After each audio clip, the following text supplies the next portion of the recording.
noting that his forearms aren't the weak, skinny kind, they're well trained and have clearly defined muscle lines, as evidenced by the thickness of his wrists. Lin Feng nodded as he wiped the knife, casually explaining, "It will probably shrink after it's cooked, but it should still be about the thickness of a wrist, so it will definitely be satisfying to eat." He planned to make a big pot of curry octopus for lunch, and then try a different cooking method in the evening, such as blanching or braising, to make the most of the 56-pound octopus and make sure that his battle with it wasn't in vain. Tang Ji looked at the remaining water stains and octopus slime on the ground, turned around and fetched 2 sets of cleaning tools from outside, handing one set to Lu Wei. "Let's clean this place up first, so that Brother Feng won't slip and fall later. The kitchen is not like a farm, it's full of dangerous items like knives and stoves. If you accidentally fall, it could be a serious matter." While tidying up, Tang Ji didn't forget about the octopus recipe he'd been craving, and couldn't help but ask, "It's so big, I reckon one tentacle could fill one person up, right? Besides the curry for lunch, what else can we have for dinner?" Lin Feng was adding water to the large pot when he heard this, and answered without turning his head, "I make curry for lunch, and if there's a lot left over for dinner, I'll braise it to make it more flavorful." Upon hearing braised, Lu Wei, who was standing next to him, immediately swallowed hard. "Just imagining the bouncy octopus coated in sauce makes my mouth water." A moment later, footsteps were heard at the kitchen door, and Professor Sun and Suyin walked in one after the other. After checking the cows and deer herd, Professor Sun found that Tang Ji and Lu Wei were not at their residence. He thought it was mealtime and didn't even check the time. He washed his hands, took off his protective suit, and went straight to the canteen. Su Yan, upon hearing his aunt scream, immediately became alert. After questioning her, he learned that it was the octopus causing the disturbance. Although relieved, he still felt uneasy after returning home and decided to come and check on her. The two happened to meet at the door and went into the kitchen together. By this time, the octopus had already been put into the pot. Lin Feng first boiled water to scald the octopus until it was half cooked. This not only made it easier to clean later, but also removed some of the slime. After all, when the octopus was crawling around, it practically licked the entire kitchen floor, not even sparing the grout lines between the tiles.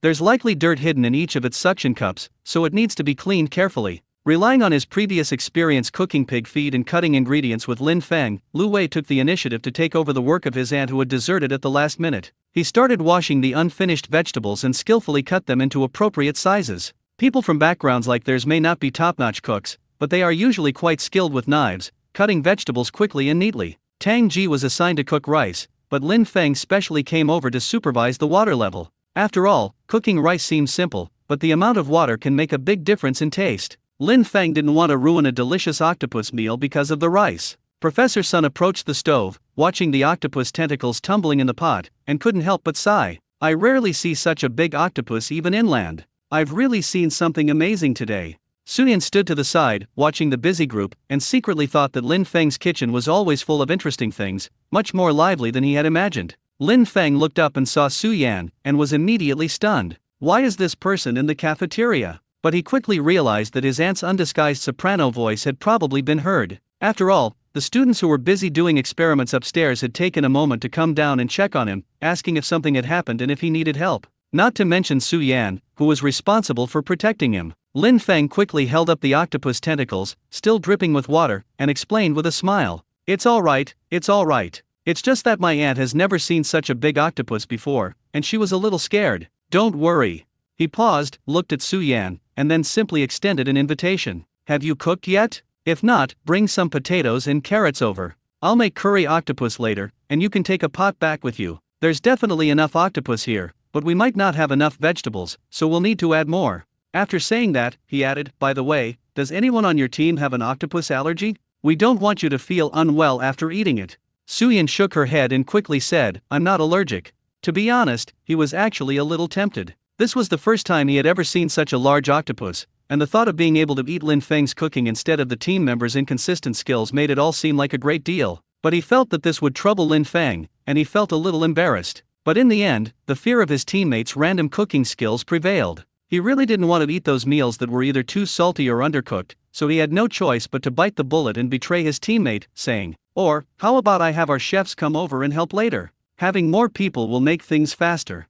Lin Feng couldn't help but chuckle upon hearing this, and waved his hand, saying, "No need for all that trouble. It's just making curry, nothing difficult. We can handle it. You just wait and eat." Lu Wei, who was helping to chop vegetables, nodded vigorously in agreement. In his opinion, Lin Feng was right. Aside from the fact that the base of this curry is a bit more complicated than the pig feet I cooked before, the other steps seem to be pretty much the same. First, you simmer a big pot of broth, then you put the ingredients in and cook them together. Even the rich yellow color after cooking looks quite similar. The more Lu Wei thought about it, the slower he chopped the vegetables, silently lamenting to himself. Oh no, now whenever I think of curry, an image of pig swill automatically pops into my head. I'm afraid I won't be able to look at curry the same way anymore. What am I going to do? Once Lin Feng found that the grime inside the octopus suckers had been mostly cleaned, he scrubbed the pot clean again, added enough cold water, and then put the prepared octopus pieces back in one by one. Suyan had never cooked before, and looking at the process with a puzzled expression, she naturally asked a question. Does this need to be cooked a little longer? Lin Feng nodded, using his chopsticks to stir the octopus in the pot, making sure each piece was submerged in water, as he explained. That step just killed it, making it easier to clean off the slime and dirt. You can't cook it thoroughly. Look at how big it is, it needs to be cooked for at least 40 minutes to be fully cooked, otherwise it will be hard to chew. As he spoke, he deftly grabbed a few slices of ginger from the spice box next to him and threw them into the pot, then poured in a small bowl of glutinous rice wine. Ginger and glutinous rice wine can remove the fishy smell of seafood, making it taste fresher when cooked. After doing all that, he put the lid on the pot and turned up the heat. Suyan stood to the side watching, and the more he looked, the more he couldn't resist the octopus dish that was about to be served. The more he looked, the more he wanted to try it. Especially considering the varying cooking skills of her teammates, and comparing them to Lin Feng's skillful execution, her expectations were immediately raised to the maximum. Without further hesitation, he took out his phone and called the camp's cook, asking him to come and help as soon as possible. The cook on the other end of the phone ran faster than an army soldier on a training exercise when he heard that Lin Feng wanted to provide meals. He's not a professional chef at all, he's just an ordinary team member who happened to be cooking today. He was skilled at washing and chopping vegetables, and his knife skills were passable, but when it came to cooking and seasoning, he only had clumsy methods. To ensure it's cooked through, it's always better to cook it a little longer. Seasoning is added little by little and tasted repeatedly. As for whether it tastes good or not, it all depends on luck. Therefore, it's impossible for his cooking to be delicious, just being able to cook it properly and not make it taste bad would be an extraordinary performance. He had heard that when his teammates were cooking, Lin Feng brought them chicken stew with mushrooms, so they not only saved themselves a big dish, but everyone also enjoyed the meal. He had been incredibly envious of them. Unexpectedly, this good thing actually happened to him today. As he hurried to Lin Feng's house, he couldn't help but chuckle to himself. Finally, he could get rid of the cooking he had to do. Meanwhile, the octopus in the pot was still simmering, and Lin Feng had just poured the curry sauce into another pot to stir-fry until fragrant. The rich aroma of curry wafted out through the kitchen window. He seemed to sense that the students conducting experiments upstairs were starting to get restless. The footsteps and voices were much more frequent than before, clearly because they were unable to resist the aroma. But there's nothing we can do about the restlessness. If we want to eat it, we'll have to wait a while. Once the octopus was cooked through and noticeably shrank in size, Lin Feng scooped it out of the pot and quickly placed it in ice water with lemon juice that he had prepared beforehand. After rinsing it in ice water, the octopus will have a more chewy and elastic texture. The next step is the crucial stir-frying process. He poured the drained octopus pieces into the fragrant curry sauce, quickly stirred them evenly, then poured in the previously strained thick curry gravy, covered the pot, and simmered it over low heat to allow the octopus to fully absorb the aroma of the curry. When the curry octopus was finally cooked, Su Yan and his team members carried the pot back home, expressing their deepest gratitude. It said walk, but its 4 feet moved so fast that you could almost see its afterimage, as if afraid that if it slowed down even a little, the fragrance would dissipate. Tang Ji and Lu Wei, who had originally intended to help to the end, couldn't help but sneer as they stood at their food serving posts in the cafeteria and watched their backs. But as they laughed, they looked at each other again. They suddenly forgot that if they were the ones getting such delicious curry octopus, they'd probably be even less ambitious. In the cafeteria, students lined up around the curry pot, and Lin Feng took a large spoon and scooped a full spoonful into each person's bowl. The golden curry coating the chewy octopus meat is mouth-watering even before you take a bite. After everyone had gotten their food, Lin Feng looked at the remaining octopus pieces in the bowl and clapped his hands to attract everyone's attention. We're having octopus again tonight. You guys choose, braised, or spicy? Although he eats octopus twice a day, Lin Feng is happy to give the students the choice if they can enjoy their meals. Actually, he had another idea in mind. Making octopus sashimi would be good too, and there were quite a few types of fish suitable for sashimi hidden in the private room. But then he thought that some students might not be used to eating raw food, so he didn't mention this option. Upon hearing braised and spicy, the students were immediately caught in a dilemma. The braised sauce is rich and flavorful, while the spicy sauce is appetizing and satisfying. What if you want to eat both flavors? Even the largest octopus can only be eaten once more, which is not enough for 2 different cooking methods. Ah, what a blissful dilemma. Someone couldn't help but exclaim, "It's all because Brother Feng's cooking is so good, we didn't know which one to choose." Lin Feng didn't care how much they argued, and started eating with his bowl. His curry is a pure golden color, and the curry sauce he makes himself smells amazing. Just in terms of appearance, it blows away any store-bought curry. His first bite was of the meat near the octopus's mouth. The crisp texture coated in a thick curry sauce was so delicious it made his eyes light up.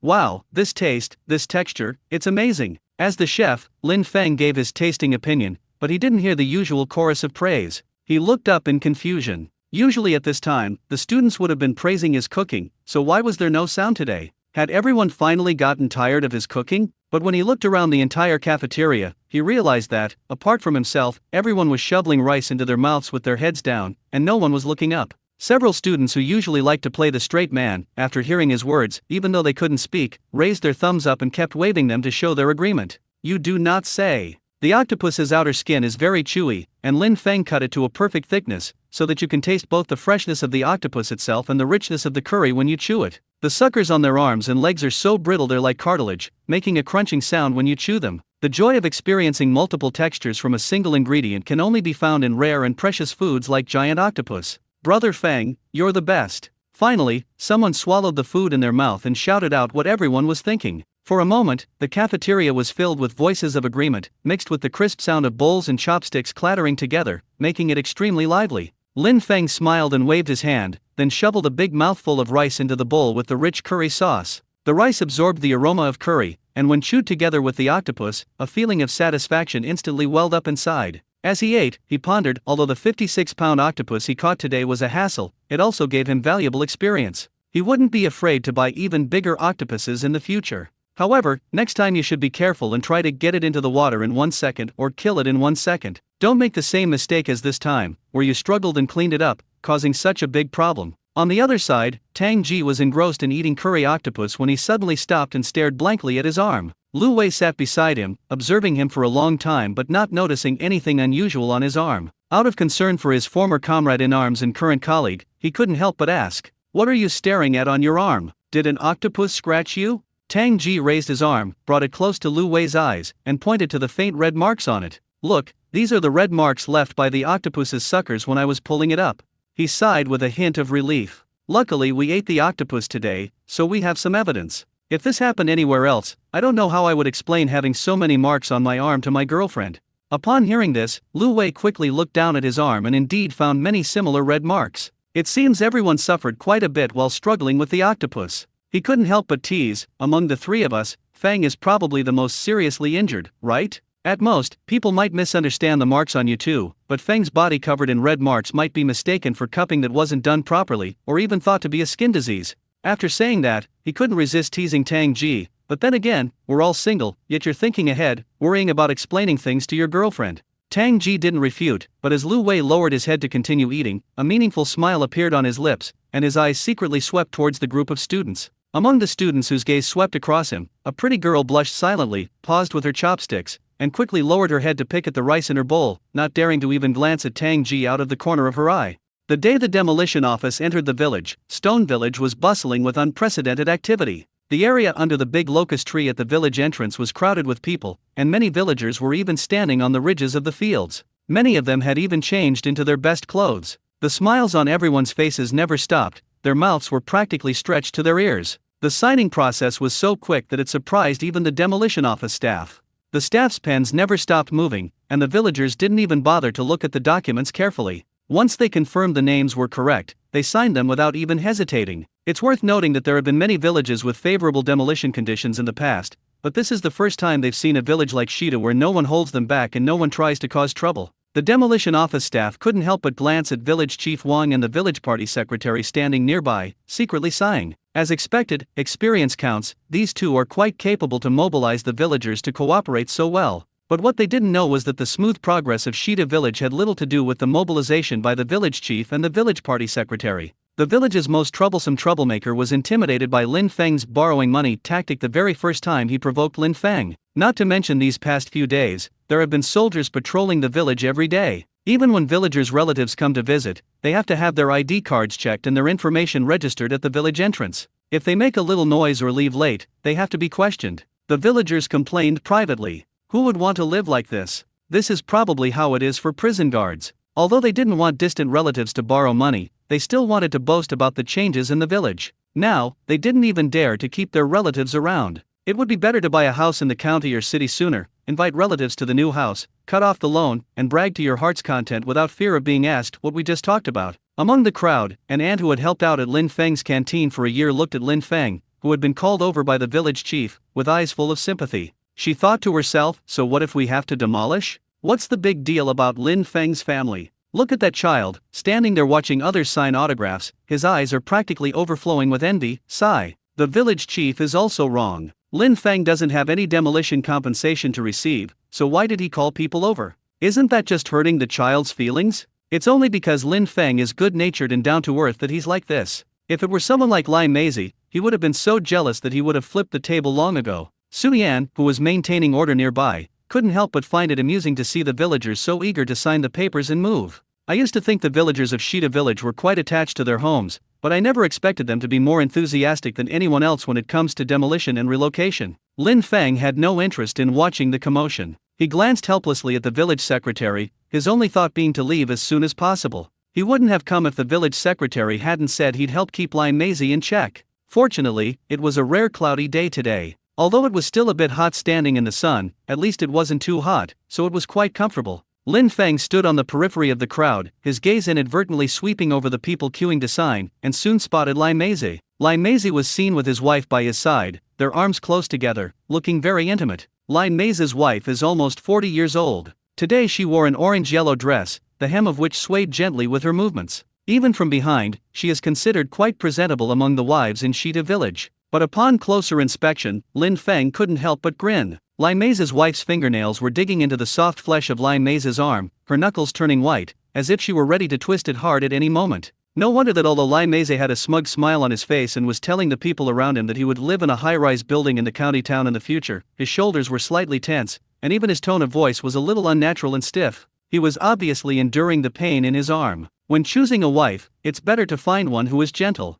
Lin Feng was somewhat shocked by what he saw and subconsciously muttered to himself. Su Yan, who was watching the villagers' lively scene, was puzzled when Lin Feng suddenly said that. Why are you suddenly bringing this up? He followed Lin Feng's gaze and quickly noticed the intimate interaction between Lai Meizi and his wife. Those arms that seemed to be pressed together were actually Lai Meizi's wife exerting force in secret. You could imagine how painful it was even through their clothes. Su Yan instantly understood and quickly pressed her arms to her sides, as if she were feeling the same way. He nodded silently. You're right, it's better for a wife to be gentle, otherwise life will be too exciting. Lai Meizi, who was not far away, seemed to notice their gazes. He looked up and smiled even more brightly, but the hand gripping his arm tightened its hold. Lai Meizi's lips twitched in pain, but he dared not show the slightest dissatisfaction. He could only quickly turn to talk to the villagers around him to divert their attention. Lin Feng couldn't help but smile as he looked at Lai Meizi's forced composure. Using brine to curdle tofu, it's a classic case of one thing being the nemesis of another. At this moment, Grandpa Jialiang, who had completed the demolition procedures ahead of schedule, carefully folded the 3 copies of the contract he had just received and put them into his cloth bag, and slowly walked towards Lin Feng with a relaxed smile on his face. Sir, have you finished everything? Lin Feng greeted Grandpa Jialiang with a smile as soon as he saw him. The old man nodded, stopping in front of Lin Feng, his tone carrying a hint of ease from getting up early to finish work. It's done. I arrived early and was one of the first few to finish. I was among the first to get it done. As he spoke, his gaze fell on Lin Feng, then slightly averted, as if somewhat embarrassed. He paused for a few seconds before slowly speaking. Hey Xiaolin, there's something I need to tell you. I'm afraid I won't be able to deliver the sorghum you ordered from me this year on time. Upon hearing this, Lin Feng was slightly taken aback, but he didn't rush to ask further questions. He simply listened as the old man continued. Your aunt and I have discussed it and will move to the city once the compensation money for the demolition comes in. My daughter-in-law found us a house over there. It's on the ground floor, convenient for getting around, and has a small yard. We live in the same neighborhood as the young couple, so we can look after each other. The seller was in a hurry to sell, and the price was right, so we decided to settle down there and retire there. After listening, Lin Feng immediately nodded, his tone full of sincere congratulations. That's wonderful, sir. Living in the same neighborhood as the kids means you can take care of them without having to squeeze under one roof. It's so comfortable. This arrangement is really great. He genuinely felt this was a good choice. The two generations had different lifestyles, so living close by but not in the same place could avoid conflicts and allow them to help each other, which was much better than many families that lived together and were constantly bickering. His surprise stemmed more from the fact that Grandpa Gao and his wife were so open-minded and didn't insist on the idea of having to live together. It's all right, sir. Plans can change. It's a great thing for you to buy a house in the city to retire. Don't worry about the sorghum. I'll look in other villages and we'll be able to order some. Lin Feng, fearing the old man would feel bad, quickly added something. Upon hearing this, the old man's embarrassment lessened, replaced by a hint of anticipation. No, Kobayashi, that's not what I meant. He quickly explained, the people from the demolition office just told us that if we still want the crops planted in the field, we can come back and harvest them later. But your aunt and I went to the city, and it's inconvenient for us to travel back and forth, so I guess we won't be able to come back. However, the sorghum in the field will be ripe in less than 2 months. I was thinking if you don't mind the trouble, you could help take care of it. When it's ripe, you can just harvest it directly and not waste it. Lin Feng was truly stunned. He had never expected the old man to have this plan. After realizing what he meant, he immediately nodded in agreement. All right, sir. Don't worry, I'll check on the fields often. Once the harvest is done, I'll transfer the money from the sorghum sales to you, not a penny less. No need for the money. Upon hearing that Lin Feng was offering money, the old man quickly waved his hand, his tone revealing his sincerity. Your aunt and I are not short of money now. The demolition compensation is enough to live on. It would be a waste if you didn't harvest the sorghum. Consider it a memento from your grandpa. As soon as he finished speaking, the old man felt something was wrong. Lin Feng was a reliable child, and if he said it like that, Lin Feng might feel like he was being given charity, which would hurt the child's feelings. He quickly stopped talking, changed his tone, and added a touch of undeniable warmth. Just take it. My family only has these 2 acres of sorghum that are worth something. There's nothing else I can give you, so don't be polite. After saying that, before Lin Feng could refuse, the old man turned and walked towards the village entrance with his cloth bag on his back, waving his hand as he went. Your aunt and I still need to pack our things, so we'll be going now. Lin Feng watched the old man's hurried departure, then looked at the sorghum field in the distance, and stood there, not knowing whether to laugh or cry. This old man is still so honest, he doesn't even give you a chance to refuse. Suyan, who was standing to the side, watched this scene silently, a hint of curiosity in his eyes. He hadn't expected that Lin Feng not only had a clear understanding of his own affairs, but also had such a good relationship with the villagers. Even Grandpa Jialian was willing to entrust his harvest to him. It seemed that he had underestimated Lin Feng's connections before. Before Suyan could look away, Lin Feng noticed her gaze. Lin Feng turned his head and met his gaze. Suyan quickly turned around, straightened his back, and put on a serious expression as if he were maintaining order, as if his observation just now was just a coincidence. Lin Feng looked at his feigned seriousness and couldn't help but twitch his lips. People, indeed, distance makes the heart grow fonder. When we first met, Suyan was such a serious person, quiet and capable. How come after spending more time together, he's become more and more like Tang Ji and the others, always spying on people? It seems that 2 types of people can't really come out of one team. Even if you're just staying for a while and then switching teams, it doesn't change the contagious nature of the team. Within a few days, the villagers changed Lin Feng's perception with their actions. After signing the agreement and receiving the compensation, everyone evacuated Stone Village much faster than Lin Feng had imagined. Suyan, who guarded the village entrance every day, told him about this, explaining even the details clearly. The Wang family hired 3 trucks and even took away pots and pans. They're obviously thrifty. The Li family only hired a small pickup truck. I guess they're planning to throw away a lot of their stuff. They're living a very rough life. Lin Feng couldn't help but laugh as he listened to Suyan's report, which sounded like that of an intelligence officer. You have a keen eye for detail. Suyan answered in a very serious manner. This is also part of the job. Keeping track of the villagers' activities is essential to ensuring your safety. Lin Feng didn't call him out. He was clearly engrossed in watching the excitement, but he insisted on bringing it up as work. As the first group of villagers evacuated, the rumbling of machinery shattered the village's tranquility. Whenever a patch of land became available in Stone Village, a construction team dressed in orange overalls would immediately rush in. Excavators and bulldozers entered the site in an orderly manner, and the old houses that needed to be demolished were demolished. The dust raised could be seen at the entrance of the village. Looking out from the farm, Lin Feng could clearly see the busy figures of the construction team. He knew about the plan early on. The laboratory building and staff dormitory should be put into use by next spring. After all, farming is about seizing the right time from nature, and spring is the key period for sowing. The sooner the new site is built, the sooner the breeding and planting plans can be arranged. All the local construction teams knew that the time was tight, so they worked extra hard, working day and night without stopping, only able to take a break when they ate. However, this bustling construction scene has put considerable pressure on the villagers who have not yet moved away. Some families weren't in a hurry at first, planning to wait until the end of the month to harvest and sell their crops before leaving. But now, seeing the rumbling machinery nearby, they can't help but start to get impatient. What if you fall asleep in the middle of the night and your roof is torn down? Some villagers stood at their doorways, watching the construction team not far away, and couldn't help but whisper to their neighbors. Although the village party secretary made a special trip to each household to assure them that there will be no forced demolition, and construction will only begin after everyone has moved out, no one could be completely at ease looking at the construction team's rushing to save time attitude. This anxiety spread like wildfire among the remaining villagers, and everyone's pace of relocation noticeably quickened. In the past, people would pack their furniture at a leisurely pace, but now they can't wait to pack up and leave on the same day, and they even rush to book the earliest time slot when hiring a car. Some villagers even discussed it with Lin Feng. "Xiaolin, the cabbages in my field aren't ripe yet. If you don't mind, could you help me harvest them? I really can't wait." Seeing the villagers' anxious expressions, Lin Feng didn't refuse and agreed to everything. "We're all from the same village, so we'll help each other if we can." Suyan watched this scene from the side and remarked to Lin Feng, "I didn't expect that the construction team's arrival would be more effective than our attempts to persuade them to move." Lin Feng nodded with a smile. "The main reason is that everyone is afraid of delaying things. After all, compared to crops, it is more important to protect our belongings first."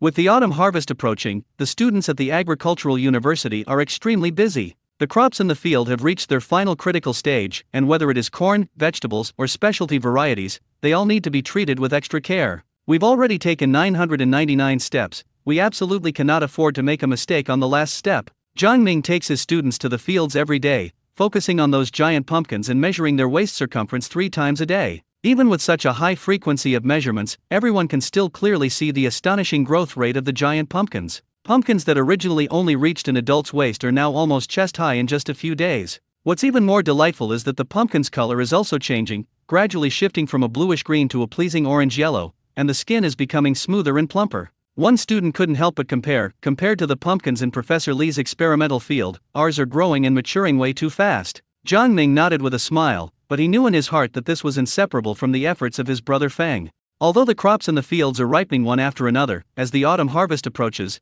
the output that Lin Feng's family can supply to Yuan Zhen and manager Zheng is becoming less and less. The reason for this situation is that, apart from essential food crops which are sold normally, most other crops are deliberately left unsold. These are preparations for cultivating seeds next year. Each plant is labeled with its variety and growth data and is being carefully nurtured. Dong Han also began to frequently visit the farm. Every time he came, he would go straight to the peanut and soybean fields, squat on the ridges to carefully check the growth of the crops, and occasionally take out his notebook to record. After all, these are the raw materials his factory needs to make meat sauce. The autumn harvest is directly related to the subsequent cooperation plan, and there is no room for carelessness. Meanwhile, Lin Feng was not idle either. He had secured supplies of ingredients needed for autumn and winter, such as beef, chili peppers, and mushrooms, through manager Zheng's connections. Although it's not a top-tier special supply, its quality is far superior to what's available on the market, enough to supply factories, canteens, and daily needs. Busy as he was, it wasn't until late August that Lin Feng suddenly called Yuan Zhen. "My family is selling a batch of roosters. Does your military region want them?" It turns out that the chicks that hatched this spring have grown up. Although the hen will have to wait a while before laying eggs, the selection of roosters has already been completed. It's very clear at a glance which chickens can be kept for breeding and which can be culled and sold. Moreover, at this time of year, young roosters have tender meat and are the most popular in the market. Upon hearing this, Yuan Zhen immediately became interested and repeatedly said, yes. The next day, he had a military vehicle take him and Zhao Qiang to Lin Feng's house early in the morning. As soon as he got out of the car, he eagerly asked, "Where are the roosters? Which ones are ready for slaughter?" By this time, a number of people had gathered in Lin Feng's courtyard, with Professor Sun and Dong Han standing to one side. They both had tasks on their shoulders. Professor Sun was responsible for checking the health of the young rooster, while Dong Han wanted to see if there were any suitable varieties for making a chicken-based sauce. As soon as Yuan Zhen entered the door, he learned that Lin Feng's family was going to sell their young roosters, and the news had not only alarmed him. In the WeChat group Lin Feng had created to sell eggs, those hidden millionaires who rarely spoke suddenly appeared, sending private messages to ask if they could place orders. This prompted manager Zheng to come over, saying that he was entrusted by a customer to order more eggs. Seeing that everyone had arrived, Lin Feng turned to Professor Sun beside him, gesturing for him to explain the details to everyone. Professor Sun, as Lin Feng's family's dedicated veterinarian, knew the condition of these chickens very well. He took half a step forward, cleared his throat, and said, "This batch of young roosters that are about to be sold will number about 100. They are of various breeds and are all healthy and qualified. We put them in this specially marked chicken coop yesterday so that everyone can choose them." As he spoke, he pointed to a chicken coop not far away, enclosed by a fence, where roosters were flapping their wings and occasionally crowing. "The meat looks delicious. Lin Feng's idea is to reserve 50 for this side first." Professor Sun then pointed to Zhao Qiang, who was standing next to Yuan Zhen, in a crisp tone. Upon hearing this, Zhao Qiang immediately straightened up, his face beaming with undisguised joy. Being able to receive 50 at once, which is half of the total, is definitely special treatment. Professor Sun continued, "Lin Feng will keep 15 for himself, and we'll divide the remaining 35 among ourselves." His gaze swept over Dong Han and manager Zheng, and he added, "If you want to pre-order a specific variety, you can say so now, so that you don't run out of quantity when you're picking them out later."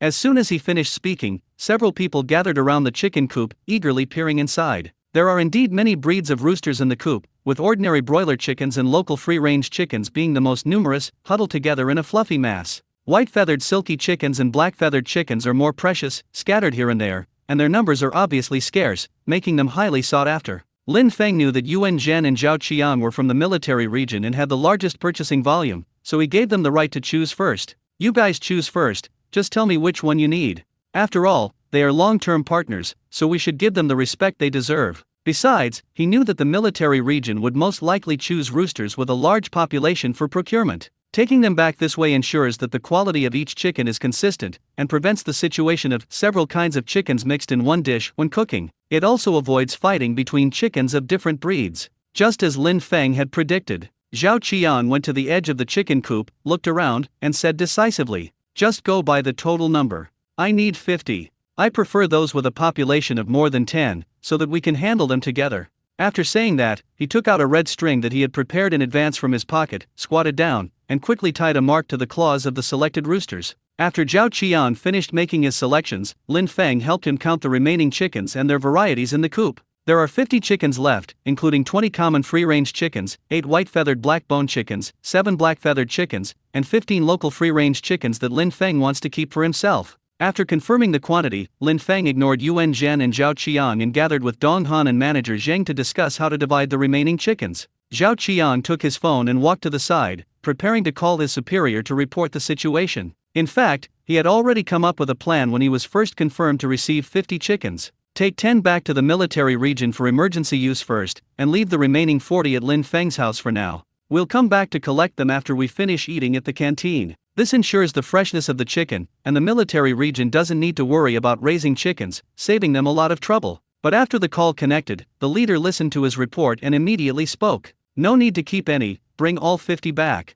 Zhao Qiang was taken aback for a moment, then subconsciously said, "Boss, 10 should be enough to last for a while. 10 are simply not enough to go around." The leader's voice came from the other end of the phone, tinged with helplessness. "Now the whole compound knows you went to Lin Feng's house to buy chickens. Many departments have come to ask if you can get some. 50 chickens is not too many. You should bring them all back quickly so I can make unified arrangements."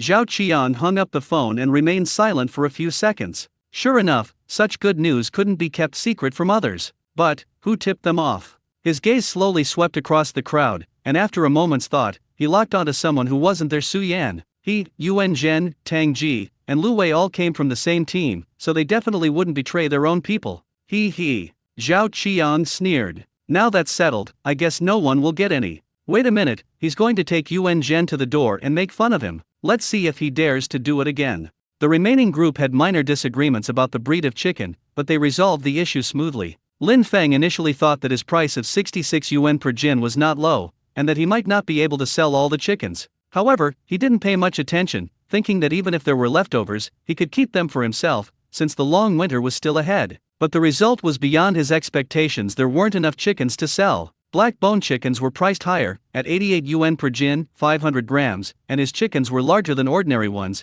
costing more than 400 yuan each, several times the price of those on the market. Even so, the black bone chickens were the first to sell out, and the rush to buy them almost turned into a fight. As for the free-range chickens, if Lin Feng hadn't revealed his identity as a farm owner and insisted on reserving some, he wouldn't have gotten any at all. Initially, Lin Feng felt a little guilty about the high price. But later on, he couldn't help but doubt his life. Could it be that the price he set at 66 yuan or 88 yuan per kilogram was actually too low? Otherwise, why would people buy chickens costing hundreds of yuan without batting an eye, almost turning it into an auction? Perhaps we could also raise the price of ducks? The thought suddenly popped into Lin Feng's mind. Before he could decide on a price for the duck, Zhao Qian walked straight over and asked, "The chickens are all sold out, what about the ducks? Aren't you selling them?" Zhao Qian looked at Lin Feng expectantly. Lin Feng turned to look at him, his mind filled with doubt. How could this person know that he had just been thinking about ducks? The others nearby immediately perked up their ears as well. Duck is good too, it's nourishing, good for the stomach and kidneys, truly a good thing. Lin Feng, oblivious to the eager gazes of the crowd, pondered for a moment before saying, "We'll definitely sell them, but the number of ducks is limited, at most a few dozen. Are you selling them today?" Zhao Qian pressed. Lin Feng shook his head, saying he would only sell chickens today. "Let's talk about it in a couple of days, after I've selected the breeding ducks." Lin Feng thought for a moment and added, "We'll definitely sell them before the autumn harvest starts." Zhao Qian nodded, then called on Tang Ji and Lu Wei to help him move the selected chickens onto the car. He then walked over to Lin Feng and whispered his instructions. "Can we sneak around when we sell the ducks?" Lin Feng was completely bewildered. He was selling legitimate ducks, why did he have to sneak around? Zhao Qian clearly realized that what he had just said could be misunderstood, so he slapped his mouth and corrected himself. "Well, it's best to keep it a secret as much as possible. The main problem is that there are too few ducks, there simply aren't enough to go around. You don't want to see everyone fighting over the ducks, do you?" Lin Feng fell silent instantly, the lively scene of the chicken grabbing earlier that day flashing through his mind. He said softly, "But it was just an ordinary free-range chicken." Zhao Qian shook his finger, his tone certain, "But these are your chickens." After so long of observation by military doctors, the vegetables and fruits grown by Lin Feng's family have proven to be truly effective. The Special Forces soldiers who eat these ingredients every day have shown noticeable changes in their physical condition, which is much better than before. He also specifically pointed out, "Last time we used your black bone chicken to make soup, many people got nosebleeds from the nourishment. You haven't forgotten about that, have you?" Not to mention, Zhao Qian also heard that even the provincial sports center had somehow gotten wind of the special effects of Lin Feng's crops and was secretly watching, even trying to use connections to confirm the truth of the news. Athletes who are winning glory for the country, or who are about to win glory for the country, actually need these kinds of ingredients that can help them improve their physical fitness and heal old injuries. It's important to understand that the level of danger in athletes' daily training is even higher than that of military missions. The military doesn't have high-risk missions every day, but athletes have to train intensely every day and constantly push their physical limits, resulting in a lot of old injuries over time. Moreover, athletes have even stricter dietary requirements than soldiers. Even the slightest detection of hormones or banned drugs could jeopardize their careers, with potentially disastrous consequences. Zhao Qian knew very well that once this news got out, not everyone would be willing to wait for the experimental center to be built and then slowly wait for the ingredients to be allocated. Therefore, the secret of Lin Feng's family's crops must be strictly kept until the autumn harvest is over. The fewer people who know about something before you actually get your hands on it, the better. Interestingly, everyone present thought the same thing. Lin Feng was almost completely unaware of these external developments. Or rather, no one had ever mentioned these things to him. Manager Zheng had vaguely sensed some rumors, but he remained completely unperturbed. After all, he had already clung to Lin Feng's coattails, and now he was firmly in a winning position. No matter how many monsters and demons come from outside, as long as Lin Feng says not for sale, those people will be helpless, no matter how resourceful they are. This is precisely where Manager Zheng's shrewdness lies, something even Yuan Zhen had to secretly admire. However, many people outside the industry have not understood this crucial principle.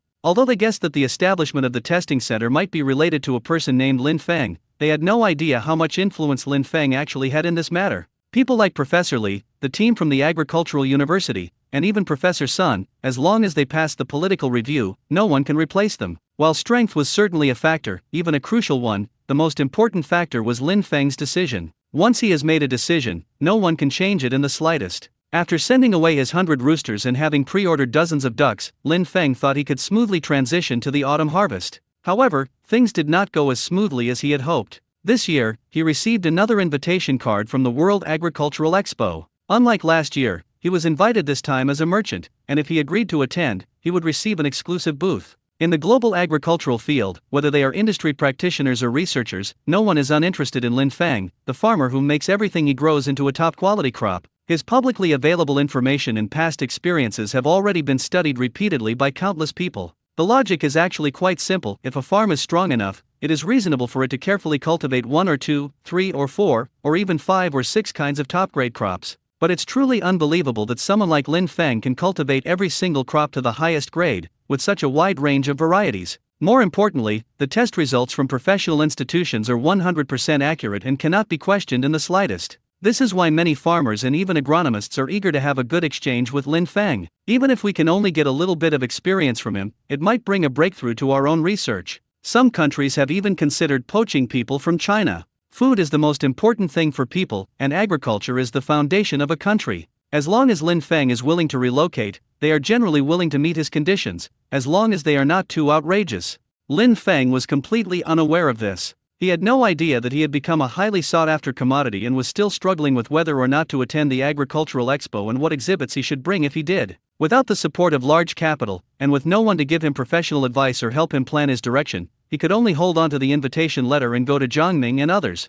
They are the only people he can discuss this matter with now. At the same time, he was also wondering, is the agricultural university qualified to participate in this agricultural expo this year? If so, who would they send? Lin Feng blocked Zhang Ming on the ridge of the field. Zhang Ming caught a glimpse of the invitation in Lin Feng's hand and froze on the spot. He didn't even bother to check the pumpkin in front of him and immediately pulled Lin Feng towards the office. This is no small matter and must be taken seriously. The video conference was quickly connected, and Professor Li and several colleagues, who were busy with work in the fields, were urgently called back. To be honest, this was the first time they had ever seen an invitation of this caliber. They couldn't help but have Zhang Ming show it to them on camera several times before they started to discuss it. Lin Feng, what are your own thoughts? Professor Li asked the question first, his eyes fixed on the invitation on the screen. Lin Feng pondered for a moment, then answered seriously, "Yeah, I'd really like to go." In his view, being able to secure an extra booth for China is a good thing in itself. Moreover, the venue for this agricultural expo is a famous oil kingdom, where luxury cars are said to be everywhere. He had never been to such a place before, and he was quite curious. However, I haven't decided what to bring yet. This is Lin Feng's only problem right now. His family has too many premium crops, and many of them are new varieties that have not been made public. If they bring them to the agricultural expo, it will be equivalent to agreeing to share the seeds with the world, so the selection process must be carried out with utmost care. Indeed, we must carefully select them. Professor Li nodded in agreement. He also preferred to participate. Now that we've received an invitation to a world-class agricultural expo, there's no reason to back down. The only question is what exhibits to bring. He planned to listen to the farm owner Lin Feng's thoughts first, and then inform the Ministry of Agriculture so that everyone could discuss it together and come up with the most suitable solution. Professor Li then asked, "So, what crops do you initially plan to bring?" Lin Feng lowered his head and thought for a moment, then slowly said, "Potatoes, pumpkins, and sweet potatoes or peppers?" However, there is a problem. The pumpkins and potatoes are not ready for harvest yet, so we cannot determine their grade. As for other things, such as seasonal vegetables, they have all been harvested, so there's nothing to take with you. Professor Li tapped his fingers lightly on the table, but his brain was working at lightning speed. This is indeed a difficult matter. Of the crops Lin Feng mentioned, apart from chili peppers, the rest were all varieties that could be used as food. The Agricultural Expo will definitely be happy to see this, but it won't benefit their country at all. Moreover, the range of these crop varieties is too vast, making it difficult to find professionals who can provide accurate explanations. This was the first time he felt that having too many trump cards in his hand had become a problem. After a moment's thought, Professor Li spoke. "Potatoes, pumpkins, sweet potatoes, I suggest you only bring one of them." As soon as he finished speaking, a slightly malicious smile appeared on his lips, and he added, "Well, if you're not afraid of getting into trouble, I suggest you bring potatoes. Bring both regular potatoes and colored potatoes. You know, the United States hasn't even cultivated a premium plus colored potato yet." Lin Feng nodded immediately. He's not afraid of causing trouble. In fact, he's quite interested in watching the excitement, so bringing potatoes would be perfect. He had already started planning in his mind. He would have to bring enough bodyguards, including Tang Ji and Lu Wei, since they were both farm employees and retired team members, so they would be perfect for the job. Didn't they say before that their injuries were almost healed? Protecting the boss is the right thing to do, and the military region might even show some appreciation for it. And then what? You'll only bring this one type? Lin Feng asked softly, his tone hesitant. Wouldn't it seem a bit stingy to only bring one thing? I definitely won't only bring this one. Professor Li immediately waved his hand. However, for the remaining exhibits, I'll have to contact a few more experts to discuss it together. Is that all right with you? This happened too suddenly. We old guys might not have considered everything properly, and it would be bad if we overlooked something. Lin Feng glanced down at the instructions attached to the invitation, then looked up and said, "Okay, they said they'll give us a reply by September 1st, there's still plenty of time." Professor Lee nodded and said nothing more. Even after the video was turned off, his furrowed brows remained furrowed. Later, Professor Xue and others from the Agricultural University returned from the fields and saw Professor Lee staring at the computer screen with a worried expression as soon as they entered the room. They thought there was something wrong with the pumpkins in the field, so they quickly put down their farm tools, not even bothering to drink some water, and rushed over to ask, "Old Lee, didn't we agree to go to the fields together this afternoon? Why didn't you go? Is there something wrong with the pumpkins?" Professor Lee shook his head, his tone helpless. "The pumpkin is fine, I won't have any problems even if I don't check on it for a day." He pointed to the computer screen. The above shows all the test reports for the agricultural products that Lin Feng submitted this year. Professor Lee roughly counted them and found there were more than 20 copies. Although some varieties overlapped, such as 3 types of chili peppers and 2 types of tomatoes, it is still unbelievable that all 20-odd crops met the premium grade or above standard. More importantly, Lin Feng's family still had a lot of crops that hadn't been sent for testing yet, such as soybeans, pumpkins, sweet potatoes, as well as cabbage, radishes, and wheat. That's why Professor Lee is now suffering from decision paralysis. There are far too few varieties that can be brought to the Agricultural Expo. Lin Feng's farm follows a simulated natural ecosystem approach, which is completely different from farms that rely on high technology and greenhouses to supply fresh vegetables at any time. For his family, out-of-season vegetables and fruits, especially varieties that don't store well, are truly gone once the harvest season is missed. We can't exactly take Lin Feng's pickled vegetable jars to the exhibition, can we? Thinking of this, Professor Lee rubbed his face, which he had been staring at the computer screen for an entire afternoon, with a troubled expression. Professor Xue was full of doubts, not understanding why Professor Lee suddenly brought up these reports. The professors at the Agricultural University had known about these data for a long time, and their initial amazement turned into acceptance over the past few months. Professor Lu had a vague idea of what was going on, but he wasn't sure. After all, the invitation that made Professor Lee so conflicted was not something an ordinary person could obtain. Its value was so high that he didn't even dare to dream of it. "Is it that one?" Professor Lu swallowed hard, suppressing his excitement, and asked meaningfully. "Considering the timeline, there's only one exhibition or academic forum recently that Professor Lee has taken to this level of importance." Professor Lee nodded emphatically, his tone very certain. "Yes, it's a booth at the World-Class Agricultural Expo. Lin Feng has received an invitation." Professor Lu and Professor Xue's eyes widened instantly, their faces filled with shock. No wonder Professor Lee hadn't gone to the fields all afternoon. If they had known this, they probably wouldn't have been able to take care of the crops either. The two immediately pulled over chairs, moved closer to the computer, and eagerly pressed for details. "What did Lin Feng say? Did he agree to go? Have you contacted the Ministry of Agriculture? Have they given any instructions?" Professor Xue spoke first, his tone filled with urgency. In his view, this matter might not be so easily handled by just a few professors, or even by the Agricultural University alone. They couldn't protect Lin Feng. Notifying the government was the safest course of action. Professor Lu nodded repeatedly, completely agreeing with Professor Xue's idea. Professor Lee shook his head. "I haven't contacted the Ministry of Agriculture yet. I'm thinking of finalizing a few candidate exhibits, letting Lin Feng know, and then reporting to my superiors."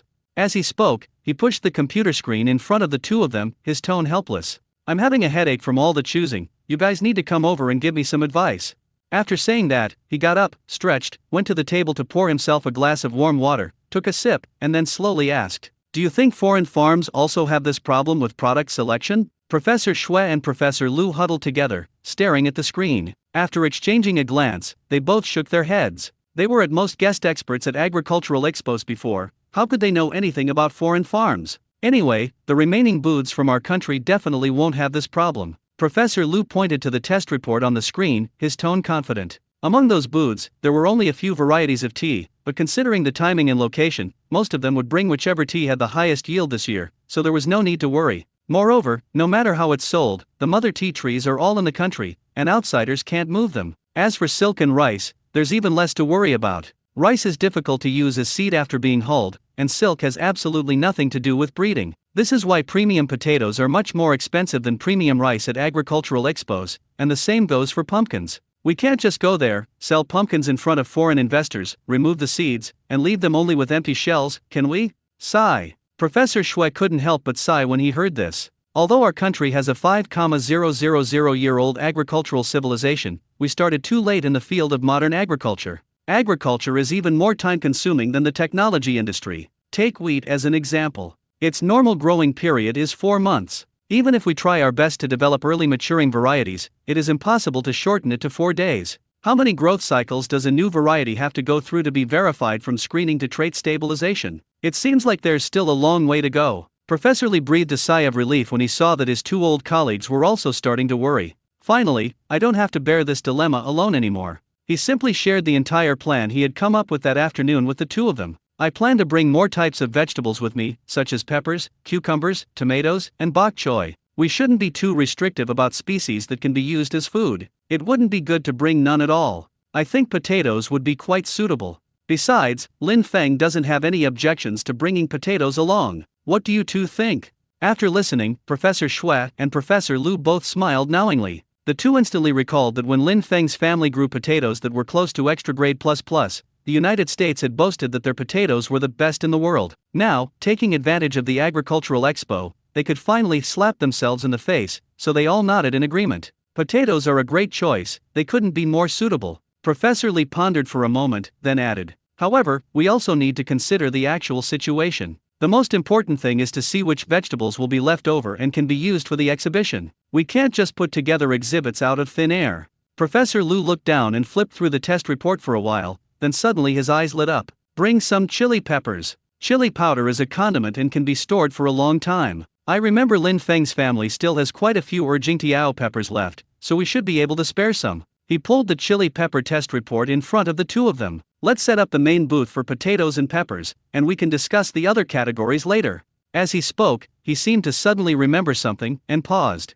Oh, and that black chives that sell particularly well. Before he could finish speaking, he suddenly looked up at the ceiling with a hint of embarrassment and didn't continue. He had also eaten the black chives, and their effects were indeed extraordinary, but it was really not appropriate to elaborate in front of him. After returning home, Lin Feng was also thinking about what exhibits he should bring to the Agricultural Expo. The first thing he did was to go to the warehouse to check the potato inventory. When he saw that half of the mountain of potatoes had disappeared, he immediately felt a pang of regret. How come we sold so much this year? If we take some of it to trade shows, we probably won't even have enough to eat this year. As for other crops, he thought he could bring some apples from the orchard on the back hill. Although the fruit hasn't been sent for testing yet, the quality of his fruit has always been excellent. Moreover, foreigners often say an apple a day keeps the doctor away, which perfectly aligns with their dietary beliefs. More importantly, apples can be sold individually. Considering that the wealthy people in oil-producing countries are certainly not short of money, it's quite a good deal. In addition, he also wanted to bring some sunflowers. This year, he planted another acre of sunflowers. It's not because I particularly enjoy eating sunflower seeds, nor because I think sunflower seed oil is particularly delicious, it's mainly because the cattle and sheep at home seem to really love eating sunflower stalks. According to Professor Sun, the cattle and sheep probably ate too much refined grain and wanted to eat some coarse grains to relieve their constipation. The sunflower stalks were much coarser and harder than the corn stalks next to them. If we were to use human taste analogies, alfalfa would be like tender, juicy chicken leg meat, while sunflower stalks would be like chewy beef jerky. Moreover, straw is much easier to store than hay, you can just cut it down and pile it in the warehouse, and it's not easy for it to get damp. According to Chien Rui, sunflower stalks are also a good substrate for mushroom cultivation. All things considered, sunflowers are truly a treasure from head to toe. The flowers are beautiful and can be admired, the seeds are edible and can be pressed for oil, and the remaining straw can be used as feed or as a mushroom bed. Lin Feng even began to consider whether to expand the sunflower planting area next year. Lin Feng was pondering the matter of participating in the exhibition when he turned around and saw Tang Ji and Lu Wei. Suddenly remembering a crucial question, he quickly called out to the 2 of them. Lu Wei, Tang Ji, do you 2 have passports? I might be going abroad this October. If you don't, could you take some time to get one? Tang Ji and Lu Wei were stunned for a moment, then asked in unison, go abroad?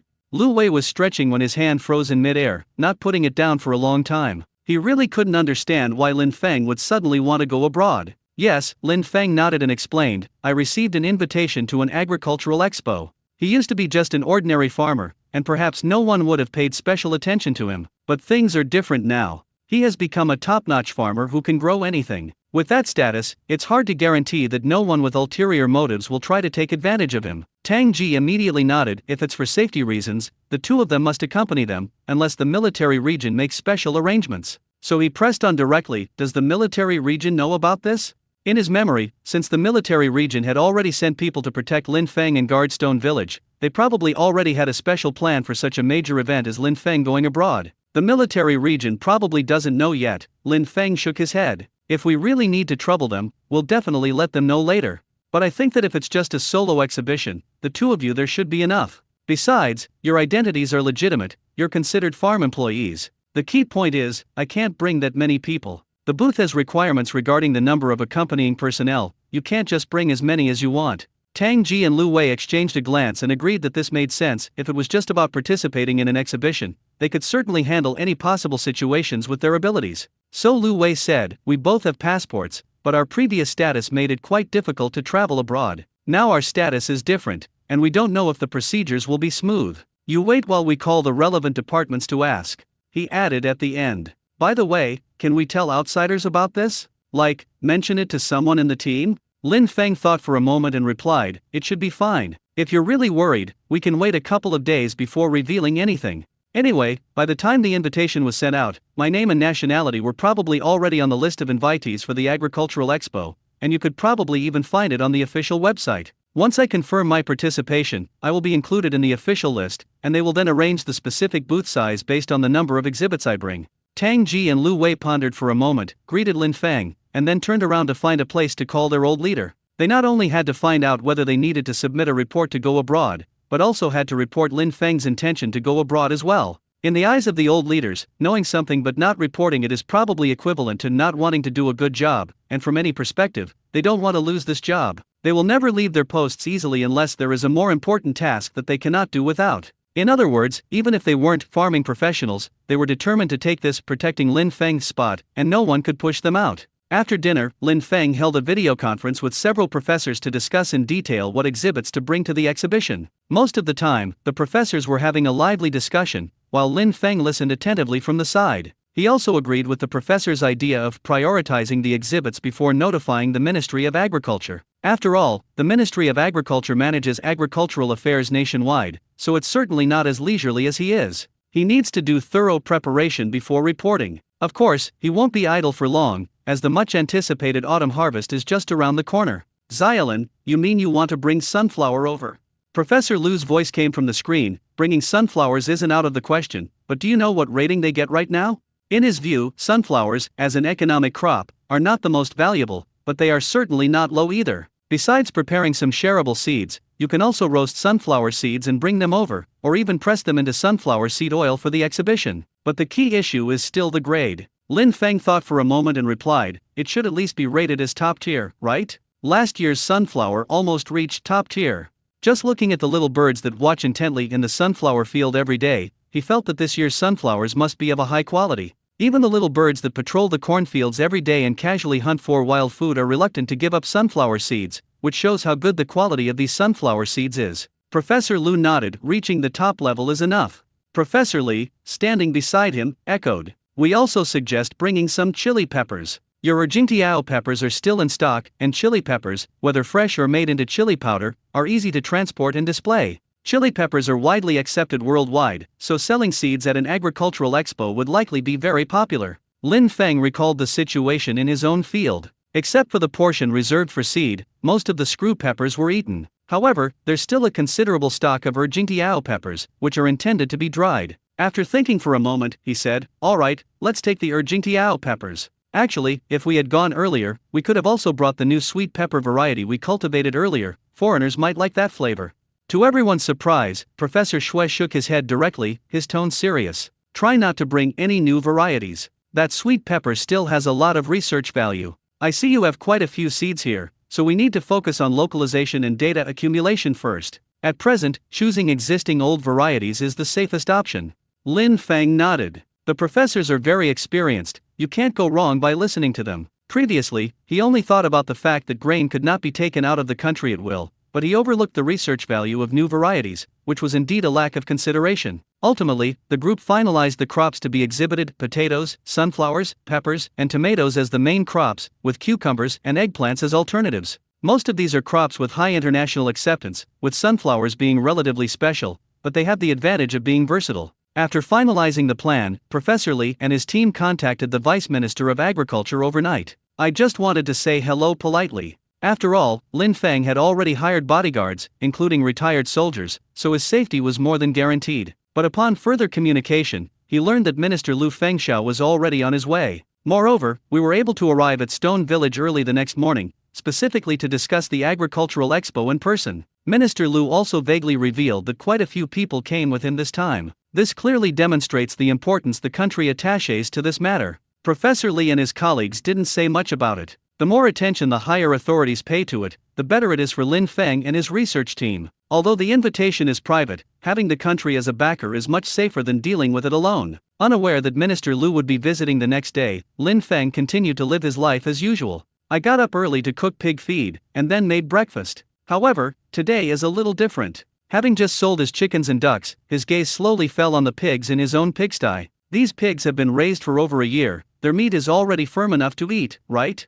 Although it seems there's still room for growth, killing one to try it out shouldn't be a problem. This autumn harvest must be exhausting, so it's not unreasonable to nourish our bodies with our own pork in advance, is it? He even glanced at the cattle pen. It seems the cows at home are ready for market. Thinking of the delicious beef, Lin Feng couldn't help but drool. It seems I need to have a good talk with Professor Sun and think about the matter of slaughtering pigs and cattle. But before he could even put it on the agenda, Zhang Ming hurriedly pulled him away to a meeting. Because there were too many attendees, the meeting venue had to be the small meeting room in Shida Village again. At first, Lin Feng was a little nervous when he saw so many leaders in the room, while there were only 4 of them, including himself. But when he saw Minister Liu's face, which was several shades darker than when they last met, he instantly relaxed. Goodness, it's only been a few months since I last saw him. Where has he been digging coal? What a fine minister. He tanned himself to the same skin color as an African native. As Lin Feng pulled out a chair and sat down, he secretly complained to himself. Especially since Minister Lu always greeted him with that bright smile.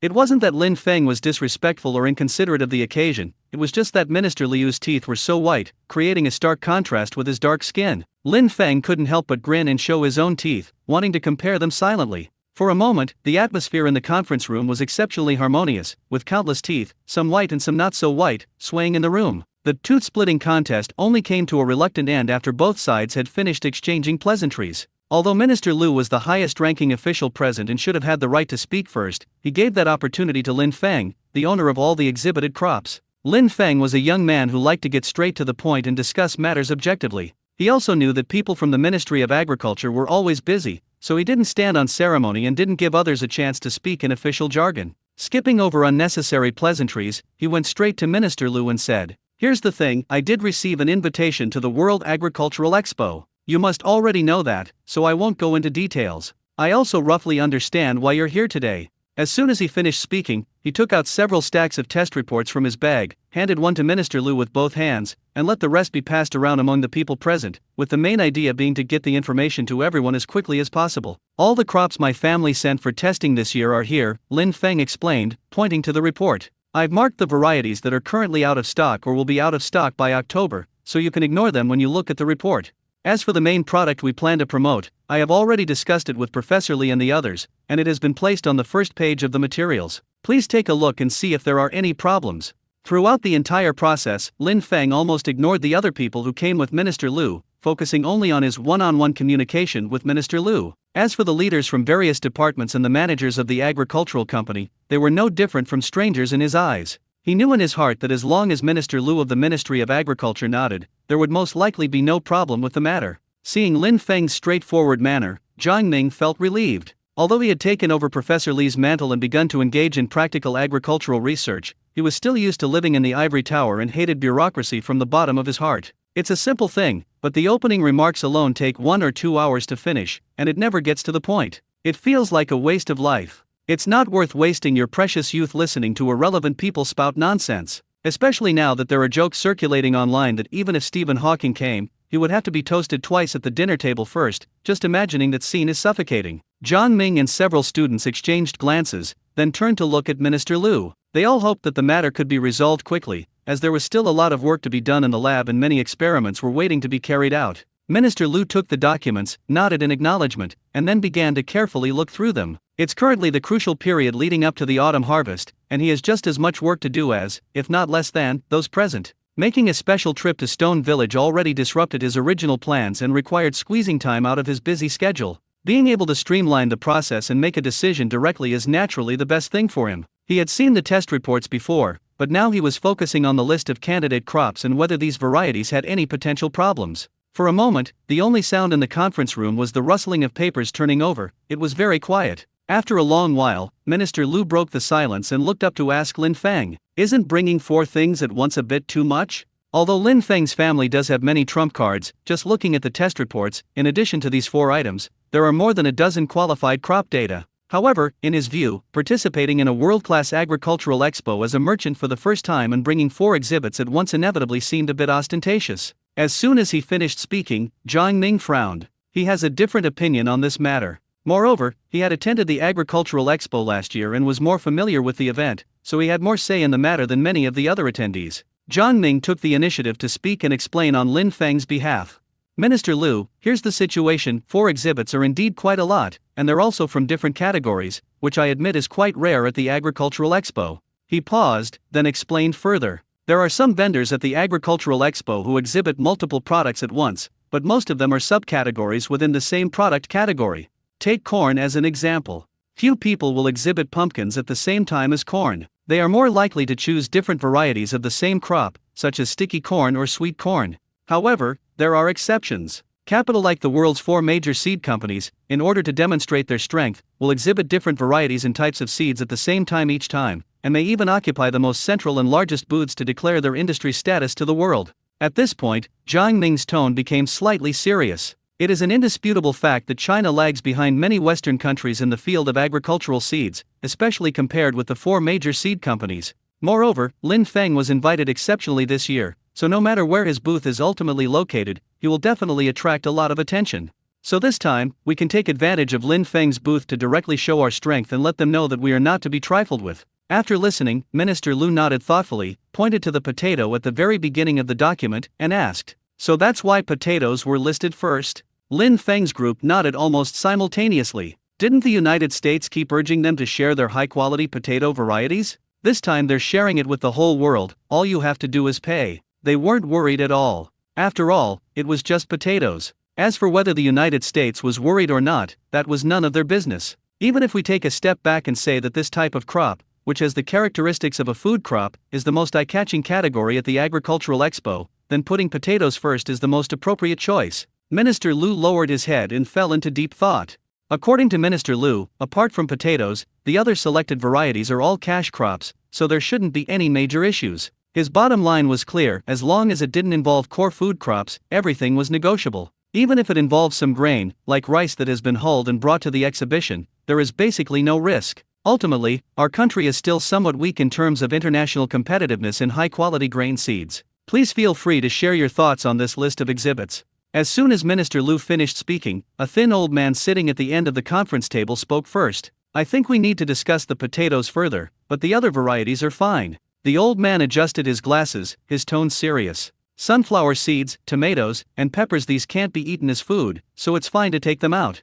Potatoes are different. Many Western countries use them as a staple food. Moreover, the yield of our potatoes per acre is so high. Even if the second-generation seeds degenerate, I have seen the data. Ordinary planting can still produce more than 10,000 caddies, which is a high yield level in the world." Upon hearing this, the people around him nodded in agreement, and one of them added, "I think it's enough to bring only one type of oilseed crop for your first time. If you really want to bring more, you can add cucumbers and eggplants later, but it's best not to bring potatoes." Lin Feng and his group originally intended to use the potato to slap the face of the United States, but after listening to these people's discussions, especially hearing everyone repeatedly emphasize the potato's international status, they couldn't help but feel that they might have been a bit rash before. Jiang Ming and others began to reflect: was it because Lin Feng's family had so many high-quality crops that they forgot about the international significance of potatoes? Thinking about it carefully, perhaps it's because in our country, potatoes are mostly just a dish, similar in status to cucumbers and tomatoes, and perhaps even less precious than the latter too. After all, tomatoes and cucumbers can be stir-fried as vegetables or eaten raw as fruits, and they are more commonly seen than potatoes. However, on an international scale, potatoes have a completely different meaning, a point they hadn't fully considered before. Finally, Jiang Ming contacted Professor Li, who was off-site, and the two had a serious discussion about whether or not to bring potatoes. Lin Feng was also caught in a dilemma. His family's potato yield of 16,000 jin per mu might truly be the only known example in the world. Moreover, potatoes could indeed serve as a staple food during famines, holding a higher status than sweet potatoes, so this is something to be cautious about. After listening to Jiang Ming's summary of the discussion, Lin Feng went to ask Minister Lu for his thoughts, but unexpectedly, Minister Liu was also caught in a dilemma. While it's certainly satisfying to slap the United States in the face with potatoes, the strategic significance of potatoes is far too great. This batch of potatoes is also the best performing variety in our country, and its value is self-evident. It is really not appropriate to easily display it to the outside world. Lin Feng saw through Minister Liu's concerns and proactively offered a new idea. My family also grows apples, which we originally planned to bring to the exhibition. What do you think about replacing potatoes with apples? They're not ripe yet, so they weren't included in the previous testing report, but their grade will definitely be high. Jiang Ming knew the kind of apple Lin Feng was talking about. It did indeed taste good. He thought for a moment, then said to everyone, "Everyone, how about we put this on hold for now? Let me contact a professor who specializes in fruit trees to confirm the relevant information before making a decision."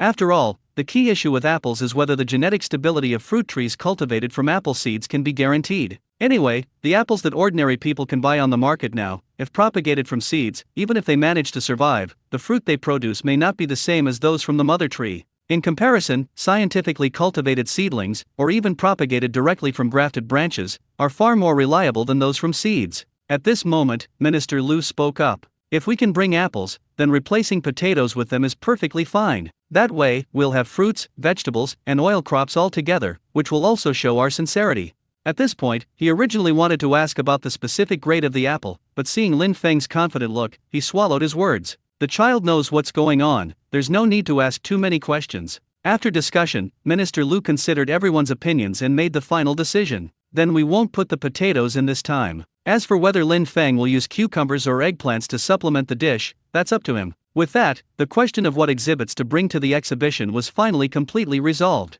Among the remaining questions, there are even more issues that are the focus of attention for many people. Who should I take? The World Agricultural Expo is not an event that just anyone can enter. Some people may be very influential in their own country, but they can't even get a visitor's ticket. Everyone knows that exhibition slots are limited, and it's precisely because of the scarcity that they are so valuable. Even just browsing around can gild your resume. Even if I don't need it, my children might. If the children don't need it, you can always find someone who does, like a relative's or a leader's child. Even some professors wanted to broaden their horizons. Not everyone is like Professor Li and his colleagues, who are recognized as industry leaders and even internationally. For many people, this is a rare opportunity to broaden their horizons. Minister Liu understood that many people present were there to win a spot, but he was helpless. He wasn't the only one in charge of the Ministry of Agriculture. Other leaders often intervened, trying to get more people in. He couldn't just directly refuse, that would be too inflexible. But the rules are set, and this matter ultimately needs to be discussed with the owner of the invitation, Lin Feng, and the final decision-making power belongs to him anyway. That's why the World Agricultural Expo is such a prestigious event.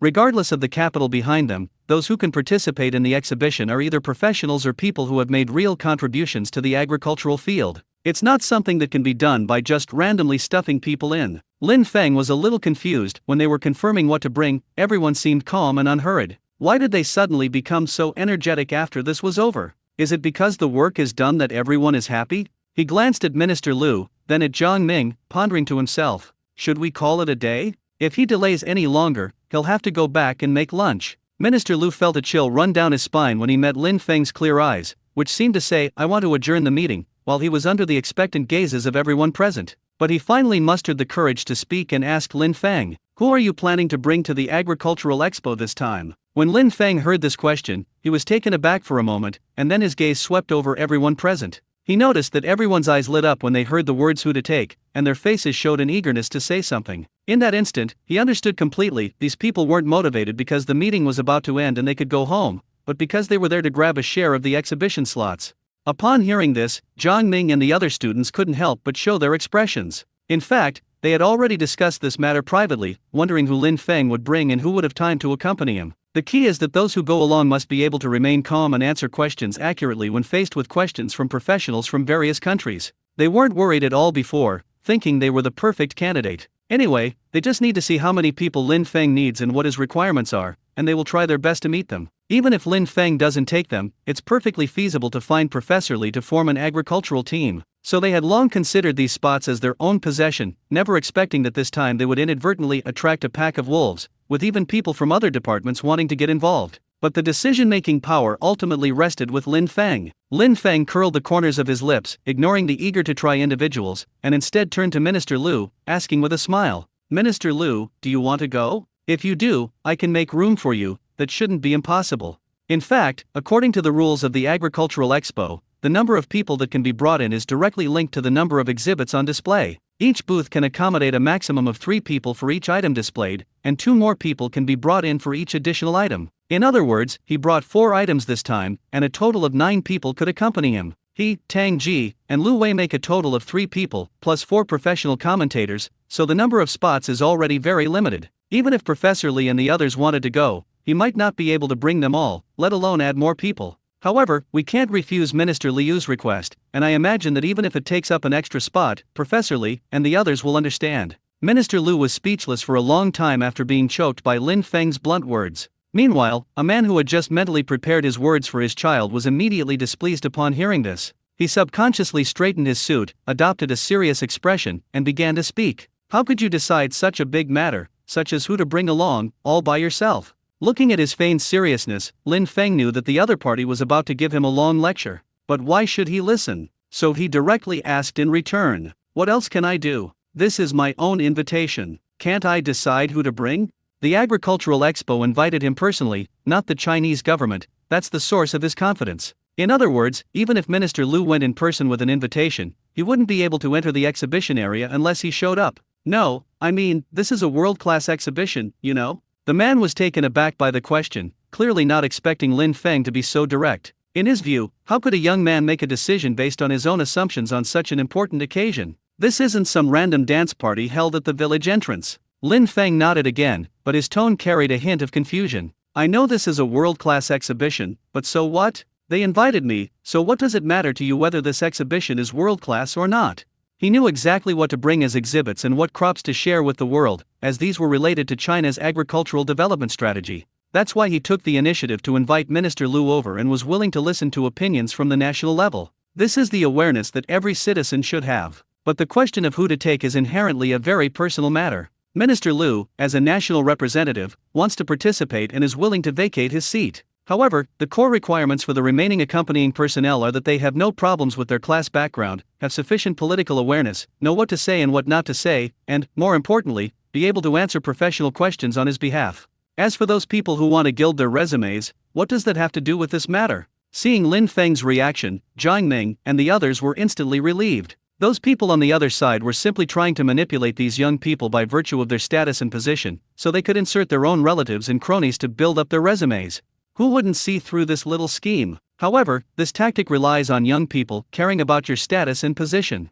Once they don't buy into it at all these people's schemes will fall through. Minister Liu's lips curled slightly upwards, then he suddenly realized that he hadn't even asked Lin Feng how many people he could bring, so he spoke directly. Xiao Lin, how many people are you going to bring to the Agricultural Expo this time? Lin Feng thought for a moment and replied honestly, about 9. He had nothing to hide from Minister Liu. Originally, the accompanying personnel were also planned to be selected from the agricultural university students who were helping with farming here, and the number had already been initially planned. Minister Liu frowned upon hearing the number 9. The number of people was far fewer than he had expected. He had thought that Lin Feng, having cultivated so many top-grade crops, could at least lead a dozen or even 20 people, but to his surprise, he hadn't even broken through the 10-person mark. Although I had learned about some of the quota rules from the rice and tea exhibition areas beforehand, I knew that the number of people allowed for the premium crop booths might be even stricter. But 9 people is still fewer than expected. Just looking at the tea seed oil exhibition area, each booth could accommodate 3 people. He originally thought that Lin Feng's side would have at least 12 slots. After all, the difficulty of cultivating premium crops is considerable, and the value of 1 + 1 is far greater than that of ordinary crops. How were these 9 spots determined? Minister Liu asked questions humbly, wanting to clarify the details of the rules. Lin Feng didn't beat around the bush and explained directly. I'm not sure about the rules for other booths, but the instructions I received say that each booth can only display one type of agricultural product and can bring a maximum of 3 people, including myself. For every additional exhibit, I can bring 2 more people. I plan to bring 4 kinds of agricultural products, which means 3 plus 4 to 1 times 2 equals 9 people. He paused, then added. Of these 9 spots, I've already tentatively decided on 7 for you, so if you want to go, I can give you one of the spots that was originally reserved for the professor. He spoke frankly and openly, without a trace of pretense. After listening, Minister Liu nodded, agreeing that the rules were reasonable. He was about to wave his hand and say, I don't need it. After all, he wouldn't be able to offer any real help if he went, he'd most likely just be there to watch the spectacle and maybe even express some envy for Lin Feng's exhibits. He knew it perfectly well. Merchants who can participate in world-class agricultural expos, besides paying attention to competitors, are really attracted by businessmen with a lot of capital. That's just how reality is. Money may not be the top priority, but it's absolutely indispensable. Even if he were a leader in the Ministry of Agriculture of China, without financial support, probably not many merchants would be willing to take the initiative to deal with him. Thinking about it this way, he realized that whether he went or not wasn't really necessary. Minister Liu's thinking was clear, but the group of people on the other side immediately became unhappy. Someone immediately stood up, their tone questioning. What makes you think you can just decide to arrange 7 people? Although 9 spots are indeed few, Lin Feng only offered 1, and even designated it for Minister Liu. This shows a complete disregard for them. Lin Feng blinked, pointed to himself, and asked in return, "Why should I?" Before he could continue, Minister Liu snapped at him with a stern "shut up." But when it came to fighting for his own people's interests, few were willing to listen to his advice. Everyone has connections, right? If they didn't, how could they be sitting here? Lin Feng saw Minister Liu's face darken instantly, and a mocking smile curled at the corner of his mouth. He knew that Minister Liu had seen through the essence of the matter, but many others were still living in their own fabricated, privileged fantasies. For such a world-class gathering, apart from your own spot, the remaining 8 people should have been decided through discussion among everyone. Someone else spoke up, their tone condescending. "You can't just pick anyone you want to bring along." Upon hearing this, several people on the other side nodded in agreement. Lin Feng listened quietly to their shouting, his face remaining completely expressionless, clearly showing no intention of giving them any face. After they finished speaking, he began to speak plainly. "Well, I'm sorry, but I really do have the final say on this." He paused, his gaze sweeping over the crowd, and added, "Unless you refuse to issue visas to my people. Of course, I can also choose not to bring the people you forced into the conference. In that case, I don't know who will be embarrassed, me or someone else." As soon as he finished speaking, he used his knees slightly to push the chair back and stood up. A gentle smile graced his face, but his tone carried a distance. "I'm quite curious, no matter how you look at it, this seems to have nothing to do with you, right?" After saying that, he ignored the unpleasant looks on their faces, turned to Minister Liu, and asked, "Minister, is there anything else you need to do? If you have important business to attend to, you can come directly to the farm and we can talk privately." He paused, then added, his voice not loud but loud enough for everyone present to hear, "Don't bring these people next time. What good are they besides causing you trouble?" Minister Liu almost nodded in agreement on the spot, but fortunately, having been in officialdom for many years, he managed to hold back. Actually, he didn't want to bring so many people, to be honest. Apart from the few professionals who were discussing the potato issue with him earlier, none of the rest were people he had specifically asked to bring. But if he ran into them on the road, and they insisted on coming along, what could he do? When you're in the world, you're not in control of your own destiny. Minister Liu quickly composed himself and said to Lin Feng, "If you have something to do, you can go now. I'll talk to you about the rest later."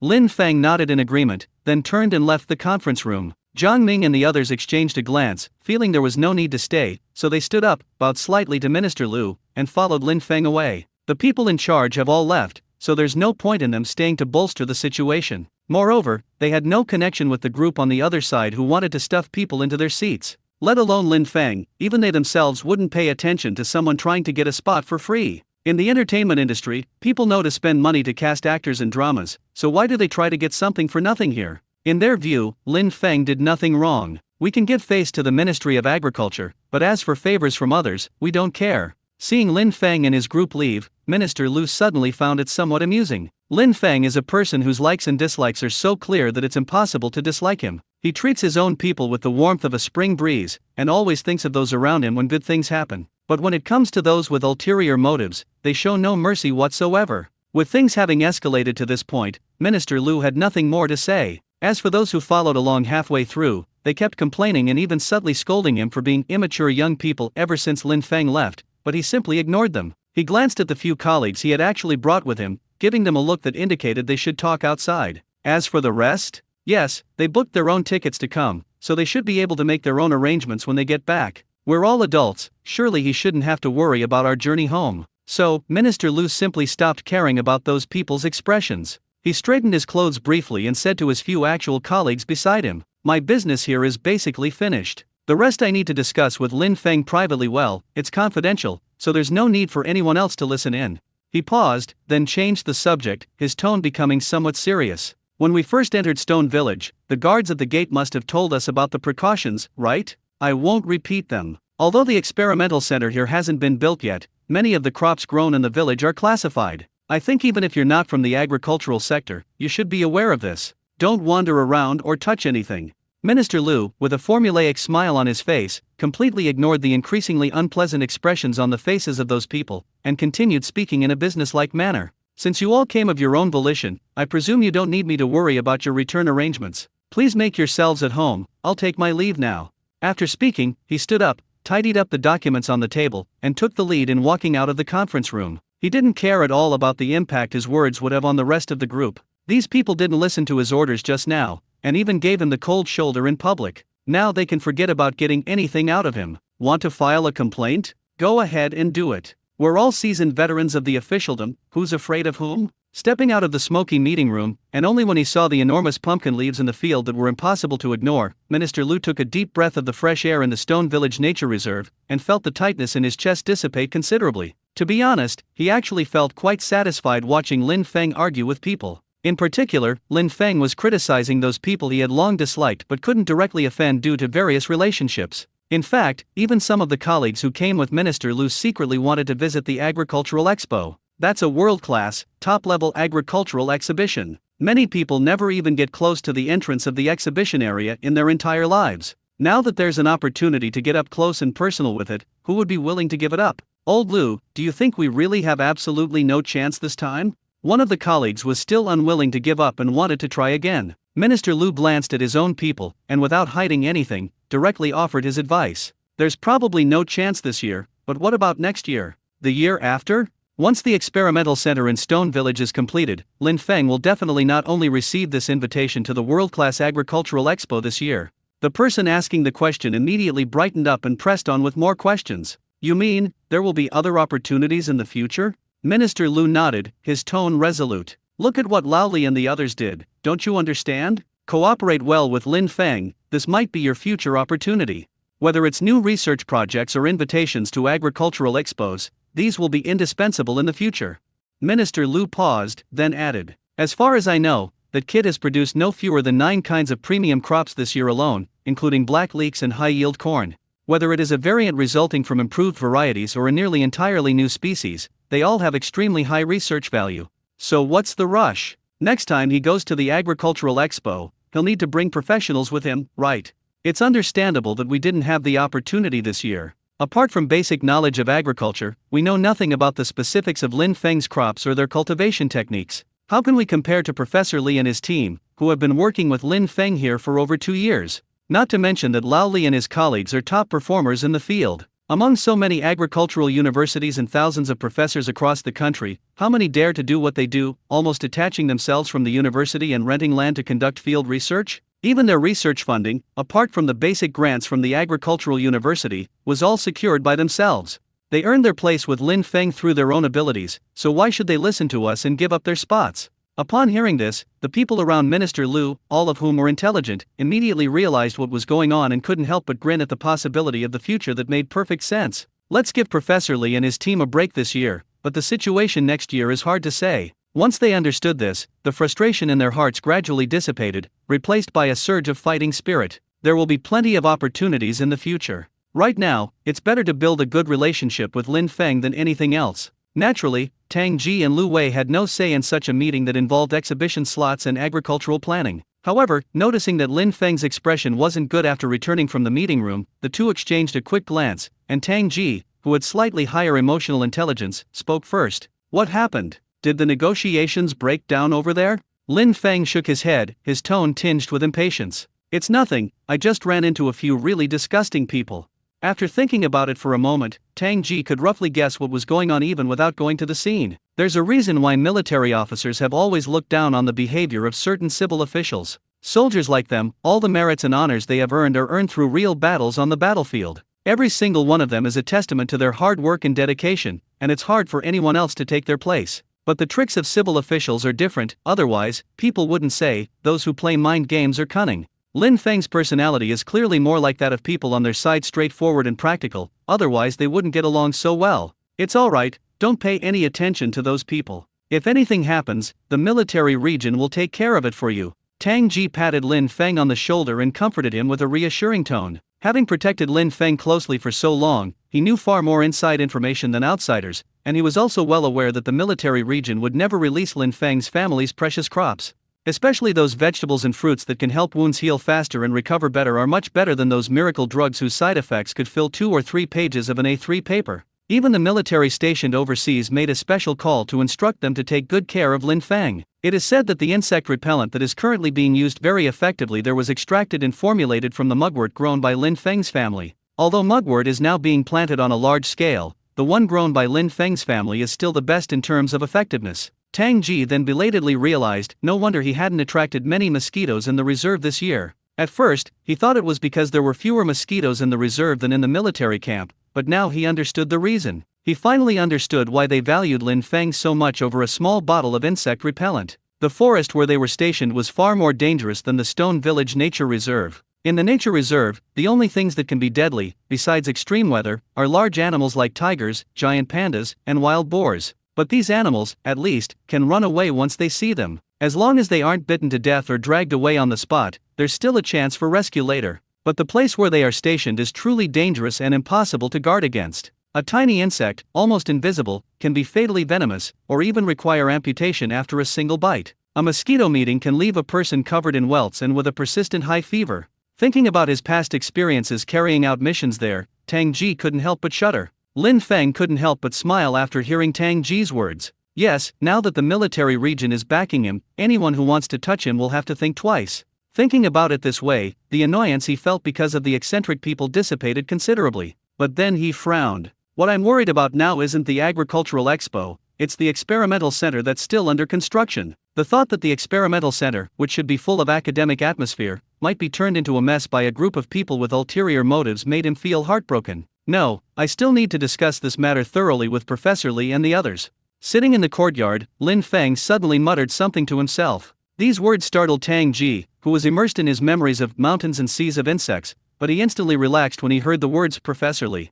They have no problem finding Professor Li, they are very confident in him. Lin Feng checked the time and, too lazy to go anywhere else, simply took out his phone, intending to go on a rampage in the canyon for a while to relax before making lunch. The ingredients we've been using lately have been fairly standard, mostly meat with fewer vegetables. We need to provide students with plenty of protein while ensuring they don't lack vitamins. Overall, it's not difficult to prepare. But just as he successfully matched with someone, footsteps sounded at the entrance of the hospital. Minister Lu arrived with several people. Lin Feng hurriedly shoved the phone into Tang Ji's hand and said urgently, "Play a game for me. I need to entertain some guests, and quitting will deduct credit points." Tang Ji took the phone, looked down at the screen, and was completely stunned. In the center of the screen stands a girl with a long tail wagging, that's Daji. He usually only plays marksmen and assassins, he doesn't know how to play this hero at all. Lin Feng glanced at him briefly and whispered a suggestion. "It's just a fun match, nothing to worry about. Daji is super easy, just like your sneak attacks. Focus on farming, find a bush to ambush, use a combo to take down the enemy, then move to another bush and wait for the next lucky one." Tang Ji looked at Daji wagging her tail on the screen again, and seemed to understand a little. When he looked up again, Lin Feng was already accompanying Minister Lu into the house. He thought to himself, it's just an entertainment match anyway, so if he loses, it won't be his fault, right? Minister Lu warmly pulled over a thin, elderly man beside him and introduced him to Lin Feng. "Xiao Lin, this is Professor Huo Manhwa, a top expert in the field of taro research in our country. He had heard that your family had discovered a new variety of taro, and knowing that I was coming, he specially came along, just wanting to see how the taro was growing with his own eyes." Lin Feng still remembered Professor Huo. During the meeting, the old professor, who looked like he could be blown away by a gust of wind, sat in the corner the whole time. Except when discussing potatoes, he looked up slightly, but otherwise seemed absent-minded and kept looking down at his watch, as if he couldn't wait for the meeting to end. Moreover, his gaze was different from those in the room who were vying for a spot. Instead of focusing on the exhibition opportunity, he would occasionally glance at the fields outside the window. Lin Feng couldn't help but take a few more glances at him. So Professor Huo's goal was a new type of taro? Thinking about it this way, all his previous unusual behavior makes sense.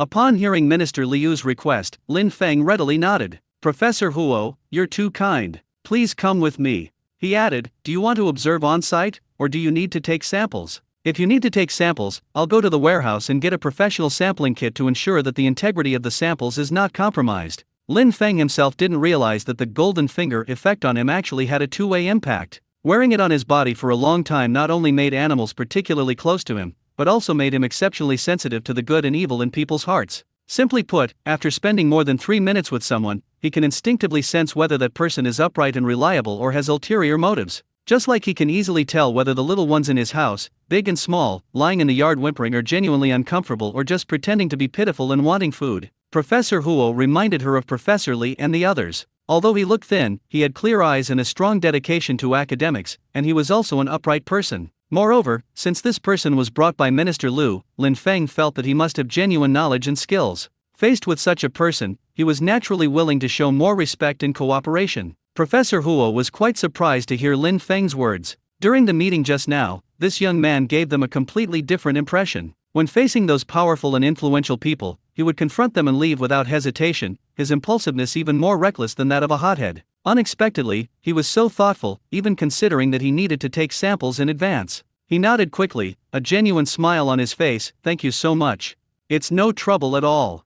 Lin Feng shook his head, then turned and called over a student who was helping out in his field, asking him to fetch a set of sampling tools for him. His cell phone was still in the room for Tang Ji to play games, so he could only rely on students to relay messages. However, he knew that the students would bring the tools over soon. While waiting for the sampling equipment, Lin Feng didn't keep the two of them waiting. He simply took them to the field to see the radishes and cabbages he had grown. The radishes were as thick as small buckets, and the cabbage leaves were so big they could cover half a person, which amazed Minister Lu and Professor Huo. However, Professor Huo's mind was clearly not on this, and his gaze kept drifting towards the taro field, obviously more eager to see the new type of taro. Before long, the students brought the sampling tools. After thanking Professor Huo, Lin Feng accepted the tools and handed them directly to him. "Professor Huo, you don't need to worry about me. Just focus on your research. As long as you don't dig up all the taro, you can observe and sample however you like." Upon hearing this, Professor Huo's face instantly lit up with joy, his excitement even making Minister Lu laugh.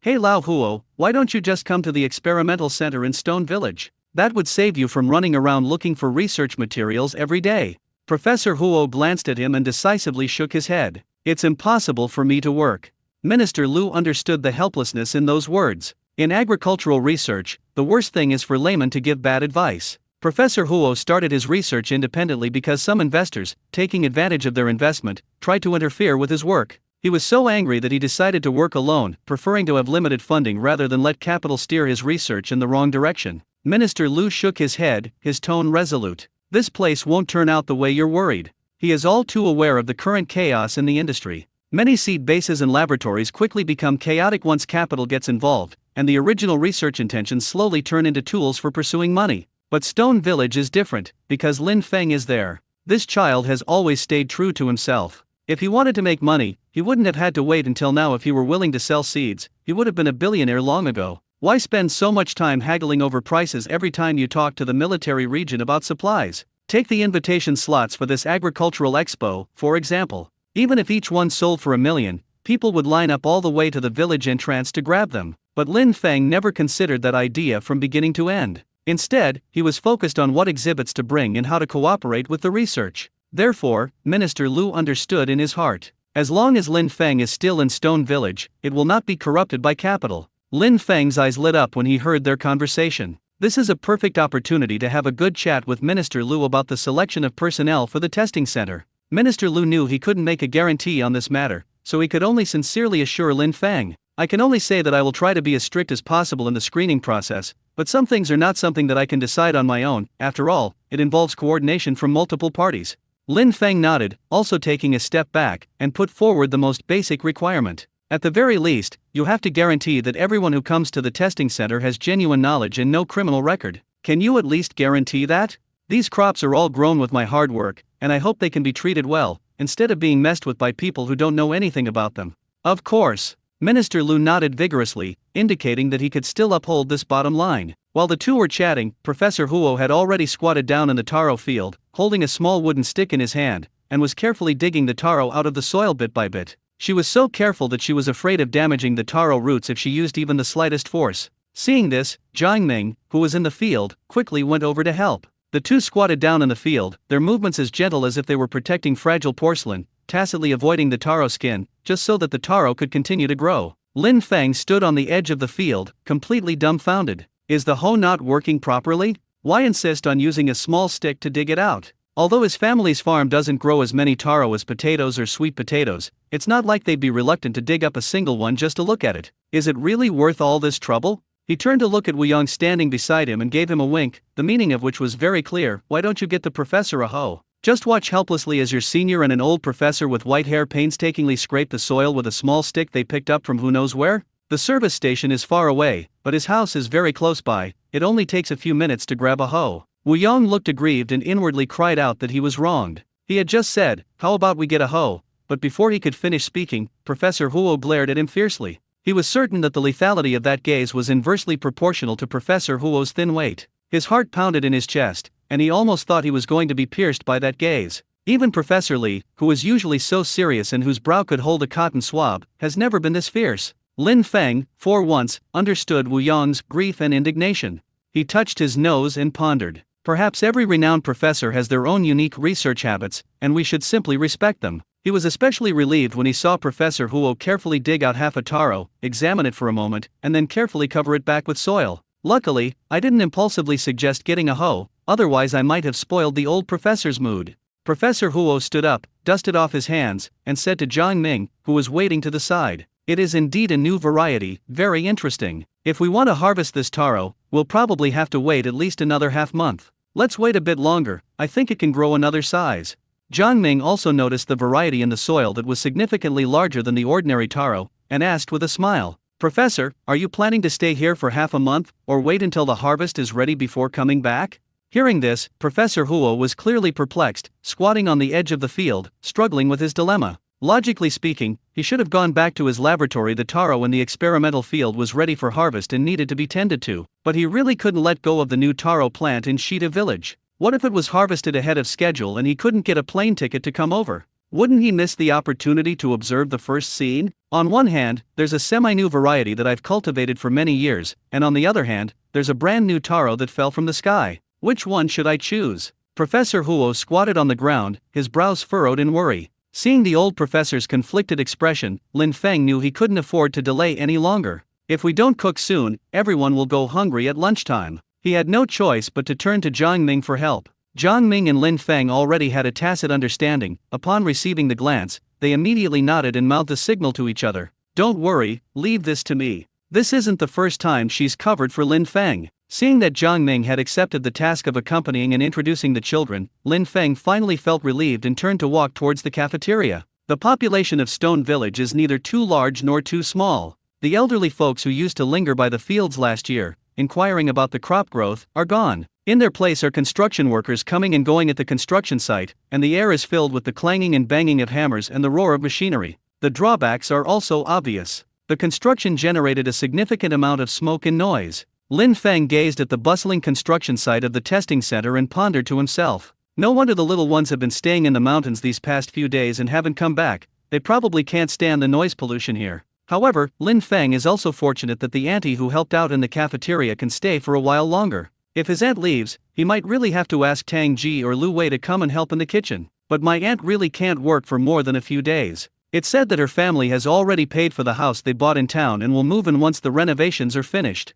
Every time Lin Feng talked about the progress of the home renovation, his aunt's face was filled with an unconcealable smile. Her simple joy at moving into the new house was particularly infectious, and it even made Lin Feng feel much lighter. That day, after washing the vegetables, his aunt left as usual, leaving Lin Feng alone in the kitchen. He was pondering what to cook for lunch when Su Yan suddenly appeared and asked, "Did you offend the group of people who came this morning?" Looking at Su Yan's square face, which was full of gossip, Lin Feng felt that all he was missing was a handful of melon seeds. This appearance is exactly the same as the aunties and grandmothers in Stone Village who used to gather together and chat about everyday matters. However, this did not stop him from looking at Su Yan with a puzzled expression. Did I offend someone? He's never even left Stone Village. Today, apart from meeting that group of people, he hasn't had any contact with anyone else. How could he have offended anyone? Su Yan mouthed the words "morning, meeting room" to his lips. Lin Feng instantly understood it was because of the meeting that morning. Offended? Surely not? At most, he didn't give those people face and didn't let them interfere with the allocation of exhibition slots.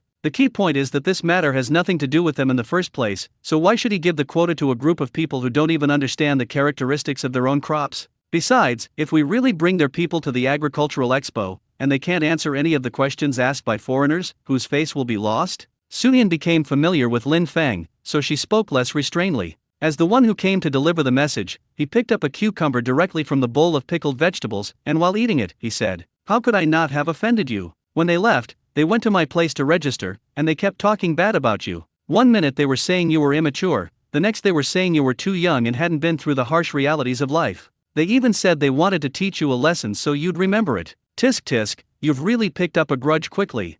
Lin Feng paused in his cutting of meat, but his heart remained calm. He wasn't surprised at all when he heard these words. It's just saying a few bad things behind people's backs. Let them say what they want. He put the chopped meat into the bowl, then turned around to prepare the other ingredients, his movements perfectly organized. Suyan looked at his calm demeanor and became somewhat curious. Aren't you afraid those people will retaliate against you and make things difficult for you? In any case, judging from the registration information, none of the people in those 2 cars were ordinary people. They were either powerful or wealthy, or at least had one of these qualities. Lin Feng couldn't help but laugh and asked him in return, "How can they retaliate against me? What kind of trouble will they cause me? Will they prevent me from leaving the country, refuse to issue me a visa, or halt the construction of the testing center? Or, to take it to the extreme, send someone to assassinate me, poison me, or have the police fabricate a charge against me and take me away?" He's not bragging, but if any of these people dare to stick even half a finger in his direction, countless others are waiting to chop them up.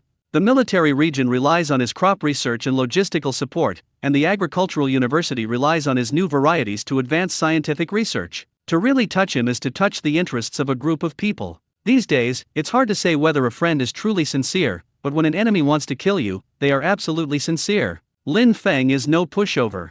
Lin Feng smiled again and said to Suyan, "Are those people used to manipulating employees in the office? Now that they see a young person like me who doesn't fall for their tricks, they think they can easily manipulate me and see if they can intimidate me." Suyan couldn't help it and spat out a mouthful of cucumber seeds through his nose. While coughing and covering his nose, he gave Lin Feng a thumbs up. The term pua is absolutely brilliant. This group of people are used to taking advantage of others. Once someone doesn't do what they want, they start gossiping behind their backs. It's tasteless, but it's quite common in reality. Lin Feng didn't care what Suyan thought. He just looked at the cucumber seeds all over the ground with disdain and frowned, saying, "Clean it up yourself." He now strongly suspects that Suyan switched teams voluntarily because Tang Ji's team was too lonely. Normally, one neither sees excitement nor hears gossip, which completely fails to satisfy Comrade Su's eager heart that loves to join in the fun. To be honest, Lin Feng felt that Suyan had really chosen the wrong profession. With that level of sensitivity and the ability to gather information, if he were a paparazzi, there would be no secret in the entertainment industry that he couldn't uncover, only secrets that he wouldn't dare to reveal.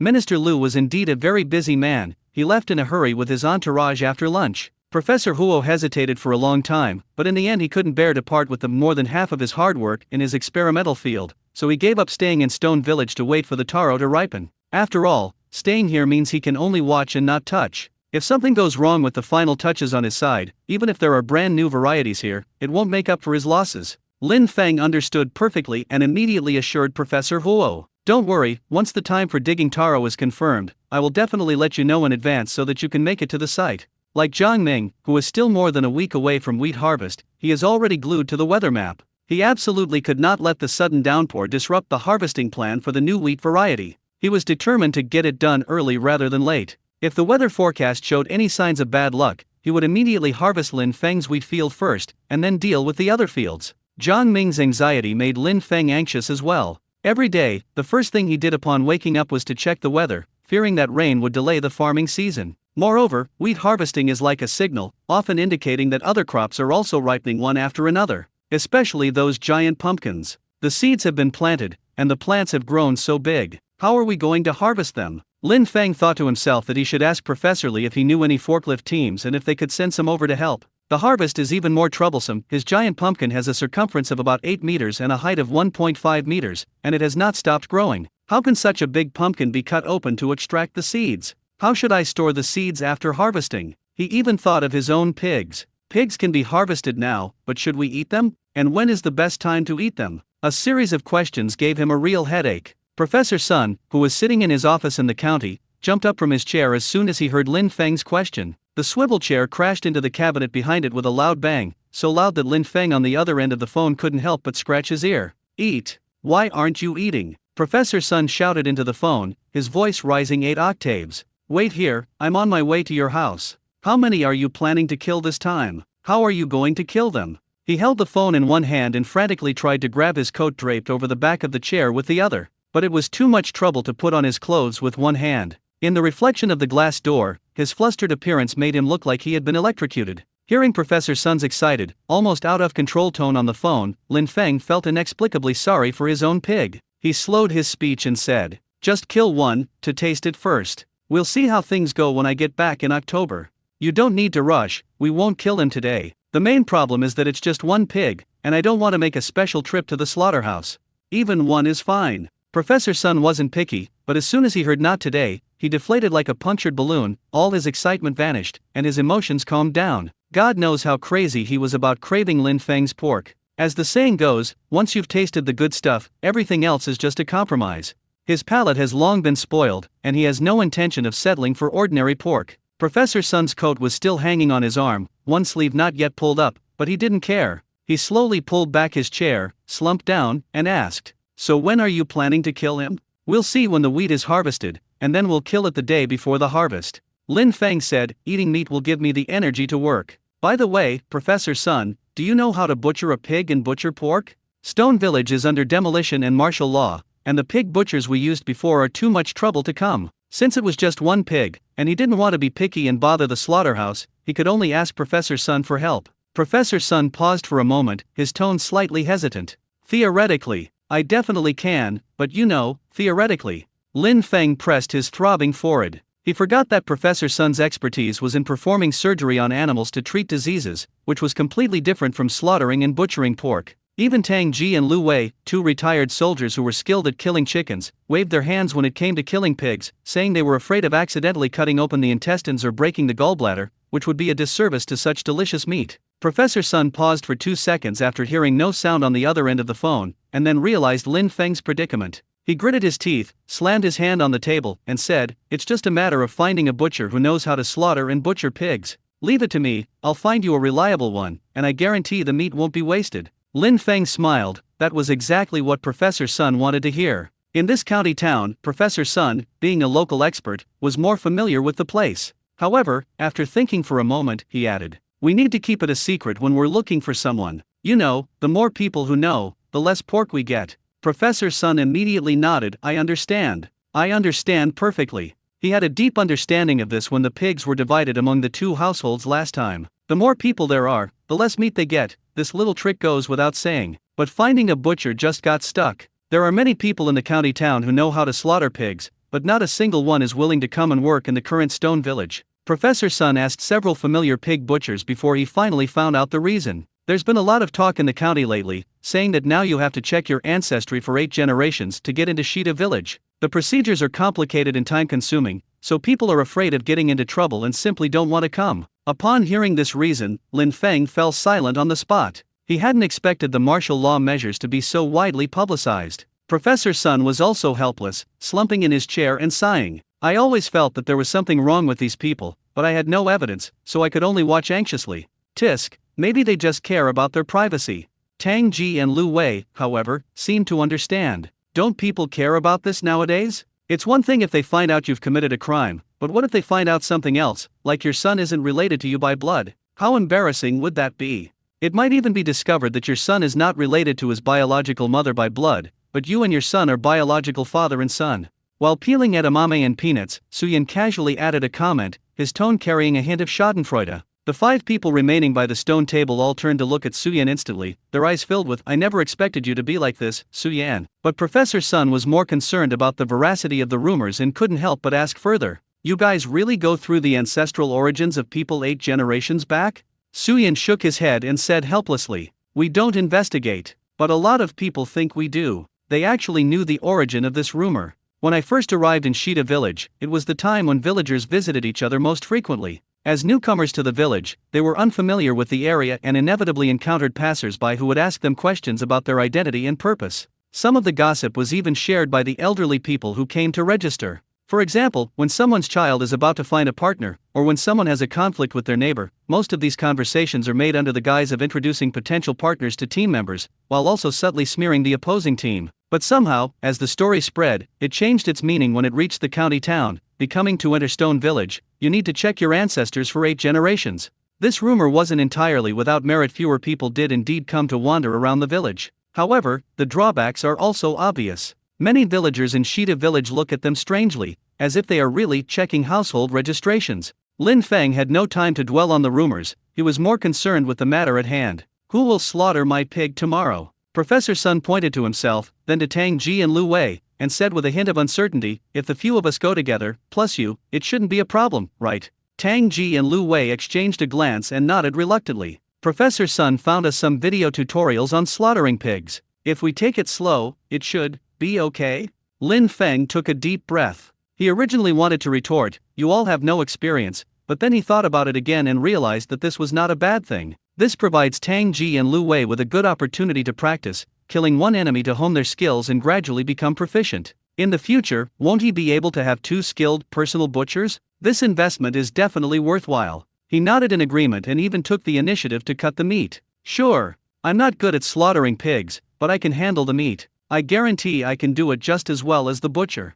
To be honest, he's quite skilled at killing chickens and ducks now, but he's really scared when faced with a pig that weighs more than himself. It's perfectly normal to be afraid to have surgery. If you really feel nothing, then you should see a psychologist. Professor Sun nodded and breathed a sigh of relief. See, with this, there shouldn't be any major problems. Lin Feng nodded again. Hiring a professional butcher costs 200 or 300 yuan, which can buy 5 or 6 catties of beef, enough to make jerky for the dog at home for a long time. Besides, we're slaughtering a pig for meat tomorrow, and there's no time to find someone else at the last minute, so this is settled. He turned to Su Yan and asked, we're slaughtering a pig tomorrow. Will you eat with us, or will I give you a piece of meat and you can cook it yourselves? Su Yan immediately put down the peanut shells in his hand, clasped his hands together, and said sincerely, we're counting on you for everything. We don't know how to handle such good pork, so please don't waste it. We'll just share it with you later. Lin Feng nodded with a smile. Putting aside the fact that Su Yan and Tang Ji have a good relationship, just these past few days, the resting members of Su Yan's team have been accompanying Qian Rui up the mountain to pick mushrooms whenever they have free time, and they've given him all the mushrooms they've picked. Even the drone that he had almost forgotten about in the warehouse was repaired by professionals that Su Yan helped him contact. For those reasons alone, they deserve a pork feast. Su Yan, unaware of Lin Feng's inner thoughts, continued to express her gratitude earnestly and, incidentally, her determination. Thanks. When it's harvest time at your farm, I'll have some of the guys in the team who are free come to help. We can't just eat and drink your food for free. They didn't have any decent gifts to give in return, and after thinking it over, the only practical thing they could do was sell their labor. Although they knew nothing about farming, they were very strong and would definitely be able to help move grain and carry things. Lin Feng didn't stand on ceremony with them. During the autumn harvest, manpower is really needed. More people mean more help, so there's no need to refuse. The next morning, the weather was crystal clear, without a single cloud. Zhang Ming deliberately chose the wheat harvest day to ensure that there would be several consecutive sunny days before and after. The wheat can be dried in the field, which saves a lot of trouble in the subsequent drying and storage. More importantly, the wheat in Lin Feng's family, as well as a portion of the wheat in the field, are to be kept as seeds for next year, so there is no room for carelessness and extra care must be taken. The students all knew that the next month would be the most tiring time of the year. But when they saw a group of strong men walking out of Lin Feng's farm, carrying a long-haired black pig together, they couldn't help but gasp in surprise. Wow, it's so big, it looks so plump, the meat must smell amazing. I still can't forget the taste of the pork barbecue I had last time, it was so delicious. Brother Feng, how many pounds does this pig weigh?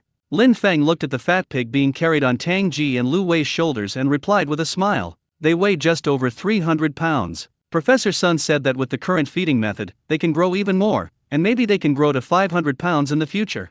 Wow dash. The students' eyes widened even more when they heard 500 jin. A 300-pound pig already looks impressive. How much meat would a 500-pound pig have? Several people couldn't help but swallow hard. Professor Sun stepped forward, patted the pig's rough bristles, and explained to the students who had gathered around. It's this kind of slow-growth feeding method that Brother Feng uses, relying on grains and hay to fatten them up, that takes more than a year to grow to this size. If you feed them commercial feed, they can grow to this weight in 90 months. Zhang Ming immediately disagreed and directly refuted. Professor, what does pork fed with feed taste like? What does pork fed with grains and grass taste like? Can they be the same? Brother Feng's way of raising them is perfectly fine. Although they grow slowly, our meat is of high quality and can fetch a good price. In the end, it's just as profitable. Lin Feng smiled and began to advise. Why are you in such a hurry? As long as we can eat with peace of mind, that's enough. His original intention in starting the farm was to ensure he could eat with peace of mind, so naturally he wouldn't use any dubious ingredients. He was never comfortable with the pig feed sold outside. The ingredient list says it uses corn, but there are several kinds of corn. Who knows which kind it actually uses? He reached out and touched his black pig, which was about to be disposed of, and then said, "That's how my pork is. Those who know their stuff will naturally come to buy it. It's impossible to sell it cheaply. Think about it, these pigs eat all the grain grown on my own farm. The cost is what it is, how can I sell it at a low price?" Those around him nodded in agreement. That's absolutely true, that's absolutely true. Professor Sun took the opportunity to sidle up to Lin Feng and discuss something with him. If your pigs are ready for market this year, could you spare 2 for me? Hearing this, Wang Li felt a surge of warmth in his heart. He would be willing to pay any price to hire one of them, as long as he could taste the aroma of that ermine pig from last time. To his disappointment, Lin Feng did not directly agree to Professor Sun's request. His expectations also cooled down considerably. Even Professor Sun couldn't get a definite answer, so my idea was even less hopeless. Professor Sun directed the slaughter of the pig, while Tang Ji and Lu Wei were responsible for the actual slaughter. I don't know what the planners at the testing center were thinking, but that small yard, which was used to slaughter livestock year-round, wasn't included in the first batch of renovation plans. However, this did make things easier for them, as they no longer needed to find another place to process the pigs. Looking at the experimental center building that was already taking shape in the distance, Lin Feng couldn't help but sigh. As expected of a country with strong infrastructure capabilities, the construction speed is really fast.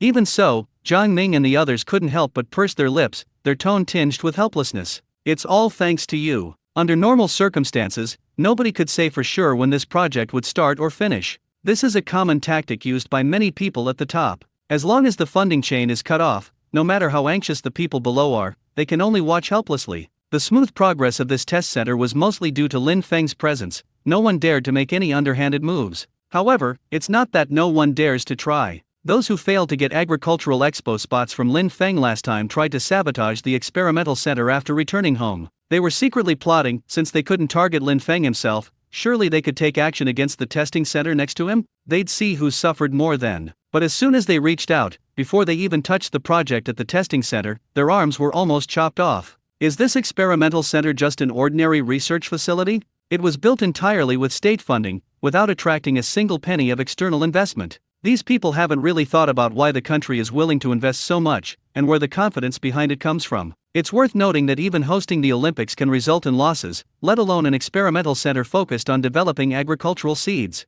Just by hearing its purpose, you can tell it's a bottomless pit that can never be filled. But why is the country so confident this time? It's all because of Lin Feng, this heaven-defying farm owner, who's in charge here. In fact, almost everyone involved in agriculture in this world has to abide by a basic rule: the birth of new species depends either on luck or on artificial breeding. But no matter which one, to actually get it onto people's dining tables, it has to go through countless failures and overcome numerous difficulties. If you're lucky, 10 years can produce a new variety. If you're unlucky, 10 years might just be the time to validate a flawed theory. But Lin Feng doesn't play by the rules. In fact, he can be described as lacking in martial ethics.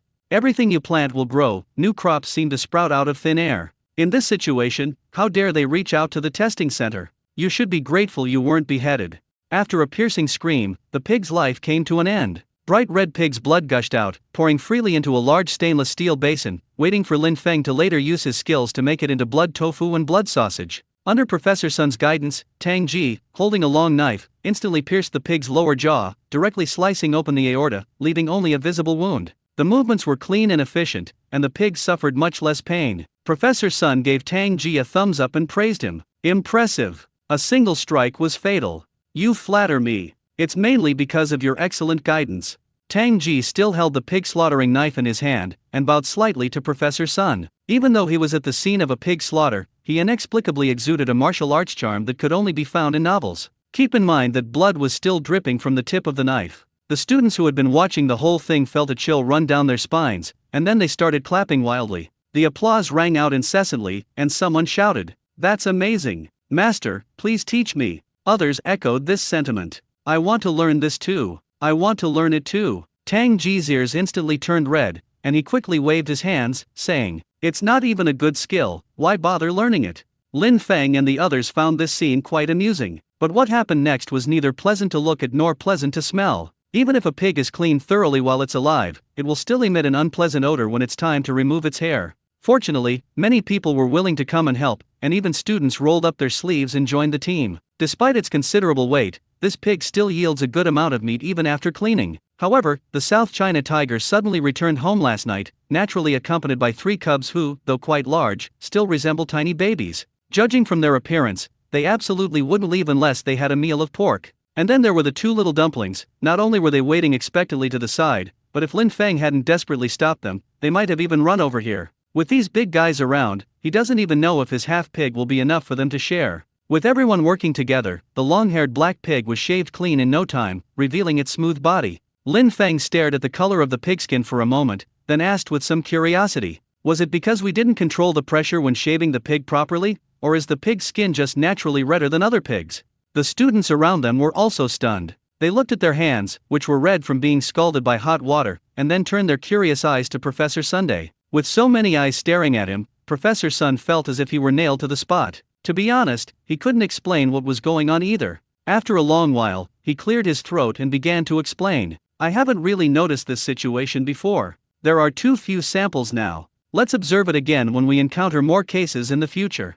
The students nodded and stopped asking questions. Instead, they helped Lin Feng lift the pig back onto the work table. Normally, at this time, many pig butchers would hang the pig on an iron frame, saying that it would be easier to exert force this way, but Lin Feng and Professor Sun were not used to this method. Professor Sun continued to take charge and was always ready to lend a hand. Tang Ji and Lu Wei waited on the side with basins in their hands. Based on his knowledge of pork from his time as a chef, Lin Feng took it upon himself to gut the pig. The task of separating the heart, liver, spleen, lungs, and kidneys was assigned to Professor Sunday. Everyone thought that Professor Sun, as an animal expert, must be well versed in the anatomical principles of this type of creature. Professor Sun actually wanted to argue, feeling that such meticulous separation work should be done by forensic doctors who would be more skilled at it. But he also knew that anatomy was a course he had taken, and he had indeed helped dissect pigs that had died unexpectedly in the county or neighboring counties in order to find out the cause of death. Thinking about it this way, he couldn't find a reason to refute it, so he had no choice but to bite the bullet and take it on.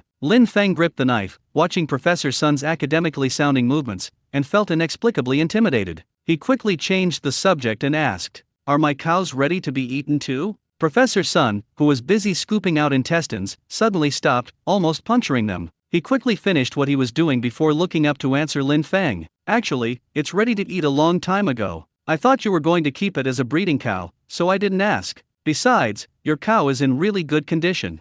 He paused and then added, "If they were sold as breeding cattle, I'm sure many farmers would be willing to buy them." Upon hearing Lin Feng mention eating beef, the mouths of those around him began to water. If the pork at Brother Feng's house smells this good, what must the beef taste like? But as soon as Professor Sun uttered the words "selling breeding cattle," everyone's saliva got stuck in their throats, as if they had watched the beef they were about to eat fly away into thin air. Lin Feng didn't think so. He waved his hand and said, "We'll talk about selling breeding cattle later. Right now, I just want to try one." In his view, if selling breeding cattle is not as profitable as selling beef directly, then he would definitely choose to sell beef. Money is the most real thing. Besides, having fewer cows would reduce the pressure of storing hay for winter. Professor Sun was straightforward. Since Lin Feng said he wanted to eat, he had no reason to object and simply ate along. "Eat. I'll go to the cowshed later and pick out one suitable for meat, and save one suitable for breeding for you." Although he is not a professional in this field, it seems that he is the only one in this circle who knows these things best. Lin Feng nodded. That was exactly what he wanted to hear, but he felt there was no need to rush. The students who were already prepared, with their noses plugged and ready to have their intestines cleaned, nodded vigorously in agreement. Yes, eating is the most important thing. Their eyes were full of pleading as they looked at Lin Feng, the meaning of which was roughly, "Brother Feng, please, share a bite with the child when the time comes. Also, you don't necessarily have to sell breeding cattle. Brother Feng can sell cattle seeds like he sells crop seeds. They can even ask their juniors to come and help with the collection. Hey. Lin Feng received the expectant gazes of everyone, and thinking of how hard they had worked, he began to speak. "At least before you all go on holiday, let's slaughter a cow and have a good meal together. Then," he turned to the students and asked, "when you go home this year, will you like last year and I prepare beef sauce for you? Is that all right?" Upon hearing this, the students almost knelt down before Lin Feng on the spot. "I can't thank you enough, Brother Feng. Brother Feng, I will work hard to get a doctorate in the future to repay you. Can the beef sauce be unlimited?" Wang Li had the loudest voice and shouted with particular excitement. Lin Feng was amused by their antics, giving the group hope for the first time, then coldly uttered 2 words. No. After saying that, he turned to look at the pig on the platform and raised the knife again. Come on, it's my turn. Just how delicious is the pork from Lin Feng's family? To put it simply, even when this group goes to an extremely expensive buffet, they never fight over the food like this. Even Lin Feng himself, after finishing his meal, could only slump in his chair, staring blankly at the fields, watching the golden waves of wheat roll in the wind. The others weren't much better off, they were all slumped on the spot, their rice bowls so clean they shone, needing practically no washing. Professor Sun shifted his body with some effort, trying to make himself more comfortable, and casually asked Lin Feng, "What are you thinking about right now?" Looking at the vast fields outside, and the large tracts of farmland that would soon be vacated in Stone Village, Lin Feng replied, "I'm thinking about whether to expand the scale of breeding next year. This meat is so delicious, I can never get enough of it. I think you might be able to castrate 2 fewer sows this time." Professor Sun, patting his round belly, savored the aroma of the pork he had just tasted and immediately agreed. "Okay, we'll select 2 strong sows and keep them for you as breeding pigs. The pig slaughtered today has meat that is fatty but not greasy, and the rich aroma of meat wafts straight to your nose, making it so delicious that it's addictive." Lin Feng was at a loss for words to describe the feeling. Normally, he should have felt tired of eating so much meat, but today he just couldn't stop eating. By the end of the meal, his mind was a little hazy, but he was filled with a sense of complete satisfaction. It's such a pity that Zhang Lu and Dong Han can't come. Professor Sun muttered to himself, his tone revealing obvious schadenfreude. He added in a tone as slow as a sloth, "Let me digest this for a bit, then I'll definitely describe the taste to them properly." Burp. Lin Feng ignored his little scheme and had already reserved a piece of the best meat for the 2 of them, planning to send it over by express delivery once it was completely frozen. One is his business partner, and the other is practically his personal lawyer. Naturally, he has to treat them well. During the autumn harvest season, the nights were noticeably cool, which should have been the most pleasant and relaxing time for the group. However, the courtyard of Lin Feng's house was filled with the sounds of wild beasts gnawing on bones and chewing on meat, which was somewhat frightening. Clearly, these big guys were quite satisfied with the taste of the pork, especially since Lin Feng had specially left them some fat and offal. For both the big and small dumplings, since coming to Lin Feng's farm, even their favorite staple food, bamboo, has lost its appeal. That's why Lin Feng has been quietly increasing the amount of food he's been giving them these past few days. Professor Sun watched helplessly as the 2 bears grew rounder day by day, but he said nothing. They're a national treasure, so what's wrong with them being a little chubby? To some extent, this is also proof of their efforts to adapt to the environment and survive. Professor Sun didn't find anything special, but Lin Feng and Tang Ji cherished this night. This is the last leisurely evening before the autumn harvest. Starting tomorrow, they will devote themselves wholeheartedly to the busy autumn harvest work. As the sun shines again on the earth, the autumn harvest officially begins. As soon as it was light, the combine harvesters slowly drove into the village. The driver even went to the canteen and had breakfast with the students. After finishing his meal, Zhang Ming plunged into the wheat field, busy measuring the moisture content of the wheat. Once the values meet the requirements, the combine harvesters waiting for instructions will immediately go into the field to start work. The students are all ready to go. They've worked hard all year, and the success of their harvest depends on these few days. Their primary task is to take care of the fields, where 100 mu of Lin Feng's family's second-generation mutant wheat seeds were planted this year. Has the seed testing been completed? Zhang Ming asked. Lin Feng nodded in response, "Yes, I sent it yesterday afternoon. I guess there are a lot of samples being sent for testing recently, so the report hasn't come out yet, but it should be soon." Zhang Ming responded, his gaze falling on the full, heavy ears of wheat at Lin Feng's house, and then asked, "How much do you think your farm will yield per acre this year? Are you confident you can break last year's record?" Although he had doubts, he felt in his heart that this year's harvest would be good. Lin Feng shook his head, "It's hard to say. The drought that occurred at the beginning of spring this year actually had a pretty serious impact." Although he later mixed groundwater with spiritual water and tried both flood irrigation and spraying several times, the amount of water from artificial irrigation could never compare to that from natural rainfall. Zhang Ming nodded in agreement. He had also been worried that the drought would reduce wheat production. Fortunately, the weather was relatively favorable afterward, and seeing the full ears of wheat in Lin Feng's wheat field, he inexplicably felt that the drought did not seem to have had a significant impact. Once the wheat's moisture content had dropped to a suitable level, Zhang Ming gave the order, and all the machinery waiting by the field immediately started up. Amidst the roar of machinery, the autumn harvest officially began. They've already started harvesting the wheat? Will I even make it in time? No one expected that Minister Lu would arrive at Lin Feng's house breathless at this time. At this moment, Tang Ji was already driving Lin Feng's wheat harvesting truck, harvesting half an acre of wheat. So when Lin Feng and Professor Li saw Minister Lu, they were both a little surprised. When discussing the agricultural expo a few days ago, Minister Lu did mention that he might come during the autumn harvest, but his schedule has not been finalized, and both of them thought that he was unlikely to come. At this time, it's not just Lin Feng's family who are busy with the autumn harvest, the whole country is in the midst of the busy harvest season. But on second thought, they understood to some extent. Wheat is one of the three major grains, and since all of Lin Feng's crops are of such high quality, wheat naturally attracts a lot of attention. As the person most familiar with Lin Feng's wheat situation, Jiang Ming immediately went up to Minister Lu and briefed him on the current progress. The harvest has just started, so you've come at the right time. Because we want to preserve the straw intact, we haven't used a harvester at Brother Feng's place, so the harvest will be a little slower. The harvesters are already in use at the main fields. Minister Lu nodded, then followed up with another question. Do you have any plans for this batch of wheat? Jiang Ming saw through Minister Liu's thoughts, but had no intention of going along with them, and said bluntly, besides the portion that Lin Feng wants to keep, half of the rest will be used as wheat seeds and planted in the fields next year. The rest will probably be processed into flour and sold. The military region has expressed interest in buying it, and many people are also interested in this wheat. Such good wheat, and it's ground into flour. Minister Liu's eyes widened instantly. If this wheat breaks the record for quality, then it's all top quality seeds. Jiang Ming nodded with absolute certainty. Yes, it will be ground into flour. This is a new type of mutant wheat, unlike potatoes. We don't plan to release more seeds until we fully understand it. As you know, it's not necessarily a good thing for outsiders to get their hands on it. It's better to just turn it into flour and sell it, at least that's safer.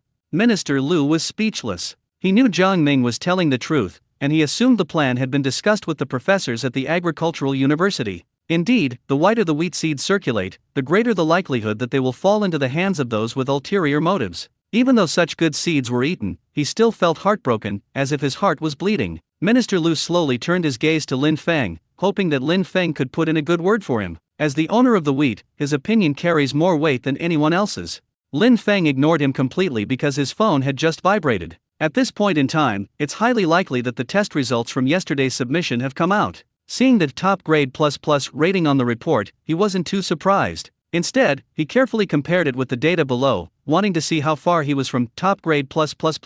As he looked, a feeling of surprise welled up inside him. My wheat crop seems to be close to 3+ marks. As long as there are no natural disasters or man-made calamities next year, I might really be able to make a big push. Seeing that Lin Feng was staring at his phone, not even paying attention to the conversation on the other end, Jiang Ming immediately went over and asked, "Brother, has the wheat test report come out yet?" Lin Feng nodded. It's out, it's a top tier 2+. I think if the weather is good next year, it's not impossible to get 3+.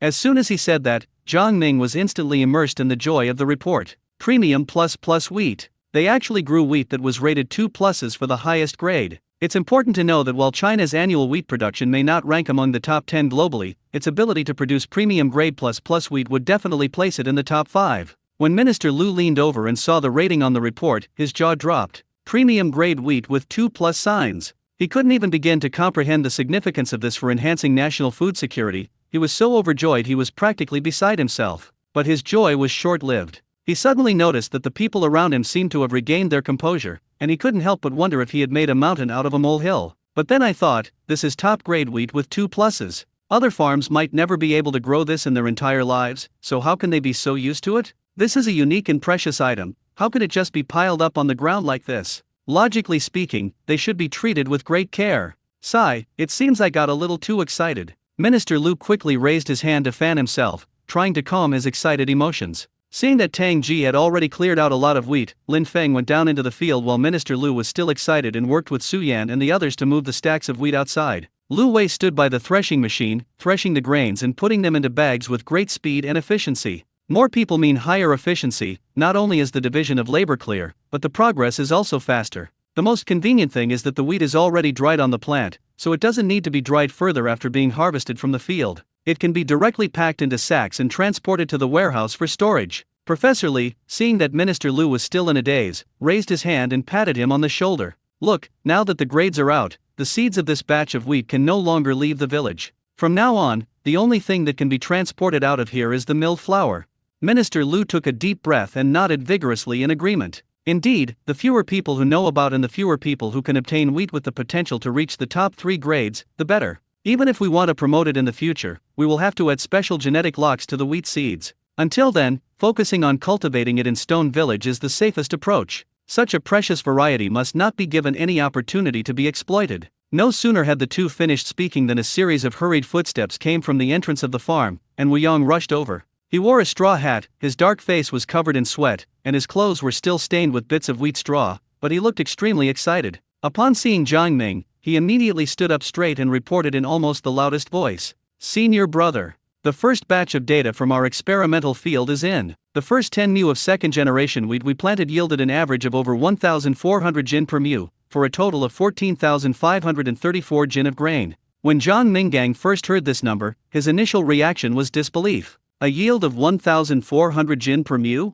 How could that be possible? But when he met Wuyong's bright, confident eyes, his previously calm heart suddenly began to pound wildly. He glanced quickly at Lin Feng beside him and immediately said, let's go take a look right now. The average yield per mu is 1,400. Minister Lu suddenly let out a strange cry and immediately followed, shouting as he ran, "Hey, wait for me! I want to go check it out too." He knew perfectly well that the planting conditions in Dacian were completely different from those on Lin Feng's land. As far as he knew, when winter wheat was harvested in June this year, the national average yield per mu was only 800 jin, and even in the counties with the highest yield, the average yield per mu was only 1,080 jin. In some areas, due to unusually long periods of continuous rain, the average yield per mu was as low as 300 jin. But the experimental fields here yielded a yield of 1,400 per mu, and if you calculate carefully, you can push it back one place to 1,450. What does this mean? I can't even imagine it. Suyan watched the four people's excited backs as they almost ran, and asked Lin Feng with a puzzled look, "Is a yield of 1,400 jin per mu a lot?"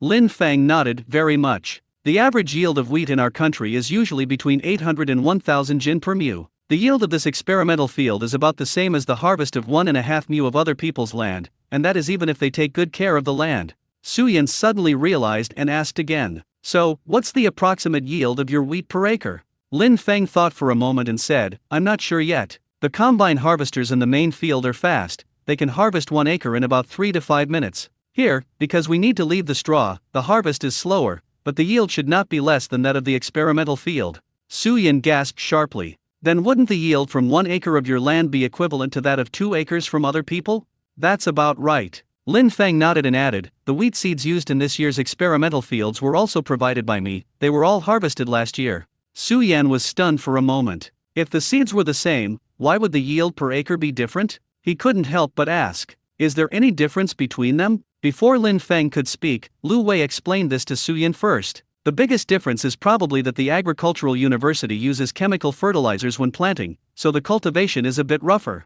But Lin Feng's place is different. They use only pure natural fermented organic fertilizer and liquid fertilizer. Every 2 weeks, someone will do a soil test. If the fertility is not enough, they will replenish it immediately." He paused, then continued, "Those students even categorized the fertilizers. Pig manure, chicken and duck manure, cow manure, and so on were stored separately. There were clear requirements on which type and how much to use each time, which was very troublesome. Fortunately, we just need to listen to the instructions and go get the ready-made fertilizer. We don't need to figure these things out ourselves." Lin Feng nodded. That was indeed the case. However, there was no need to reveal that he had secretly mixed spiritual soil and spiritual water into the fertilizer. As for those students who were so worried about why Lin Feng's family has a higher yield from the same seeds, it's enough to satisfy and compensate them with food in their daily lives. Suyan was so startled that she almost dropped the wheat she was holding. He asked, stammering, "Planting wheat, does it have to be this complicated? And there are so many different kinds of fertilizer?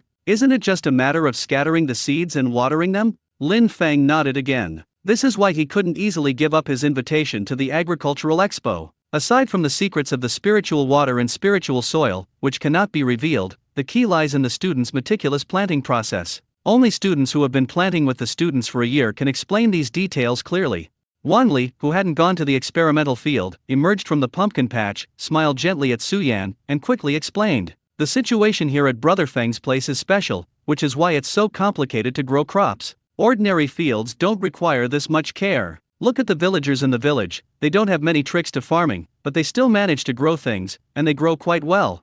Suyan took a deep breath. But can a yield of 800 jin per mu be the same as a yield of 1,800 jin per mu? In his view, even farming should have higher aspirations. Just like. His gaze slowly shifted to the large pumpkin not far away, and he secretly swallowed. He had never seen a pumpkin of this size before. I heard from the students that the pumpkins they grew from the same seeds were not even half the size of the ones Lin Feng grew. Although he had never seen anyone else grow one, the pumpkin in front of him was already awe-inspiring. However, he seemed more interested in the taste of the pumpkin than its eye-catching size. For all crops, the most fundamental principle is that they taste good, but that didn't stop him from thinking Lin Feng was amazing. Who says farming is a dead-end job? If someone can achieve what Lin Feng has done, with 1 acre of wheat producing the equivalent of 2 acres for others, and can even grow giant pumpkins that can hold a person, how can that not be considered successful? He had been misled by the prejudices of the outside world before. Suyin secretly decided. He will definitely support his son if he wants to learn farming in the future. Regardless of what others say, don't gossip if you don't understand the situation.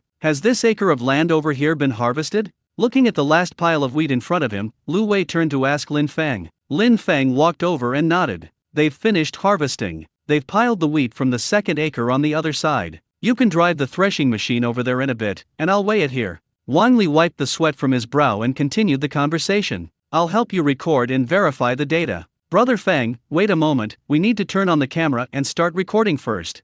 Lin Feng agreed. Lu Wei, carrying the sack in his hand, estimated the cost himself. If a sack can hold 50 pounds, then this acre of land can definitely yield 1,800 pounds. Upon hearing this, Lin Feng and Wang Li both turned to look at him, wanting to know how he came to this conclusion. Stared at by the two men, Wang Li felt inexplicably nervous and swallowed hard before explaining. I've already filled 36 sacks with wheat here, and I'm counting them all. This one I'm holding is the 37th. Didn't you say before that your sacks can hold about 50 pounds of wheat?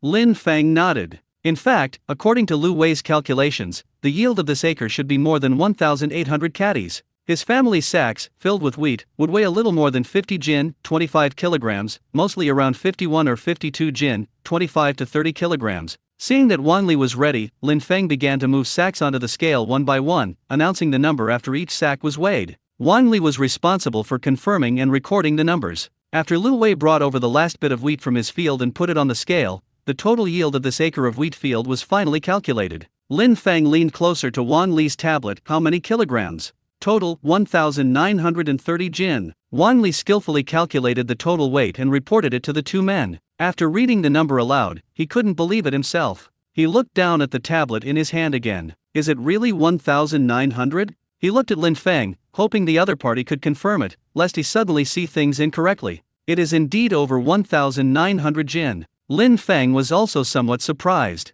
He has broken the wheat yield record again. The wheat in this field is really working hard. Wang Li was repeatedly confirming that every set of data in his Excel spreadsheet was true and valid, and that the entire process was recorded and archived by a camera. Shocked, he stared at Lin Feng for a long time before finally remembering to notify Professor Li immediately. Even Russia, the world's largest wheat producer, has not achieved a wheat yield of 1,900 jin per mu. Lin Feng had calmed down a bit by now. This year, apart from the lack of rain in the first few dozen days of spring, not only was the management in place afterwards, but even the fertilizer used was mixed with a special kind of water. Seeds nourished by spiritual energy grow in an environment full of spiritual energy, and are cared for by someone at each stage of growth. If the yield actually decreases, then he should really be worried. Therefore, Lin Feng quickly regained his composure and turned back to continue with his work. He managed to stay calm, but Professor Li almost lost control of his excitement upon hearing the yield figure per acre. Before he could even hang up the phone, he rushed from the field to the office, eager to check the recorded video and confirm if there were any errors in the data.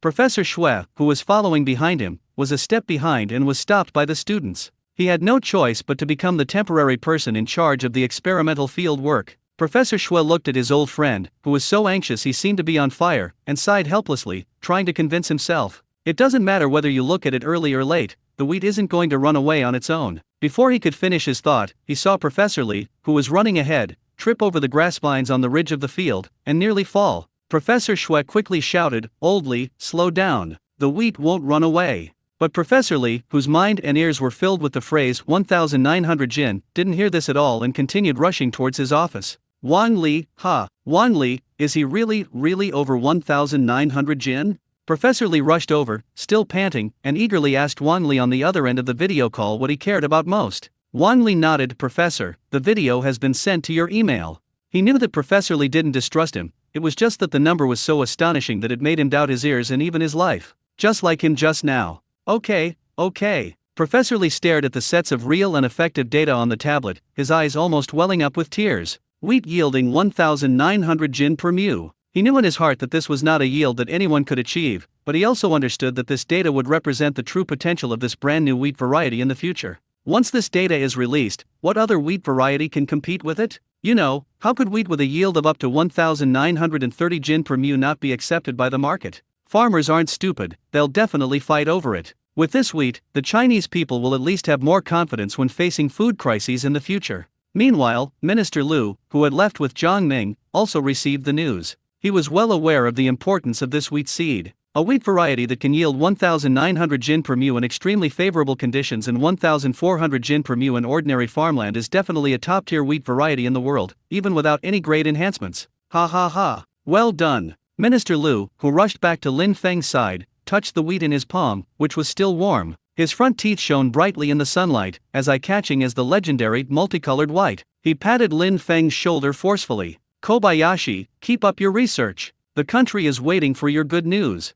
Lin Feng was at a loss for words. What exactly does 1930 jin, approximately 665 caddies, mean? He knew very well that once this data came out, no one in the wheat industry could compete with his wheat varieties anymore. It can be said that they have absolutely no rivals. Although he didn't cultivate this wheat variety, it is inextricably linked to him. Faced with Minister Liu's expectation, he nodded vigorously, secretly making a decision in his heart. We will certainly live up to the organization's trust and strive to promote this wheat variety as soon as possible so that it can play a greater role. Zhang Ming, who had rushed back with Minister Liu, couldn't suppress the smile on his face. Then, he slowly shifted his gaze to the pumpkin field not far away. The advantages of wheat are generally not noticeable to the average person, except for professionals or experienced farmers. But this giant pumpkin field is different. The huge pumpkins grow there so conspicuously that anyone who sees them can tell that they are unusual. If this pumpkin is not only large but also delicious, it could be promoted in the future. Just thinking about that scene made Zhang Ming's heart surge with excitement. With the help of Su Yan and others, the harvest of Lin Feng's 10 acres of wheat was mostly completed in one morning. After lunch, the remaining finishing touches were all completed in less than an hour. 1930 jin, approximately 795 caddies. 1967 jin, approximately 788 caddies. 1921 jin, approximately 768 caddies. 1936 jin, approximately 798 caddies. After the students from the Agricultural University and Minister Liu finished calculating the yield data of Lin Feng's wheat per mu, the scene suddenly fell silent. The entire 10 mu of land yielded no less than 1,900 jin per mu. Minister Liu desperately suppressed his inner excitement, squeezing out a few words through gritted teeth with his remaining rationality. The actual yield per mu of wheat this time must be kept strictly confidential by all those present who know about it. Just tell the outside world that the average yield per mu of the 100 mu in the field is 1,400 jin. Although Zhang Ming's face flushed red with excitement, he remained rational, nodded in agreement, and solemnly promised, "I will keep an eye on my classmates and absolutely prevent them from talking about it outside." Su Yan didn't understand why they were doing this. Logically speaking, with such a high yield per mu, the whole country should be celebrating. In ancient times, it might even have been regarded as an auspicious omen and could have even brought rewards. Why are you now trying to hide it? But he knew he had to obey orders, so he immediately stood up straight, saluted, and said solemnly, "I will also keep my people in check to ensure there is no leak." Minister Liu nodded, and only after everyone agreed did he breathe a sigh of relief. Sitting on the edge of Lin Feng's field, one cannot see the bustling construction scene in Stone Village. But he knew in his heart that the fact that several high-yield crops were hidden here must not be spread before the test center was completed and the military region completed the deployment of all its defense forces. Otherwise, this small mountain village, especially Lin Feng's family, would probably face annihilation. Occasionally, a yield of 1,800 per mu, unit of land area, is acceptable worldwide, since every farmer experiences an unusually high yield every time. But if there were a type of wheat that could consistently maintain a yield of over 1,800 kilos per mu, I doubt any country other than China would want to see that. Moreover, China has already achieved top results and the greatest influence in rice, one of the 3 major grain crops, which makes other countries wary. It's important to understand that the logic of "if you can't have it, destroy it" isn't just applicable to unrequited love. We must protect Lin Feng. Minister Liu looked solemnly at Tang Ji, Lu Wei, Su Yan, and the others. He knew very well that although most of the planting techniques came from the Agricultural University, without Lin Feng, there would be no such high-yield wheat. Everyone who caught Minister Liu's gaze nodded in agreement. Lin Feng originally wanted to say, "It's not that exaggerated," but he swallowed the words back. Ultimately, he really didn't want to die. If something unexpected really happens, it will be too late to regret it. The autumn harvest of wheat was like a clear signal, and from then on, Lin Feng's family officially entered the busy harvest season. The very busy Minister Lu became a frequent visitor to Lin Feng's home, showing up from time to time. Every time it was harvest time, he would run back and forth between Dacian and Lin Feng's farm. During the day, I work in the fields with them and record various data. At night, I'm busy making phone calls and writing reports so that those who are concerned about the situation here can keep up with the latest developments. The key point, of course, is the ever-breaking production records of Lin Feng's family. For reasons unknown, Su Yan's guard team was reinforced with another squad on the third day after the wheat harvest. The team size increased from the initial 13 people to 25 people. Even at the entrance of Lin Feng's farm, there are people stationed there every day, from before the construction team starts work until after they finish, just to prevent curious workers from sneaking in to find out what's going on. Fortunately, the busy autumn harvest is not a continuous process. Some crops, such as sweet potatoes, radishes, and cabbages, are not harvested until late September. As a farm owner, Lin Feng occasionally learned to slack off. Like today, the peanut harvest in Dacian is in full swing, but it's only 10 acres and they're using machinery, so he didn't rush over. Therefore, Lin Feng happened to receive a call from an unknown number. Actually, this number has called him several times in the past few days, but he hasn't answered for various reasons. Hello, the embassy of an oil-producing country in China? Oh, hello. Why would the embassy call him? Could it be a problem with the visa? Lin Feng was filled with doubts, and even reasonably suspected that it was a scam call. But after the other party revealed their identity and true demands, he was even more confused. You mean watermelon? He walked out of the yard, his gaze slowly moving toward the nearly withered watermelon patch. Although the 3 acres of watermelon field were showing signs of decay at this time of year, the large watermelons that remained in the field were still particularly eye-catching. But would the embassy of an oil-producing country specifically call him for watermelons? That's right. We learned from an app that you have a premium-grade watermelon. Do you have any left? The person on the other end of the phone continued, would you be willing to bring these watermelons to the agricultural expo to sell? The caller was Karim, the ambassador of the oil-producing country to China, who was also a member of the royal family of the oil-producing country. At this moment, his tone carried both a hint of despair and a touch of anticipation. The incident actually started because he had been lucky enough to snag one of these watermelons a few times on a certain app. Once, his family happened to come to China for a visit. He thought he would have another chance to eat it in the future, so he didn't pay much attention and generously shared the watermelon with his family who came to visit him. But who could have imagined that his family would be completely won over after just one meal, just like he had been before? Even after returning to the oil-rich country and eating the top-quality watermelon specially purchased by the royal family, he could never forget the sweet, crisp, and fragrant taste he had experienced in China. They couldn't help but share it with those around them, praising the watermelon to the skies, which immediately made everyone, including Uncle Karim, the king of the oil-producing country, drove the temptation. The king even called Karim specifically, urging him to quickly purchase a batch so that everyone could try it, and emphasized that money is not a problem. Karim knew, of course, that money wasn't an issue. For them, money had never been a problem. The key point is that even in China, people can't eat this kind of watermelon every day. Buying it requires not only money, but also fast hands and internet speed. At this point, Karim experienced for the first time the frustration of having money but not being able to spend it. Those despicable rich people from China, even if they offer 10 times the original price, no one is willing to give up a watermelon. This isn't about asking them to cede interests or territory, it's just about a watermelon. You know, their country and China are the best partners, and they won't even give him a single watermelon. It's infuriating. Fortunately, by chance, the busy ambassador Karim finally learned that the person who grew this delicious watermelon was going to an agricultural expo in an oil-producing country. He immediately felt this was a golden opportunity. Most of their country was desert, so watermelons couldn't be grown there. But having the farmer take a lot over would allow them to eat their fill at once and store a batch in a freezer, which was perfectly feasible. But to his utter surprise, such delicious watermelons were not on the list of applicants for the agricultural expo.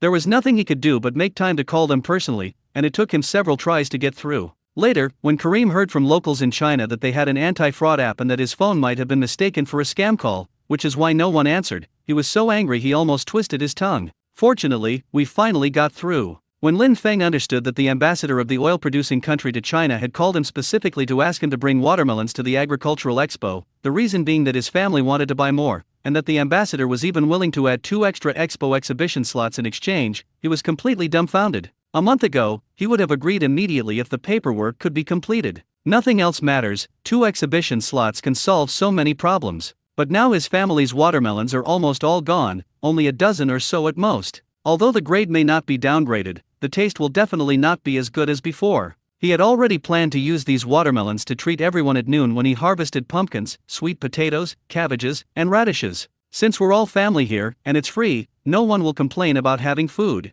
But it would be absolutely unacceptable to take these last crop watermelons to an agricultural expo or even sell them to oil-producing countries. He values the reputation of his farm very much. Even if most people at the agricultural expo haven't tasted his farm's real premium watermelon, what if someone tastes the difference and it ruins his reputation? Therefore, Lin Feng could only tell Ambassador Kareem the most helpless yet realistic situation. I'm so sorry, there's really nothing I can do about the watermelons. My family's watermelons are almost all gone now, and by the time the agricultural expo starts, the vines in the field will have all withered and died, so they weren't on the list of watermelons to be brought to the expo.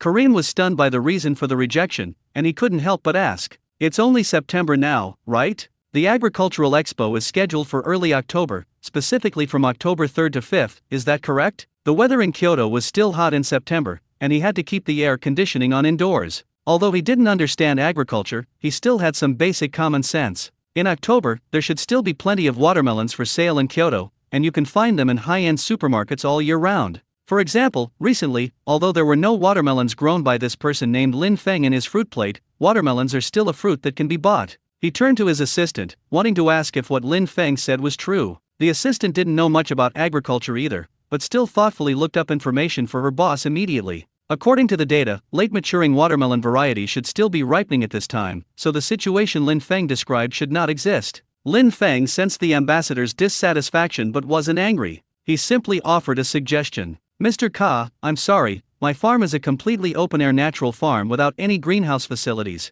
Watermelons are simply a seasonal fruit here, and they are basically no longer available by early September." The ambassador gasped sharply. No wonder that delicious watermelon has never appeared on the app since September. But he was still not giving up and looked at his assistant again, wanting to make a final confirmation. He both hoped that Lin Feng was lying to him and was secretly afraid that it was true. The assistant nodded slightly and replied in a low voice. That farmer wasn't lying. China has many varieties of watermelons, and each variety does have a different harvest time. It's normal for early season watermelons grown outdoors to stop being available in early September. The ambassador silently clutched his chest, his heart filled with disappointment. The melon he's been longing for will never be available this year. This is so heartbreaking. Lin Feng could only say that he couldn't help. Immediately afterwards, Lin Feng heard the ambassador on the other end of the phone continue asking, "Excuse me, what procedures do we need to follow if we want to purchase watermelons from you?" Lin Feng was filled with questions, and asked back with some doubt, "You mean, you want to pre-order next year's watermelons?" "That's right." The ambassador immediately gave an unwavering answer, his tone even revealing a strong sense of anticipation. Lin Feng could only cruelly refuse, "Sorry, we do not accept reservations." "Why?" The ambassador's voice was full of confusion and despair. All he could think about was being able to eat his fill of watermelon. "You know we have plenty of money." The ambassador attempted to bribe him with money, his tone brimming with an air of self-importance. Lin Feng, on the other end of the phone, was stunned by these incredibly generous words. They were just too direct. Even so, no reservation means no reservation. His tone remained gentle, yet carried an undeniable firmness. "Mr. Ambassador, the situation is this: what variety of watermelon I will plant next year, how many acres I will plant, and even what the quality of the watermelon will be, are all unknown at this time. For agriculture, an untimely storm can have a significant impact on the quality of crops. You can understand it this way: the production of truly top-quality agricultural products is always unstable. If I irresponsibly promise you now, but fail to fulfill the contract next year due to various unforeseen circumstances, frankly speaking, I cannot bear the responsibility of compensation." Lin Feng sighed softly. He was telling the absolute truth. In fact, in ancient China, emperors never enjoyed the most premium ingredients, but rather the best quality products with stable production, especially those that were ingested. The reason is simple, just two words: output. For example, if a top-grade tea could produce 1 pound last year, it might only produce 3 ounces this year. How can it be presented as tribute under such circumstances? Do these officials even want to live? How many emperors would be willing to listen to officials explain why the yield was lower this year? He would only think that maybe someone had embezzled the good stuff. For some reason, even though they were separated by thousands of miles, Lin Feng seemed to be able to sense that the person on the other end of the phone instantly became somewhat aggrieved. He began to wonder, after hanging up the phone, should he mail a watermelon to the embassy of the oil-producing country? Selling it is definitely out of the question, but giving one away is still an option. After this idea popped into his head, Lin Feng decided to ask Minister Lu later to see if it was appropriate. Kareem quickly composed himself and even expressed his gratitude to Lin Feng for his honesty. Kareem had a good impression of Lin Feng, a young man who was open and outspoken. What he admires most about China is this: they always keep their promises, and if they can't do something, they will explain why clearly and never be vague or perfunctory. Although oil-producing countries are wealthy, they are unwilling to be taken advantage of. Kareem was still disappointed, not only because he couldn't eat watermelon, but also because his family couldn't taste this delicious food. But seeing how honest Lin Feng was, he decided to give the young man the 2 agricultural expo spots he had originally planned to use to exchange for watermelons. "Well, I'll just send it by express delivery.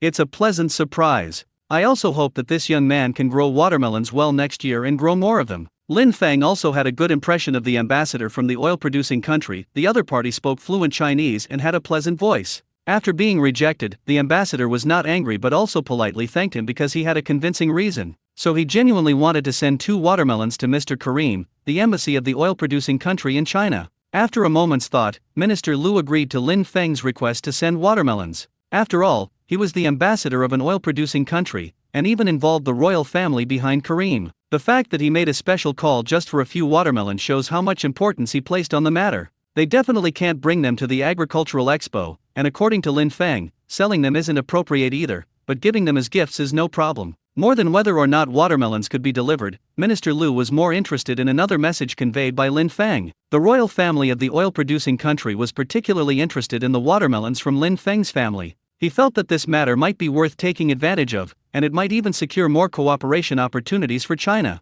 Minister Liu then patted Lin Feng on the shoulder approvingly and said with a smile, "Well done, young man. If this really works out, the country will definitely give you a commendation." Lin Feng was even more puzzled. He just wanted to send 2 watermelons to the embassy. How did it become a matter of commendation? However, since Minister Liu said there was no problem, Lin Feng went to the field and picked out 2 of the best-looking watermelons, then found the most expensive, fastest, and most reliable courier company to send them out. When his tracking information showed that the package had been signed for, he also received a package from the embassy of an oil-producing country in China, which felt like it contained documents. He didn't pay much attention and casually opened it in front of the delivery man. Inside was a black and gold envelope, printed with the familiar logo of the Agricultural Expo, and a handwritten letter filled with unfamiliar words. Lin Feng skillfully took out his phone, opened the translation software, and let the system automatically recognize the content. Upon reading the letter and seeing the card that allowed him to bring 2 extra people into the Agricultural Expo, he exclaimed in surprise,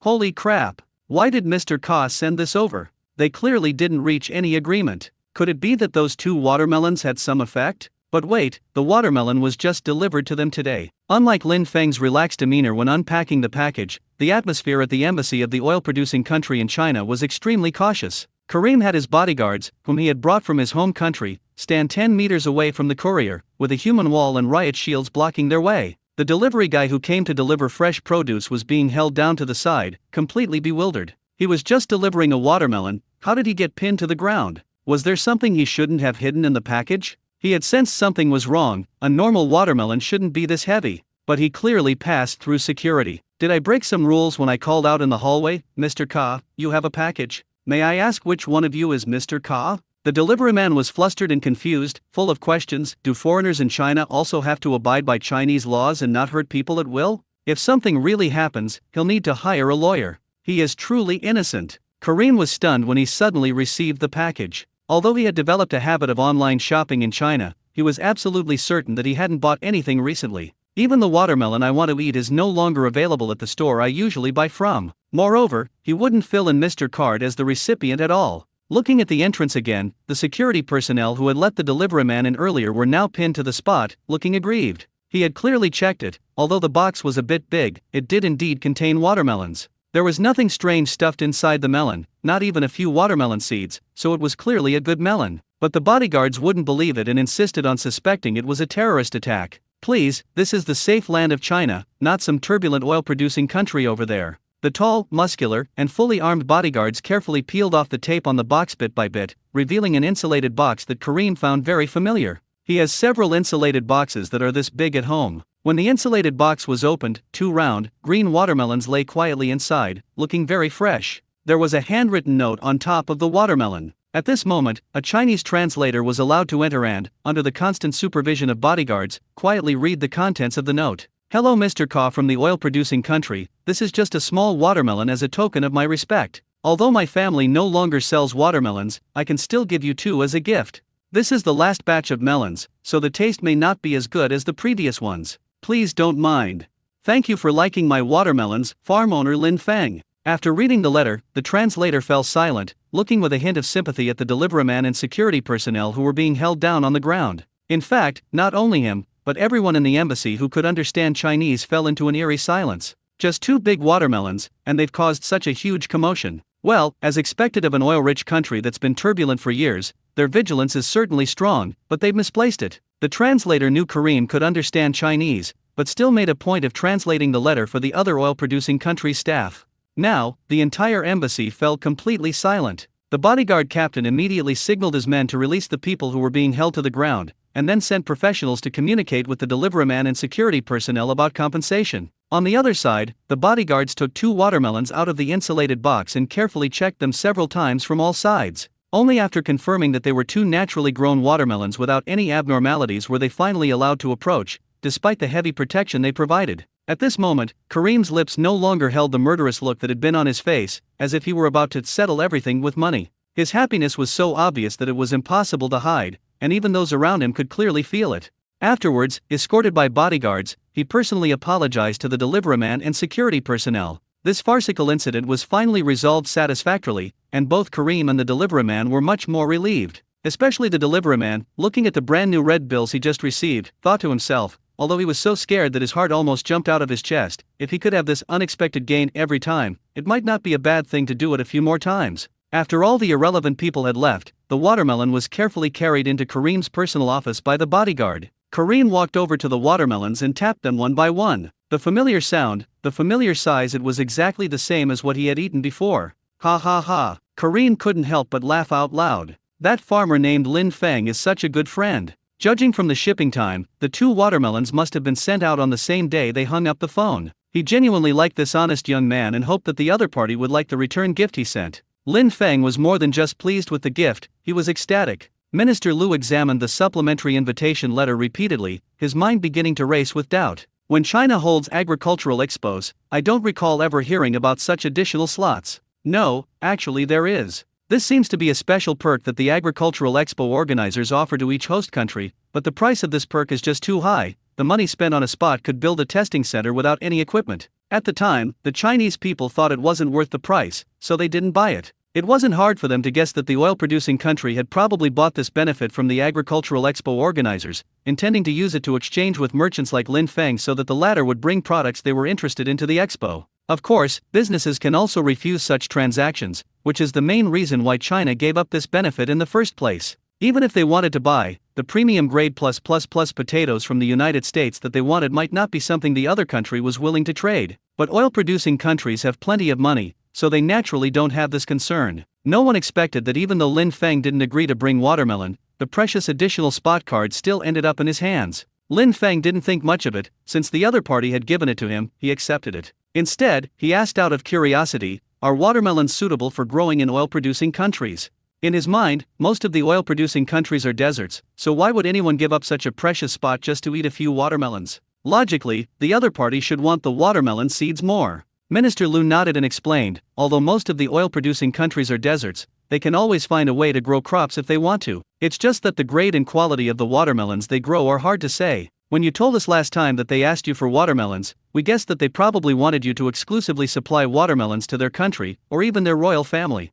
In other words, they want ready-made melons, and are not interested in the seeds. Lin Feng was completely stunned. There really was someone who didn't want seeds, but only wanted ready-made melons. You know, one of his watermelons sells for 10,000 yuan. If it were exported to an oil-producing country, the price would probably double. Oil-producing countries are ridiculously rich. Minister Liu, having thought things through clearly, said to Lin Feng, next year you'll have access to a larger area of land. If conditions allow, you could actually plant a few more acres of watermelons here. Oil-producing countries are indeed very good buyers. Cooperating with them is a worthwhile investment. Zhang Ming nodded in agreement. That makes sense. In the early stages of developing a new variety, it doesn't actually need a large planting area. Planting 500 mu of wheat at once was already a special case. Next year, we should focus on experiments. For example, with corn, planting 30 mu at the beginning is about right. If we plant more, I won't be able to manage it. Besides, the documents have already been issued. This experimental center is nominally owned by the state, but interestingly, the more than 6,000 mu of land it covers is registered under the name of Linfeng. Although they felt this was a bit unusual, they didn't ask why. After all, even if the land was under Linfeng's name, he couldn't possibly prevent them from conducting planting experiments. Days passed, and finally it was time to harvest the pumpkins, especially the eye-catching giant ones. However, the day before harvesting the giant pumpkins, Zhang Mingxian instructed everyone to harvest the other varieties of pumpkins first. Lin Feng planned to collect the pumpkin vines in the field before the temperature dropped too low and ferment them into organic fertilizer, so as not to waste these resources. This year's harvest of ordinary pumpkins has reached the premium grade plus, and the yield is even higher than last year, but people haven't paid much attention to it. It wasn't because they were used to high yields, but because the giant pumpkins that were about to be harvested were so eye-catching that everyone's attention was drawn to them. They had a plan for harvesting the giant pumpkins. First, pick one and cut it open to check the seed development and taste it. If the seeds are fully developed, it means all the giant pumpkins are ready to be harvested. If it tastes good enough, Professor Li's team's research project next year will definitely lean towards giant pumpkins, striving to promote them to the public's table as soon as possible, just like wheat. The pumpkin was cut in a greenhouse that had already been built but was still empty. The staff laid out sterile mats in the greenhouse early in the morning and also prepared dissection knives in advance. The giant pumpkin, which had been growing in Lin Feng's field for over 130 days, was now showing astonishing growth in all its metrics. It has a circumference of 8.2 meters, a diameter of about 2.6 meters, a height of 1.7 meters, and a weight of 1.53 tons. First, Lin Feng personally cut the vines connecting the pumpkin, then the students used special straps to secure the pumpkin before handing it over to a crane to lift it slowly. After carefully inspecting and confirming that there were no fatal external injuries on the surface of the pumpkin, it was carefully placed into a pre-prepared wooden box and then transported by forklift to the greenhouse, ready for subsequent cutting and testing. Today, because of this giant pumpkin, quite a few people were invited to Lin Feng's house, including manager Zhang, Yuan Zhen, Professor Sun, and others. The most excited of them all was manager Zhang. Lin Feng had already told him that as long as he was willing to take over the sale of the ordinary pumpkins from Dacian, he would temporarily have the exclusive right to sell the giant pumpkins, and he would also leave the best-looking pumpkin from Dacian for him to take away as an exhibit. Of course, after the exhibits are displayed, the pumpkin seeds need to be recycled, but the pumpkin flesh will belong to manager Zhang and his company, which is equivalent to giving it away for free. Manager Zhang couldn't find any reason to refuse such conditions. Not to mention that buyers on the app already have a very high level of positive feelings towards Lin Feng's agricultural products. The giant pumpkin gimmick alone means that as long as the taste isn't ridiculously bad, there's no worry about selling them. Even wealthy people have curiosity and are willing to pay for novel things. Moreover, Lin Feng assured him that if the giant pumpkin was so bad that he couldn't swallow it, he would simply recycle it and process it into fertilizer or feed, and would never force them to eat it like suckers. With such a considerate partner, what else could manager Zhang possibly worry about? At this moment, he just felt that it was okay to be obedient and listen to others, even if he suffered a loss occasionally. As long as he clings to Lin Feng's coattails, it won't be long before he and his company are able to make money alongside this big shot. Thinking of this, manager Zhang couldn't help but rub his hands together.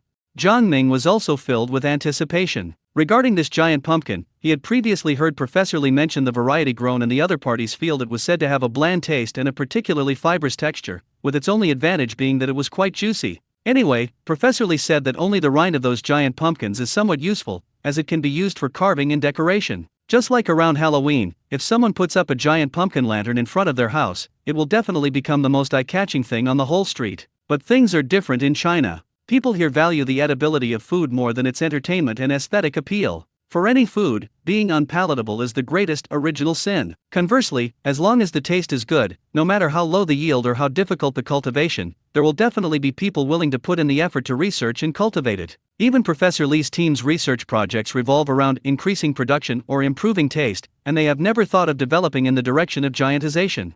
Now, everyone is waiting to see how Lin Feng's giant pumpkin performs. Whether or not the curse of giant melons don't taste good can be broken remains to be seen. Lin Feng himself was a little worried about the taste of the pumpkin, so he handed over the task of cutting the pumpkin to Tang Ji and Lu Wei. The two had already put on protective suits and were holding specially made half-meter-long machetes. They were on high alert in Lin Feng's greenhouse, waiting for the cleaned pumpkins to be delivered. In fact, the so-called cleaning is simple: just rinse off the surface dust with a water hose and then wipe it dry. After all, Lin Feng's family never uses pesticides on their crops, and the pumpkins only have some soil residue on their surface. Once the students responsible for cleaning had moved aside, the forklift, carrying the pumpkins along with their wooden pallets, steadily delivered them to Tang Ji and Lu Wei. The others stood around, craning their necks and staring intently at the round, giant pumpkin. Lin Feng, it's time for us to make our move. Tang Ji held up the machete in his hand and turned his head to confirm. Lin Feng nodded, go ahead and do it. You two be careful.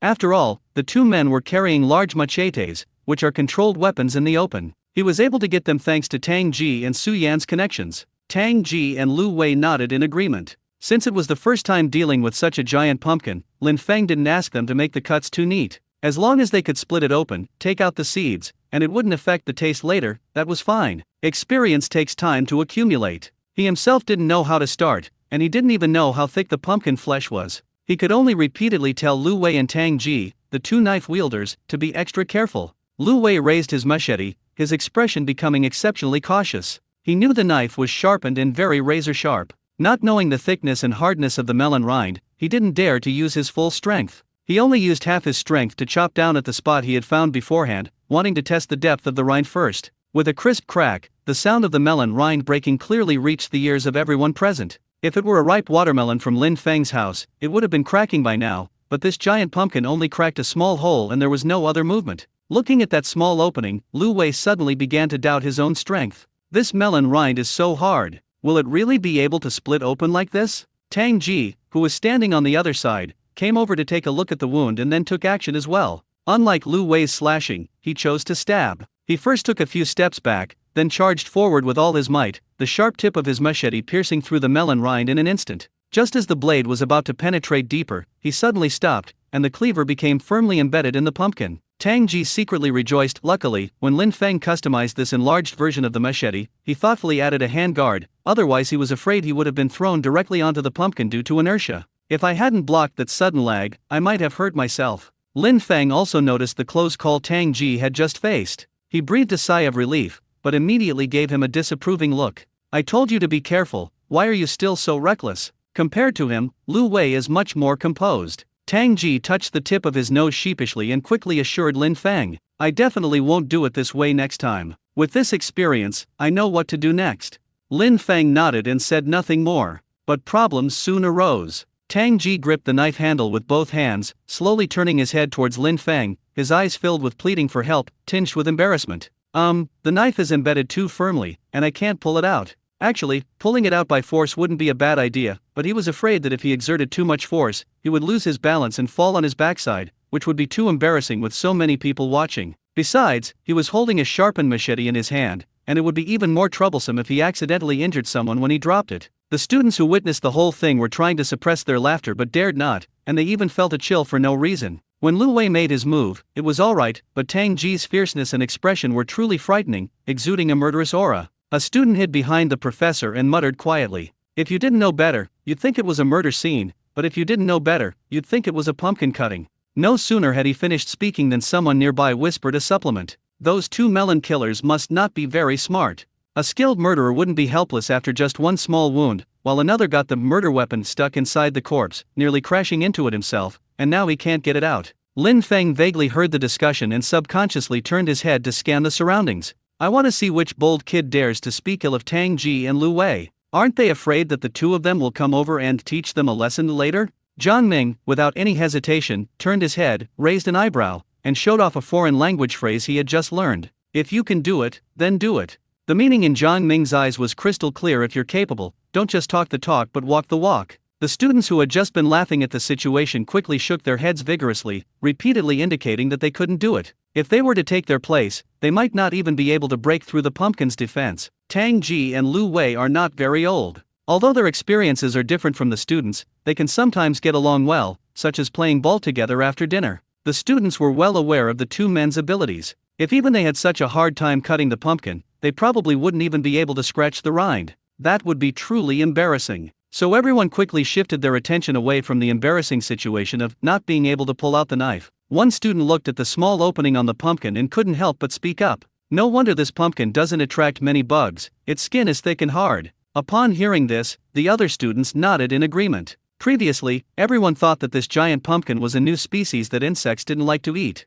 Now it seems that it is much harder to eat than the chestnut pumpkin and honey pumpkin not far away. Lin Feng rushed forward, helping Tang Ji draw the knife, and then turned to the two of them, saying, "Don't worry about making the cut look nice, as long as it can be split open. If you get tired, come down and I'll take over. Tang Ji and Lu Wei nodded quickly. If you don't care about the appearance, you won't have any worries. Besides, it's just killing a melon, how could it be tiring for them? Lu Wei continued to chop, the blade falling and the melon rind and flesh flying everywhere. The scene looked somewhat horrific, but it was very efficient. Tang Ji, using the opening he had just made, stabbed further in with the knife while simultaneously using the force to chop downwards. Although his speed was a bit slower, the cut was neater and cleaner than Lu Wei's. The two men, one fast and one fierce, one slow and one steady, unwittingly demonstrated two methods for cutting a giant pumpkin to everyone present, making their respective advantages and disadvantages immediately clear. But by the time the pumpkin was finally split in two, both of them were exhausted and covered in sweat. In particular, to maintain hygiene, they wore protective suits that Lin Feng had specially bought, which were stuffy and not breathable. Although the greenhouse was ventilated, the temperature was still much higher than outside, making it even hotter. After splitting the pumpkin open, Tang Ji and Lu Wei temporarily stepped aside to rest. The students, who had already changed into protective suits, immediately stepped forward to observe the internal structure of the pumpkin, collect samples, and carefully collect the pumpkin seeds. Manager Zhang watched the entire pumpkin killing process and pondered many things from the perspectives of both the seller and the potential buyer. It's such a hassle to split this pumpkin. He wiped the sweat from his forehead. Just looking at them made him feel tired for the two of them. The key was that the scene of cleaning up the scene was really not very presentable. If he were to sell it to a customer in the future, he couldn't make them go through the same trouble. Lin Feng nodded in agreement. Indeed, we need to come up with a new cutting method. It would be best to first use a machine to cut the pumpkin into quarters or even eighths, and then switch to manual fine cutting. This would save a lot of trouble. The only thing I can think of right now is the guillotine used for beheading in the Western Middle Ages. Oh right, the same tool was used in ancient China for executing dismemberment at the waist. He gestured as he spoke. As long as the guillotine is big enough and the stand is high enough, you can put the pumpkin underneath and it will split in half with a snap. You can cut it however you want, and the efficiency will definitely be high. After hearing this, Manager Zhang couldn't help but imagine the bloody scenes of beheading and dismemberment, and he fell silent instantly. Please, could you please not say such terrifying things in front of a potentially delicious pumpkin? This is really ruining my appetite. However, it must be admitted that Lin Feng's method was indeed effective, although the scene was a bit psychologically uncomfortable. He hesitated for a moment, but still voiced his thoughts. At first I was thinking of using a water jet or a laser, but those seem a bit expensive. In the end, he himself lost his confidence. The cost of these two tools is simply outrageous for cutting pumpkins. Qian Rui, who had been standing in the corner simply watching the commotion, took a deep breath and couldn't help but speak. Why don't we get a custom-made long saw blade, or use a sharp steel wire as a knife? You see, it's like sawing wood. As he spoke, he clasped his hands together, mimicking the motion of holding a saw, and pretended to pull it while explaining. Have two people each pull one side. It's best to stand on a ladder at first and pull slowly. The cut from the saw blade might not look very nice, but the steel wire should be fine, it will be cut much neater. In his view, cutting a pumpkin is nothing more than cutting metal or something harder, so there's no need to use such complicated tools. He felt that his idea was both practical and inexpensive. In the past, when growing mushrooms, he needed to process wood to prepare the substrate. He couldn't afford a chainsaw, and it was difficult to borrow one. In the end, he always found a way to solve the problem with simple tools. He even sawed the wooden sticks with a diameter of 20 or 30 centimeters by hand. Qian Rui was already familiar with these cheap and useful tools. These were practical skills that life had taught him. However, after staying at Lin Feng's house for so long, he had almost forgotten these traditional methods. After all, Lin Feng is like that blue fat cat. It seems like he can pull out any tool from the warehouse without having to worry about it. Lin Feng and Manager Zhang's eyes lit up instantly after hearing this. The steel wire seemed to actually work. Even Zhang Ming, who had been silent all along, gave Qian Rui a thumbs up. Finally, someone had come up with a reliable solution. He had been terrified by the previous ideas. A wire saw would be better. Manager Zhang nodded to Lin Feng first, then added, clearly agreeing with this idea. At this moment, Zhang Ming waved to Lin Feng. Brother Feng, come take a look. Is the thickness of this melon flesh as you imagined? Look, the thickest part here is actually half a meter. As he spoke, he pulled out the ruler, his tone full of amazement. You should know that the giant pumpkins that Professor Lee grows don't have such thick flesh. No wonder this one weighs 1.5 tons. He observed carefully for a while longer, then continued. Although the rind is hard, it's not actually that thick, only about 2 centimeters. And the boundary between the rind and the flesh isn't very clear, so I don't think it will affect the taste too much. Besides, judging by the texture, the fibers don't seem that coarse. Once we've removed all the seeds, the rest of the pumpkin is yours to handle.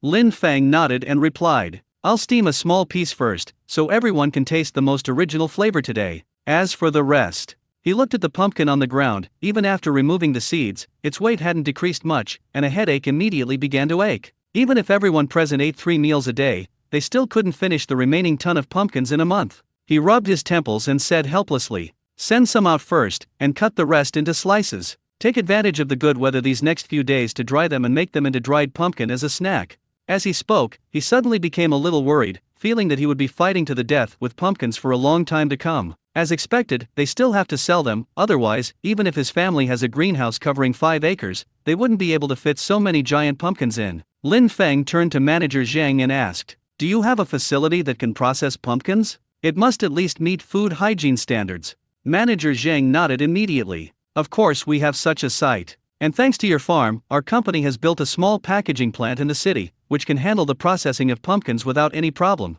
He was quick-witted and instantly understood Lin Feng's meaning, quickly adding, "If you'd like to send the rest of the pumpkins to me for processing, of course, no problem." Actually, he couldn't be happier than this. Putting aside the time wasted splitting open pumpkins, extracting seeds, and transporting them to the city, the hygiene conditions alone are substandard. After all, it's something that goes into your mouth. Their app has always valued its reputation, and most buyers are wealthy people who have high demands for quality, so they will definitely pay more attention to these details. Especially for agricultural products like pumpkins that need to be sold in small pieces, there is no room for error.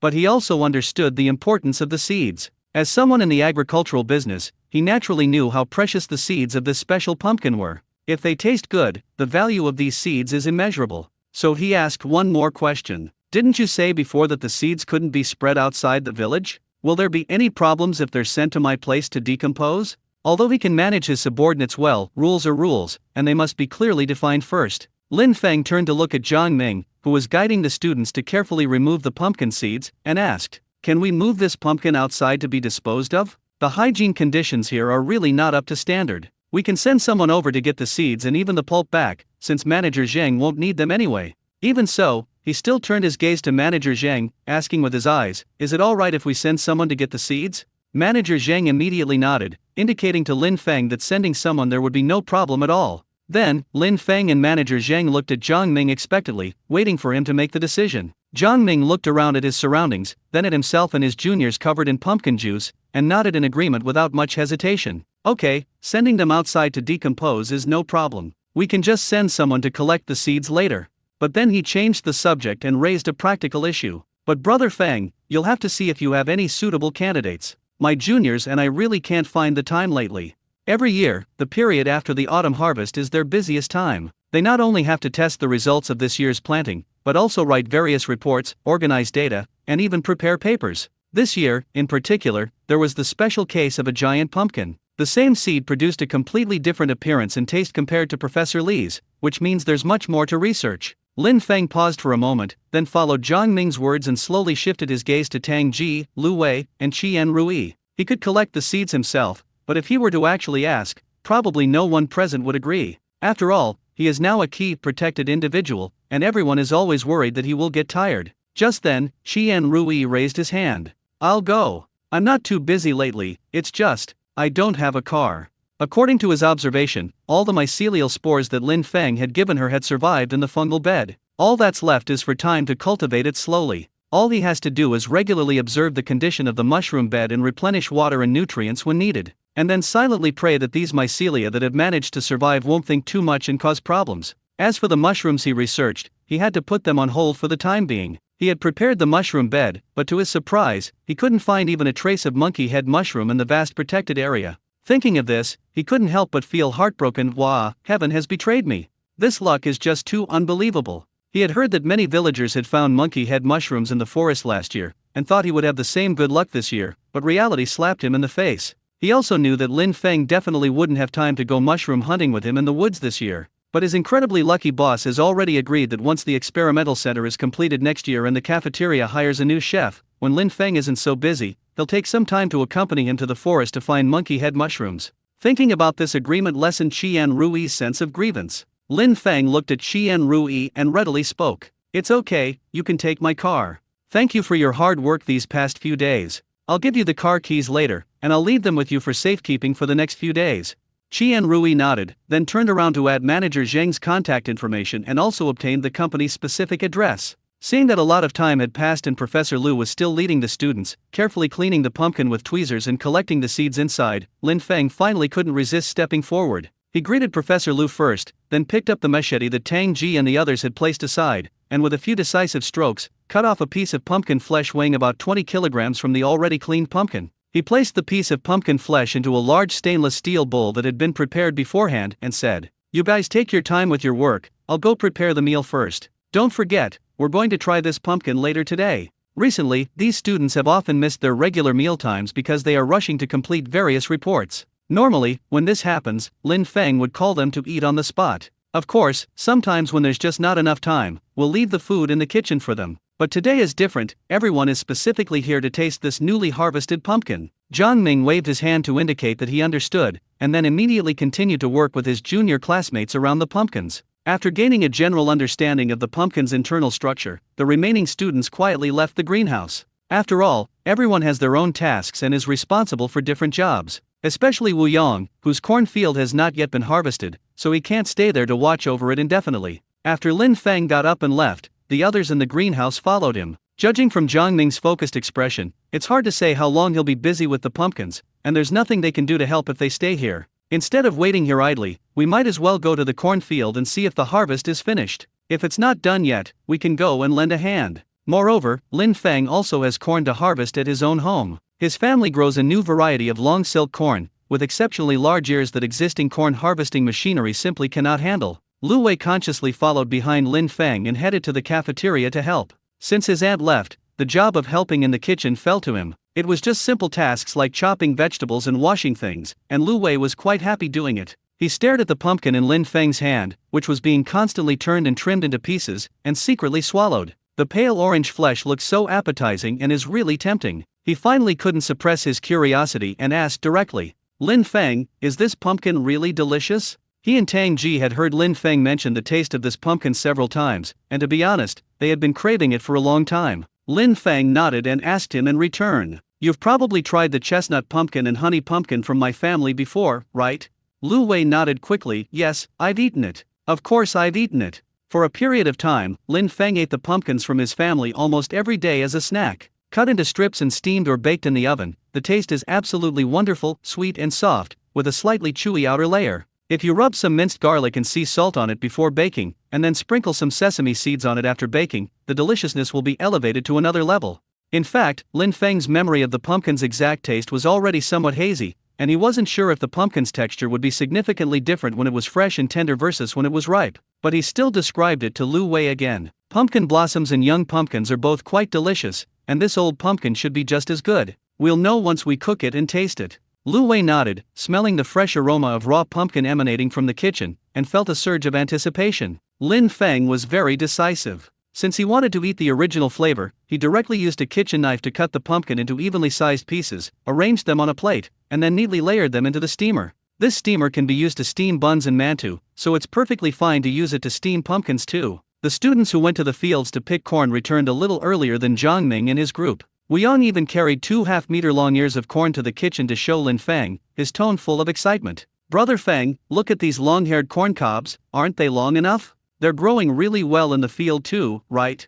Lin Feng nodded. After all, the corn was irrigated with his own organic fertilizer, and the harvest from this plot of land was also thanks to the giant pumpkin next to it. But he still flattered Wu Yang, going along with his words. "They do grow well, and their size is about the same as the ones I grow at home." Wu Yang nodded repeatedly and picked up the conversation. "That's almost right. My professor and I both think it's all thanks to your organic fertilizer. Brother Feng, do you have any plans to increase your organic fertilizer production next year? If they can continue to supply such good fertilizer, they might actually be able to give up chemical fertilizers for their crops in the fields." Lin Feng had actually thought about this problem, but things have to be done step by step, and you can't rush it. By this time, Lu Wei had finished his work in the kitchen and was just waiting for the steamer to come up with steam before turning off the heat. He slowly walked out of the kitchen, wiping his hands as he muttered to himself, "I want to see who's so inconsiderate as to discuss fertilizer right next to the cafeteria. What are the main ingredients of Lin Feng's organic fertilizer?" It was all kinds of feces.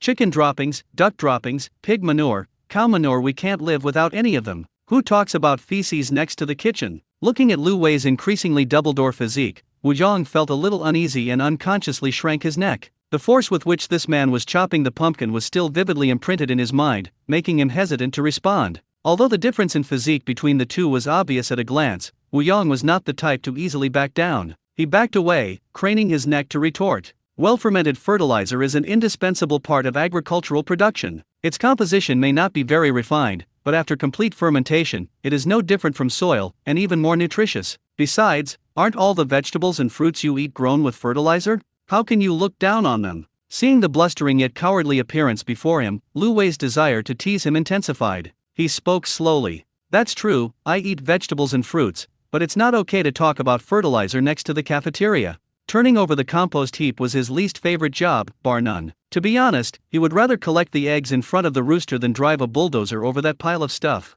Especially in summer, when it's not fully fermented, the taste is simply soul-stirring and unforgettable. If you enjoy talking about fertilizer so much, then when Brother Feng expands production, you'll be in charge of turning over all those fertilizer piles. He leaned against the kitchen door frame and added with a smile. Wu Yong had no desire to turn over the manure pile, let alone compost it. As an agricultural student, he acknowledges that chemical fertilizers are indeed one of the greatest inventions in 21st century agriculture, but that doesn't mean he's willing to deal with manure. He turned to run, but before he did, he turned back and shouted to Lin Feng, "Brother Feng, we'll come to your house tomorrow to help you pick corn." Lin Feng responded loudly from the side. "Okay, I got it. I'll get the sacks ready then." He glanced at Lu Wei with amusement, ignoring the playful banter between the two. No matter how much they joke around normally, when it comes to playing basketball, Lu Wei is always the player that both sides want first. Boys' friendships are that simple. No matter how crazy or silly they get, as long as they can lead everyone to victory, they're still good brothers. Soon, the unique aroma of steamed pumpkin began to waft from the steamer in the kitchen. The enticing aroma wafted through the kitchen door, meandered down the corridor, and wafted through every floor of the service station, as if gently knocking on each door, or playfully calling out, "I'm ripe. Anyone want to try me? Come and eat me, I'm so fragrant and sweet." To avoid masking the natural aroma of the pumpkin, Lin Feng prepared all the other dishes for lunch today with a light flavor. After all the dishes were cooked and ready to serve, he realized that Zhang Ming and the others had not returned yet. He originally wanted Lu Wei to go and call them, since they had to eat first no matter how busy they were. Unexpectedly, their timing was incredibly precise. We had just finished setting out the dishes when the group of people rushed back, covered in sweat. "Wow, this pumpkin smells amazing." The aroma wafting from the kitchen as soon as you enter is so enchanting that you don't even want to go upstairs to shower and change. Whether male or female, everyone simply washed their faces and rinsed their arms at the sink in the cafeteria before hurriedly picking up their trays and queuing up at the food window. There was a new junior sister in the team named Ling Shui, who even ran to the window to share with Lin Feng. "Brother Feng, do you know how many pumpkin seeds your giant pumpkin has produced?" She was in charge of recording this, so she remembers it most clearly. Lin Feng smiled and served her a plate of pumpkin, reminding her to be careful as it was hot, then asked cooperatively, "Oh, how many are there?" "There are more than 100 in total, but only about 60 can be used for breeding." Ling Shui quickly added, afraid that Lin Feng would think it was too little. "Don't think it's a small number, for giant pumpkins, this is already a lot." She spoke with great pride, as if she had grown the pumpkin herself. Of course, this is also due to her hard work. The little girl looks petite, but she's just as capable as anyone else when it comes to work. "Yeah." Lin Feng smiled as he looked at her. In truth, he didn't know whether the amount of pumpkin seeds was large or small, he only cared about their practical use. "Are these seeds enough for your research next year?" Ling Shui chuckled. "Of course it's enough. Actually, we won't even use it all, hee hee." She simply wanted to share this joy with Lin Feng. After saying that, she took her food and went to the restaurant to find a seat. She had long wanted to taste what this 1.5-ton pumpkin tasted like, but she didn't have high expectations. She just hoped it would taste a little better than the large pumpkins on the market and not be too bad. But even during meal times, the professor didn't let them off the hook. Just as Ling Shui picked up her spoon, Professor Li called, his tone smiling but leaving no room for refusal. "I wrote the report while eating. The evaluation of the texture and taste of the pumpkin is also a very important part of the research." Ling Shui, looking at the form that popped up on her phone, she suddenly felt that the pumpkin in her hand didn't smell so good anymore. The other students who overheard the phone call didn't seem to sympathize with her much. What's so special about that? At least she ate steamed pumpkin, while they tasted raw wheat grains and raw flour to gain a deeper understanding of wheat, and still had to write reports. Even when Lin Feng steamed buns or baked bread with his own flour, they would all come over to taste them and then record the taste in detail in their reports. Those students who hadn't yet been assigned such tasks swallowed hard, a sense of unease creeping into their hearts. I'm afraid that day isn't far off for me. Jiang Ming started to feel sorry for his teeth. He tried it today, and the kernels of long-haired corn were extremely hard. The key point is that it's also big. To be specific, a regular corn kernel is about the size of a lower incisor, while a long-haired corn kernel is about the size of a back molar. He figured if he told Professor Lee about this, the professor probably wouldn't force them to eat it. He's not afraid of writing reports, but he has bad teeth when it comes to eating raw corn kernels. Manager Zhang was dining here for the first time and found it quite novel. Moreover, Lin Feng is actually quite good at cooking. It smells amazing. Although Lin Feng's cooking slightly affected his mood, the experienced manager Zhang quickly shifted his attention to the pumpkin. He first carefully observed the pumpkin slices in the white porcelain plate, focusing on their color and aroma. Lin Feng was quite skilled at cutting pumpkins, and he could roughly guess that each pumpkin he received should be the part from the skin to the core. It's a very narrow strip, about 5 centimeters wide and about 1 centimeter thick. It was divided into 3 equal parts and placed on a plate. Steamed pumpkins are a bit redder than when they're raw. They're a lovely orange red. Color, 95 points. Judging from the cross-section, the steamed pumpkin flesh is smooth and fine. I don't know if it's because it doesn't have much fiber to begin with or because it was cut too thinly and then broken. You can barely see any trace of fibers. Appearance score, 90/100. The aroma is the natural sweetness of pumpkin. It smells quite nice, but it doesn't have the earthy smell that most pumpkins on the market have. Instead, it has a sweet aroma. Yes, he gave it 97 points. Manager Zhang felt that if he hadn't known from the beginning that this was just an ordinary steamed pumpkin dish, then move this plate of pumpkin to another place, for example, a 5-star Western restaurant, untouched, he would think it's a pumpkin-flavored dessert that has been carefully crafted by a master chef. He took a deep breath, and finally the most crucial part, the tasting, had arrived. Whether this pumpkin can leverage its outstanding appearance to its advantage and be successfully accepted by consumers depends entirely on this. Manager Zhang solemnly picked up the spoon and aimed first at the part closest to the pumpkin core. Based on his experience eating pumpkin, this part, being next to the flesh, has a higher water content and usually tastes the worst. Lin Feng and Lu Wei sat opposite Manager Zhang, feeling somewhat uncomfortable with his serious demeanor. They felt as if they were attending a professional food tasting event rather than eating in the cafeteria. The two of them didn't dare to touch their chopsticks for a long time, just like contestants waiting for the judges to score them, feeling both nervous and expectant. Manager Zhang, who had just taken a bite of pumpkin, was instantly stunned by the intense gazes of the two men. He stood frozen in place, spoon still in his mouth, unsure whether to take it out or leave it there, and even couldn't help but want to look down at it. Did I accidentally get pumpkin on my clothes like a child? Otherwise, why would I be stared at like that? Lu Wei realized his gaze was too direct and looked away somewhat embarrassed. Lin Feng ignored all of that and pressed on with anticipation. How does it taste? Manager Zhang's eyes lit up, and he quickly replied. It's absolutely delicious. The texture is incredibly smooth, and the sweetness is just right for me. However, the moisture content is a bit high in this part near the core, so I think it would be perfect for making porridge. Wait a minute, I'll try other parts.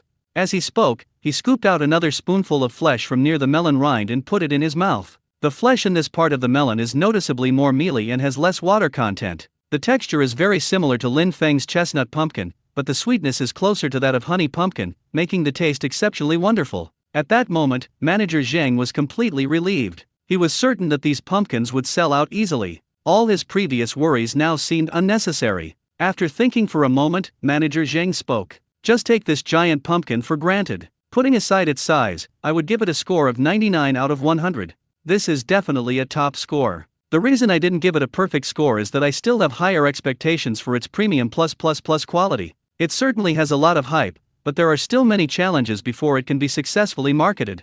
After considering it again, he finally decided to tell the truth. As soon as Manager Zhang said this, Jiang Ming immediately looked over with interest, and the entire cafeteria fell silent for a moment. For these agricultural students, it was the first time they had heard first-hand evaluations of agricultural products from business people. This assessment is actually quite important, since market trends are driven by businessmen, not researchers like them. Sometimes, a single word from a businessman can directly determine whether an agricultural product can successfully appear on the market. Moreover, pumpkins are not a staple food and cannot be stored for long periods like rice or wheat. Because Manager Zhang wanted to cultivate a good relationship with Lin Feng, he didn't hold back in his speech. Have you ever thought about it? These pumpkins are so big, and I've seen some that are grown in the fields outside. Let's say they weigh about a ton each. Your products have already established a good reputation and are backed by high quality, so even if you cut them into many pieces, you won't have to worry about finding buyers.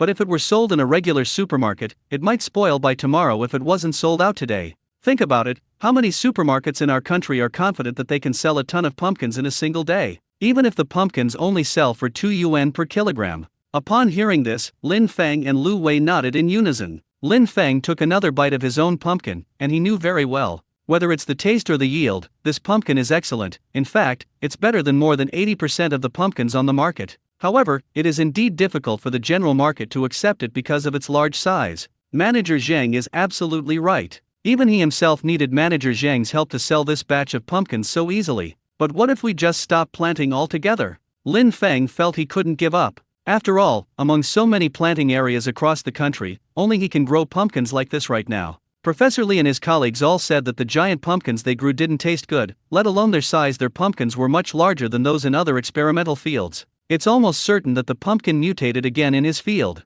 It would be such a waste not to continue planting this unique variety. While eating, he was quickly racking his brains for a solution. There are many delicious dishes that can be made from pumpkin. Last year, after his family harvested chestnut pumpkin and honey pumpkin, he tried many different ways to cook them. Turning this giant pumpkin into a more durable snack might be a good solution. With that in mind, he felt he should contact Dong Han and ask if he was interested in doing it together. Lin Feng looked at Manager Zhang and said, putting himself in his shoes, "Don't feel pressured over there. If these pumpkins don't sell well, it's okay if you don't sell them. I'm planning to try developing them and see if it works as a snack or something." Manager Zhang snapped out of his reverie, having been admiring Lin Feng's culinary skills. Judging from Lin Feng's cooking skills alone, he was completely confident that the other party could develop delicious snacks. But he always felt that Lin Feng seemed to have no idea how popular his family's agricultural products were. You should know that even if not all of his products reached the top grade standard last year, there has never been a situation where he couldn't sell enough. There has never been a situation where he couldn't sell them all. Manager Zhang doesn't believe that this pumpkin can only be classified as a premium grade, given its flavor. So what if one weighs a ton? He was certain that the buyers might buy up all the pumpkins within a day. Manager Zhang was now somewhat worried and looked at Lin Feng, asking, "Lin Feng, what if a company with plenty of money wants to buy the whole pumpkin?" Lin Feng fell silent. Buy a whole pumpkin? He silently did the math in his mind. Even if he sold them at a fire sale price, he would only get 10 yuan per kilogram. A 1.5-ton pumpkin would then be worth 3,000 kilograms. So, it seems like buying a whole one would only cost 30,000 yuan. Thinking about it carefully, the price doesn't seem too expensive. After all, it was a 1.5-ton pumpkin, and the pumpkins looked quite good. They would be suitable even just as exhibits. Many shopping malls in China are willing to hold some festive activities around Halloween. With the increasing number of foreigners in China, the demand for these novel giant pumpkins might actually be quite significant. Manager Zhang slowly turned his gaze to Zhang Ming. As the representative of the agricultural university here, Zhang Ming actually has a lot of influence. Zhang Ming was already itching to try, and he quickly came to a decision. If you're willing to sell them whole, these pumpkins seem to have no trouble finding a market. Spending tens of thousands of yuan to buy a melon not only allows you to display it for a period of time, but after the display is over, you can also distribute it to employees as a benefit or give it to relatives and friends. Even if it's distributed to customers visiting the mall on the spot, it can still attract attention to the mall, so it's a good deal no matter how you look at it. But he quickly shook his head. No, not at least not in the next few years. Unless every merchant who buys whole melons can do what Manager Zhang does, have a professional come to collect the seeds when dividing the pumpkins, it is absolutely impossible to sell them. Zhang Ming actually agreed more with Lin Feng's idea than selling them as a whole. Let's build a pumpkin-related snack processing plant right here. This approach not only solves the sales problem once and for all, but also boosts the province's increasingly sluggish employment rate and reduces population outflow. These were all analyses that Professor Li had previously given him. After listening carefully to Zhang Ming's account, Manager Zhang and Lin Feng both nodded rationally. In fact, Manager Zhang secretly hoped that his company would be the only one exhibiting this giant pumpkin this year. Some things lose their value when there are too many of them, only the unique ones can attract attention. Manager Zhang smiled at Zhang Ming, his tone filled with expectation. Zhang Ming, can you make the decision about this? I'll have someone come and take those pumpkins from the field tomorrow, is that all right? If we pick it up tomorrow, the pumpkins test report should be ready by then, and we might be able to start selling it the day after tomorrow. That way, we can keep up with the efficiency. Zhang Ming nodded in agreement. I already told Professor Li about this. We'll check the pumpkins in the field tomorrow morning. If there are no problems, you can call someone to come and pick them up. Then you can choose whichever you like best. Manager Zhang immediately grinned and quickly agreed, okay. He plans to go to the field later, take pictures of each pumpkin, number them, and then call the boss or chairman to let the leaders choose them personally. The giant pumpkins in the field use the same fertilizer as Lin Feng's family. Even if the taste is only 80% as good as the ones in front of us, no, even if it's only half as good, we definitely won't have trouble selling them. We can just sell them at a slightly lower price. Zhang Ming was also considering sending the sample for testing. This year, no chemical fertilizers or pesticides were used on these pumpkins, but he's unsure if the residues in the soil will have any impact, so he'll have to get them tested to be sure. That day, all the remaining pumpkins in Lin Feng's pumpkin patch were moved into the greenhouse for storage. All of Lin Feng's animals also enjoyed a pumpkin feast. Pigs, cows, and even chickens all showed great interest in the pumpkins. The cows even liked the pumpkin peels that Lin Feng and his friends had cut off and were planning to throw away. There are also dumplings of all sizes, which seem to have a particular fondness for pumpkin, eating it whether it's raw or cooked.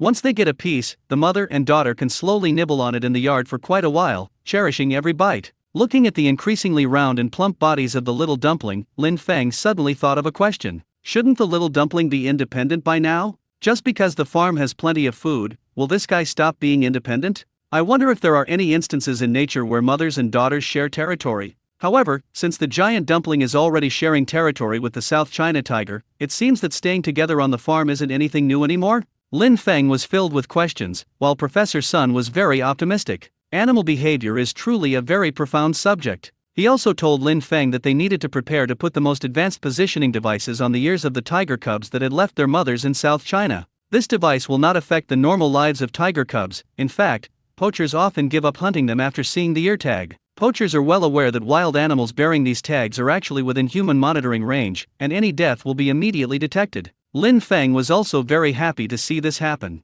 However, that's a topic for another time. The most pressing issue is still the giant pumpkin. The pumpkins were really big, even with the whole Lin Feng family helping out. The more than 1-ton pumpkins didn't seem to have decreased much. The pumpkin chunks lying on the greenhouse floor still prominently display their unparalleled presence. There were also 17 whole, identical giant pumpkins piled up next to it, each weighing between 1.5 and 1.6 tons on average. Lin Feng, who had been slicing pumpkins in the greenhouse for a while, looked up at the pile of pumpkins and suddenly felt a bit bloated. Even Su Yan and the others who came to help couldn't help but peel the pumpkin until their eyes were glazed over. There's just so much work to do, it seems endless. How long will this cutting take? Su Yan shook her aching wrist, looking at the pumpkin that had only gone down a little bit, her face full of helplessness. If they had to cut the pumpkin, which weighs over 2,000 pounds, by hand, would they even have any hands left? And I heard that another one will be dealt with tomorrow. It's a good thing Lin Feng's family has so many winnowing baskets for drying pumpkins. Lin Feng checked the time and offered words of comfort.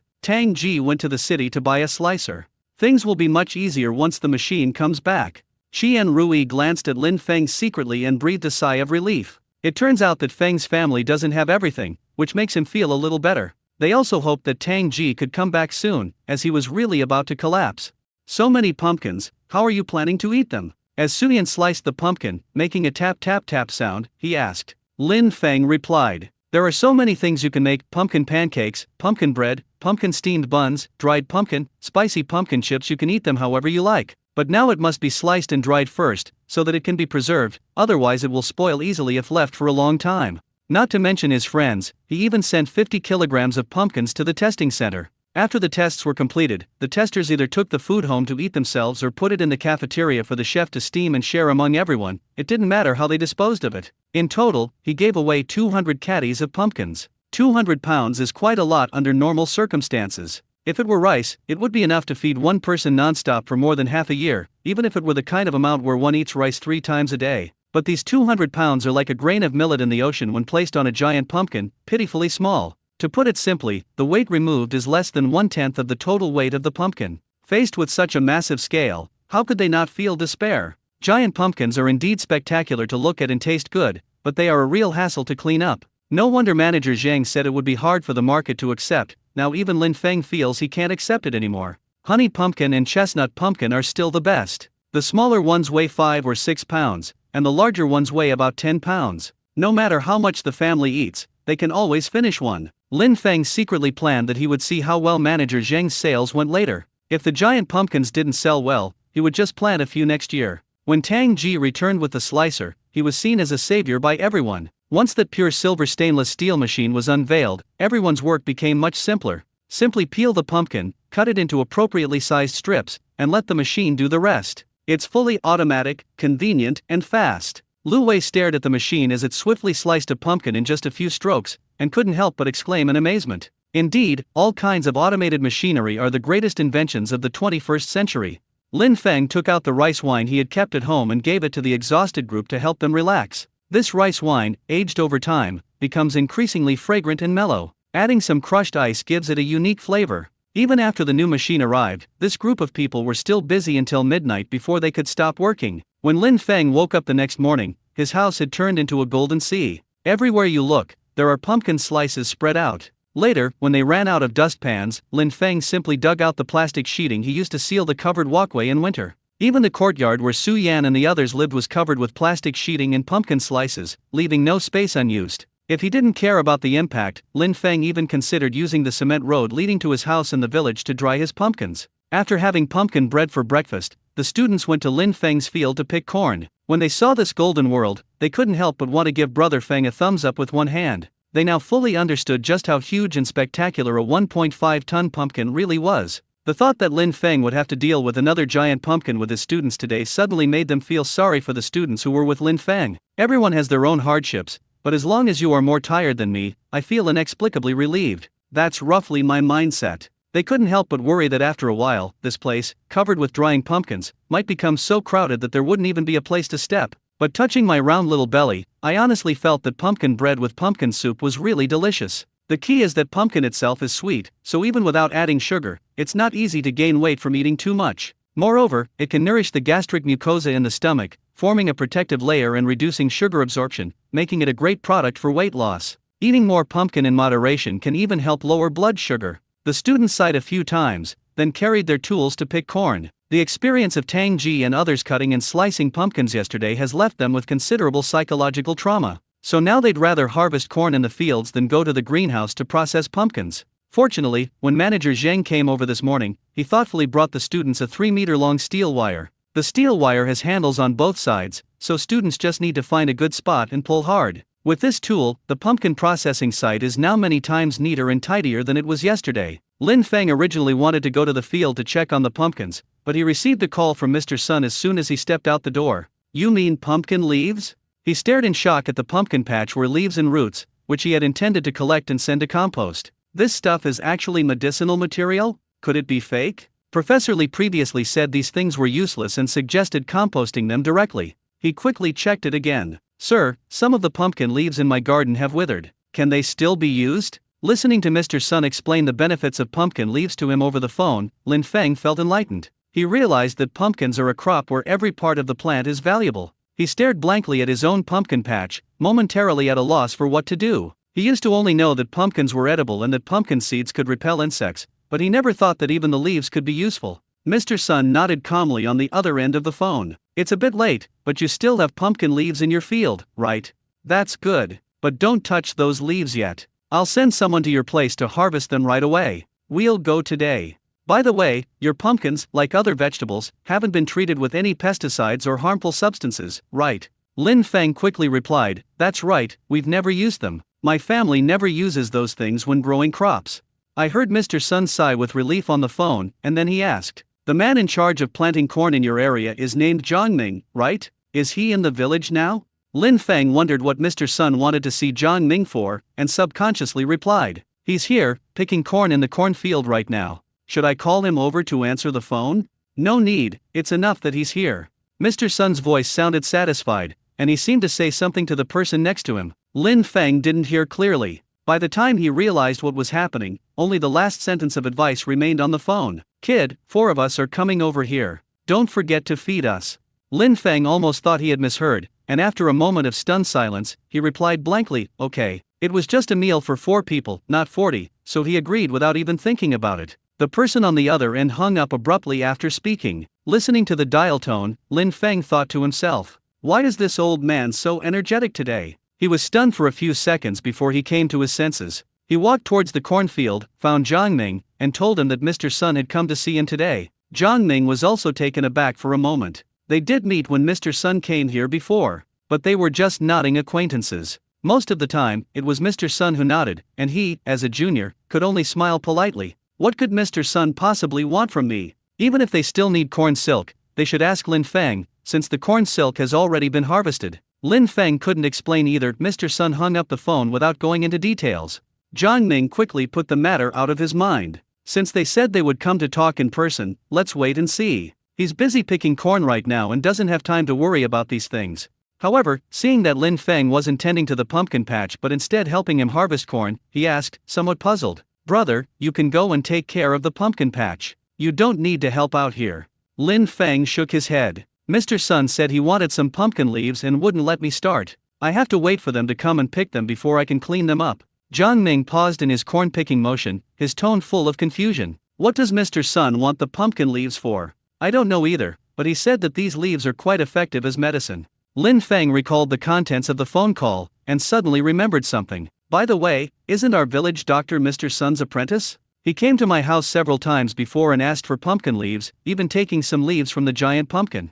Jiang Ming thought about it carefully and confirmed that he had never heard the village doctor mention pumpkin leaves, but he had heard about the effects of pumpkin seeds. He waved his hand and said, "Forget it. If these leaves are really a good medicinal herb, let the old man worry about it. I'm busy enough with the corn here, and I don't have the energy to deal with the pumpkins." As he spoke, he called out again to the students in the field. Those corns that have been marked must be harvested and stored separately, and never mixed with the others. Understood, senior. Before long, the students' clear voices could be heard all around the cornfield. Looking at their energetic appearance, Lin Feng knew that in just a few hours, those crisp voices would become weak and listless, and they would completely wilt. After all, picking corn is no easy task. When Mr. Sun arrived, he was also startled by the golden new look near Lin Feng's house and asked, "How many pumpkins did it take to make this?" Lin Feng sighed, "Just one. We were busy until midnight last night to finish dealing with it." Mr. Sun didn't care whether the dried pumpkin slices would get dirty. He picked up a piece, put it in his mouth and tasted it. Then he shared it with the 3 people behind him, even the village doctor standing at the back. He said, "You all have a taste." Judging the medicinal properties of ingredients by taste is an important part of traditional Chinese medicine, and he was clearly very satisfied with the taste of this pumpkin. He turned to Lin Feng and said, "This pumpkin is of good quality, sell me one." Lin Feng was stunned. "A whole one? Old son, one of my pumpkins weighs 1.5 tons. He deliberately emphasized the unit ton, which, when converted to jin, a Chinese unit of weight, amounts to over 3,000 jin. Mr. Sun was taken aback when he heard the weight, so big? Lin Feng nodded and pointed into the distance. "When you came here, you should have seen the giant pumpkins in the field, right? They're the kind. This is a new variety this year, and they're much bigger than regular pumpkins." He then pointed to the pumpkin slices drying in front of him. "If you just want a little to try, I'll share some with you once they're dried here. That should be enough for you. Look at this, son, they'll be dry in about a day." Mr. Sun nodded. "All right, let's start with 100 jin. For them, pumpkin flesh is not as useful as pumpkin seeds and leaves, but buying some to eat themselves or recommending to patients with stomach problems, diabetes, etc., is still a good choice." Lin Feng readily agreed. It's only 100 jin, even if it were 1,000 jin, he wouldn't have trouble producing it. Mr. Sun then said to Lin Feng, "Go ahead and do what you need to do. We can go to the pumpkin patch ourselves, you don't need to come with us." Lin Feng glanced at the group of people behind the old man. They were all in good physical condition and would definitely be able to take care of the old man, so he continued picking corn with peace of mind. Anyway, he doesn't know how to collect pumpkin leaves, so going there would only cause trouble. He exchanged a knowing, sympathetic look with the village doctor who was walking at the back, then turned and went back to work. The village doctor, relying on his status as Mr. Sun's apprentice and his superb massage and bone-setting skills, successfully established himself in the clinic of the experimental center. However, during the period when Stone Village was being demolished and the experimental center was not yet built, he was called back by his master, Mr. Sunday. While continuing to learn medical skills, he also had to help with odd jobs and physical labor. Everything in Lin Feng's house was arranged perfectly. Ordinary corn stalks are kept as feed for cattle during the winter. The long, stiff corn stalks, some as long as 4 meters, were too tough on the oxen's teeth, so Qian Rui decided to use them to grow mushrooms. Even the corn stalks were either dug up and used as firewood, or chopped up and composted. It's fair to say that not a single bit of the produce from Lin Feng's land was wasted. Now even those lush pumpkin leaves that were originally only used for compost are now in demand. Although the other party was selective in what they accepted, just by looking at the tools they brought, you could tell they were very professional. On the other side, Lu Wei, who was still processing pumpkins in the greenhouse, immediately took off his protective suit and rushed over when he heard that Mr. Sun had brought his apprentices to collect pumpkin leaves. He had previously researched the medicinal properties of pumpkin leaves online and found that, from a certain perspective, their medicinal value is not low. However, when growing pumpkins now, in order to prevent the crops from being attacked by pests and diseases, various pesticides are often sprayed. Some irresponsible farms even use illegal methods to ripen pumpkins. For this reason, these pumpkin leaves are usually discarded directly. If Mr. Sun hadn't brought it up, he wouldn't have been curious enough to look into these things. But to everyone's surprise, the ordinary pumpkin leaves could actually attract the attention of Mr. Sun, a big name in the field of traditional Chinese medicine. He couldn't miss this excitement.